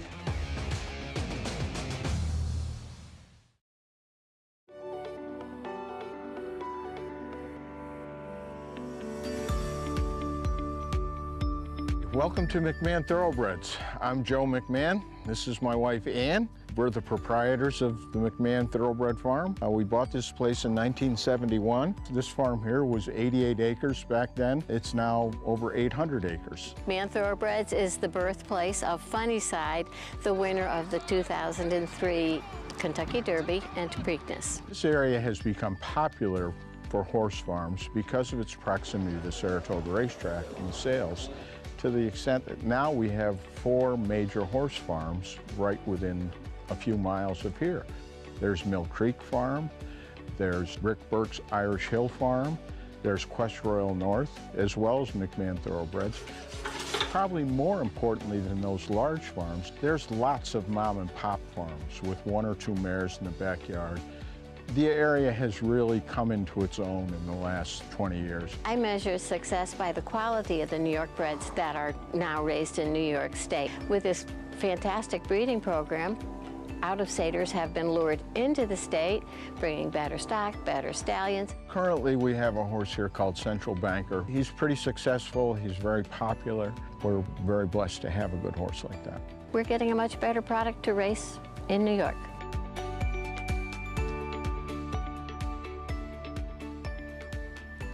For more information on the New York Thoroughbred and Breeding Development Fund, you can go to nybreds.com. It pays to be a New York bred. We have a New York bred race to close out this Thursday card. We already know we have a double Pick 6 carryover going into tomorrow, but the Pick 5 is going to be lucrative. Good luck if you're still alive in that sequence. Coming up, as we have riders up, we get set for our post parade here in a moment. Favorite is Cousin Ed from the rail. Dylan Davis will look for number 5. And certainly has a live shot to do so. A horse that hasn't sprinted on the turf for a tag as of yet. Actually was favored first time out. There's Dylan. A little bit tougher company last start, and Spoken Bluntly, who's next door, finished better than Cousin Ed did that day, and here's Spoken Bluntly. He did. He's coming out of the same race as Cousin Ed. He finished 3rd in there, showed some speed, got over to the rail, and ultimately did not have much of a kick. Linda Rice, Jose Lizcano with Stars in the City. A filly facing males in here. She was against the racetrack a little bit in that last start, never saved any ground. Awesome Force showed speed and then backed up at this level last start. He's had his opportunities, but only one of his 9 starts was sprinting on the turf, and he showed speed, as you said. Take the gold, taking money right now. This horse is taking a lot of money. Wow. Went off at 70-1 first time out, making some significant changes, and does exit a productive race on dirt. Yeah, this will be the turf debut, start number 2. Frankie R., big number as well. He would need to show a lot of improvement with the move back to the grass. Well beaten in 5 starts so far. 8-1. Here's Junior Alvarado looking to take the last 2 here on one try on the turf for the first time. There is some turf pedigree, at least to this one. The Dam did win on turf, had a couple turf winners as well. Drive through, another first timer. This first start for Rob Atras. Nice gate work. 2 works ago on October 6th. Dan produced 3 multiple winners on the grass. Here's My Life Story for Mike Maker. Cut back last time out. Never saw the rail either in that same race that Stars in the City exits. And old Scherzando here, 6-year-old who's 0 for 25, but major player. I think at 5-1, he's perfectly playable as a win better, a horse that you want to involve somewhere because he's had the best turf sprints, I think, of anybody else in this field. Yeah, 5-1's pretty generous. Here's Stars in the City. So Linda Rice, Jose Lizcano, 6-1 right now on this horse, coming off a 3rd place finish when dropping into this level last start. And and she never had the opportunity to get over and save some ground. And this is when we really had first started the meet, and it was imperative to have that inside position and be able to save some ground to be successful in your races. And that's exactly what the winner of this race did with Mazet, who's able to save all the ground and get the nice split. And it's her, she stars in the city, as well as My Life Story, who just never have that same positioning on the fence and still run on pretty well in here, with My Life Story showing some forward position in that race before backing out of things in the later stages. I think that they're both players in here, but if I'm looking at a similar price between them and Scherzando, I want to take Scherzando. It's the proven commodity, right? Yeah, his price keeps going up right now, 6-1 on Scherzando. So there's another look at Stars in the City. 5 minutes to post in this finale. Let's head downstairs to Acacia. And we'll start off with the horse that's currently your favorite, Dylan Davis, looking for 5 aboard at the 1, Cousin Ed. And I think that he's getting back to, the level that he belongs at and sticking with the sprint distance. And it's funny, kind of knowing his pedigree, he's the half-brother to a horse named Miles, who we saw running on the Naira circuit just last year. And Miles is built like a warm blood. He's massive and just looks like the longer the better, whereas Cousin Ed is so much smaller and more petite and lightly framed, just built totally different than several of the other horses in his family. So he's built more like a horse that wants to go shorter. I thought last time out, it just looked like he was having trouble kind of keeping up with the tougher company in New York bred maiden special weight. This is the right spot for him, and this is probably the best that I've seen him look as he will make the 3rd start of his career. The 2 Spoken Bluntly, as Sarah mentioned, just come out of that same race, and yes, that had a good trip in there, but again, against tougher. He was a horse that I saw 2 starts back in June where he'd written, looks like a horse that's turf, and one that had really touted himself prior to the race, and I thought he ran quite well at a big price, and he gets back down to the $40,000 level today. This is where he belongs. Once again, just touting himself beautifully out there on the track, warming up really well, looks like a turf sprinter. That's what he gets to do again today. The number 8 Drive Through is a first-time starter, and there is a ton of pedigree on this one by Central Banker. He's a half-brother to multiple graded stakes place Mr. Online. He was a 9-time turf winner, one of 3 foals in the family who won on the grass, and this one just really looks like he'll benefit from a race to strengthen up a very lightly framed type in the way that he's built, in the way that he's put together. Touch green out there on the track, but does look like a turf horse. Like I said, I just think will really benefit from a start to get a little bit of strength and muscle mass on him, though did warm up nicely away under Manny Franco. And then finally, good old Scherzando, a horse that I've always liked. He's a very big horse, like bigger bodied in the way that he's put together, and so I do wonder off of the layoff, but oftentimes turf sprinters are easier to get ready off of a big layoff to come back here, and he's shown that he can run fast enough races on the grass. The problem is that he's had 25 chances already. He is, I think, arguably the horse to beat given his form so far. Just can you trust him to get the job done in here? But that drop in class very well could be the key, Greg. Drop in class has hit the board in, well, finished runner-up in half his turf starts. I'm surprised you're actually getting 5-1 right now on him. I am too, and I think that it's a pretty open betting board following all the money that Cousin Ed is taking with Dylan Davis up. But look, these are the horses that I generally try to swear off of betting, the ones that have had more than 10, 20 opportunities to get their picture taken and just haven't gotten the job done yet. But I think his form is seriously dirtied up by all these different types of surfaces and going different distances and the company that he's been facing. And I mean, at least he's doing something that he's good at against horses that are, on paper, lesser company than he's faced in the past. And he's been successful being that turf sprinting type. So I think 9-2, anything above that, perfectly reasonable to place a win wager on him. And ultimately, I'm going to let the board be my guide with that, because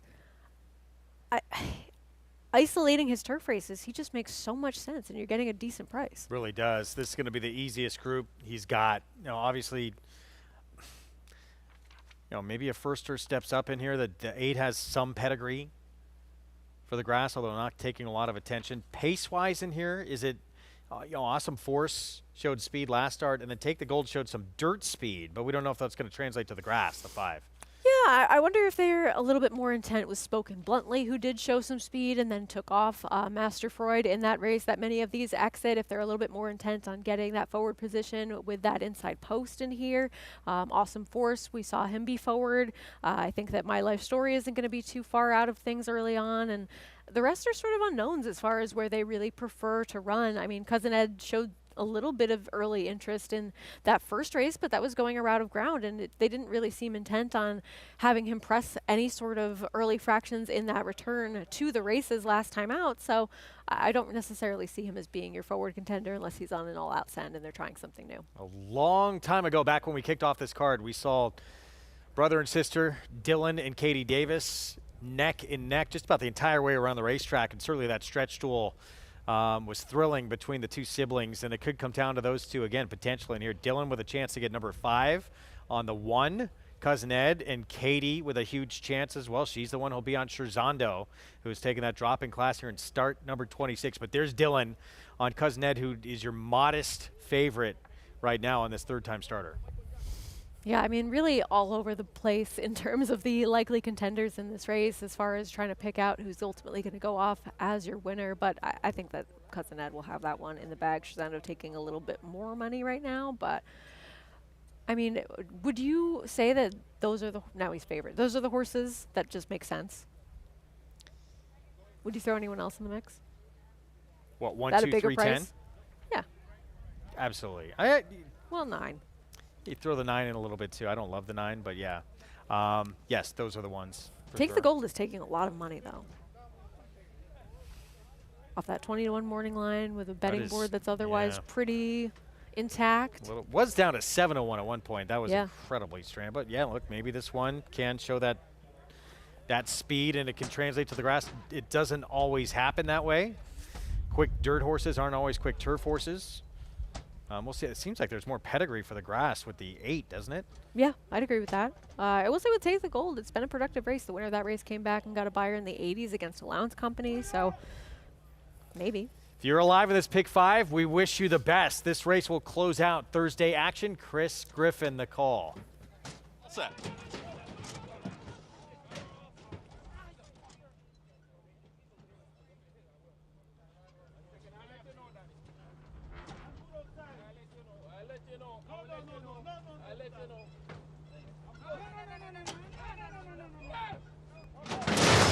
And they're off. Bit of a slow start for Tom's Chicken Fingers at the back end of the field. Scherzando's got early speed from the far outside draw, and at the rail here, Spoken Bluntly to push that tempo early. Take the Gold in between horses. At the rail is Cousin Ed, who's now taken 4th. Then comes Stars in the City, who's a tracking 5th. Out wider, Awesome Force. Very wide there is My Life Story and also Drive Through. Just behind them, that's Tom's Chicken Fingers. And far back, the trailer is Frankie R. They move into the far turn, and the leader is Spoken Bluntly. Scherzando's in hand, 22-1 for that opening quarter mile. Cousin Ed is in pursuit, is right there from 3rd, and Take the Gold in 4th. Losing some ground there, Awesome Force, a wide journey. My Life Story is now weaving in between rivals. Tom's Chicken Fingers trying to run from the back, and Stars in the City. They reach the top of the lane, and Spoken Bluntly is trying to get away. Spoken Bluntly is finding plenty so far. Scherzando's got every shot to run this rival down. Here towards the outside, My Life Story was very wide, but My Life Story has all the momentum. Grandstand side, it's Spoken Bluntly with the lead, but here comes My Life Story. My Life Story pushes on by. My Life Story wins the finale. My Life Story over Spoken Bluntly. Then came Cousin Ed and Scherzando in 1 minute 8.58 seconds.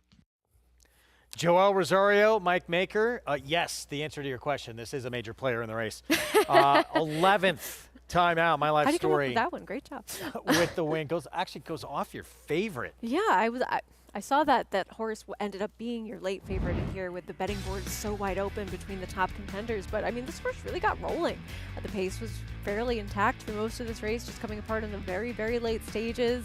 Went right on by and had run well in the prior start, just a little bit wide, a little bit unlucky. And I think at the top of the stretch, Scherzando remembered who he was and said, "No, I can't do that.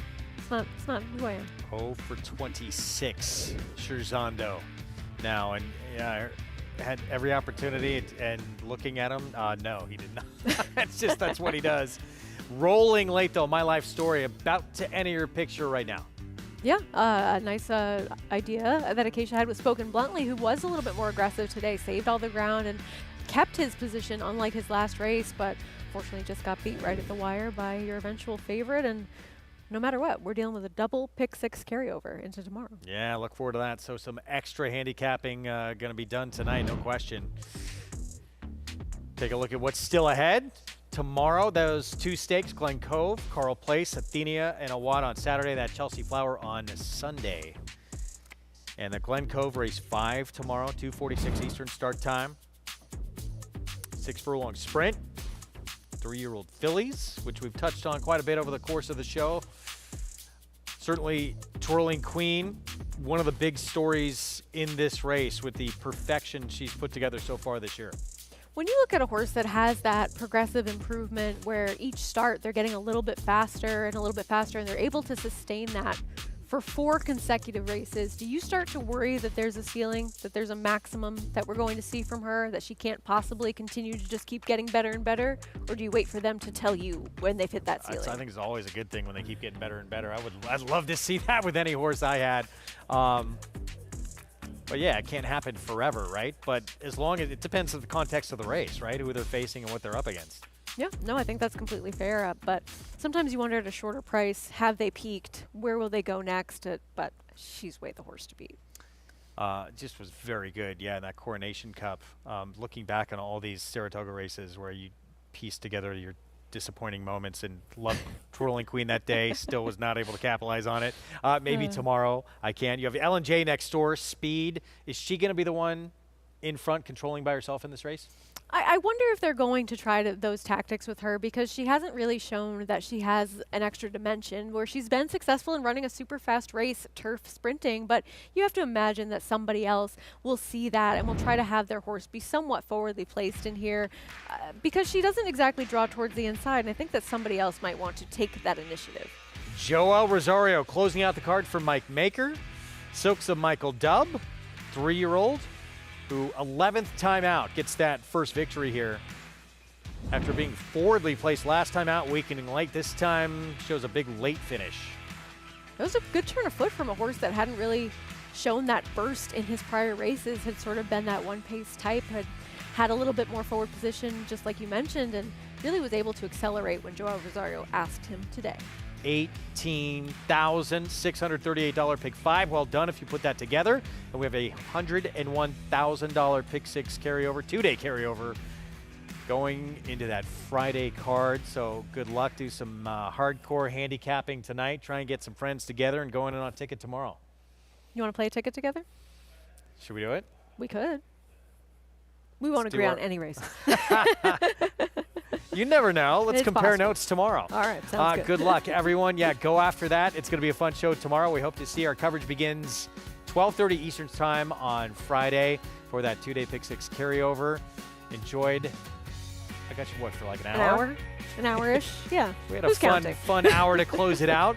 It was fluid situation. Kendrick Carmouche for the Terra Nova barn in race 5. New Gelding picking up the 4th win of his career on the grass, and Dancing Dean trying that mile 3/8 for the first time. Loving it. Easy win at odds on for Belmont with Junior Alvarado in the 7th. Well, again, we'll see you tomorrow. 2-day Pick 6 carryover. Coverage kicks off 12:30 Eastern tomorrow on FS2.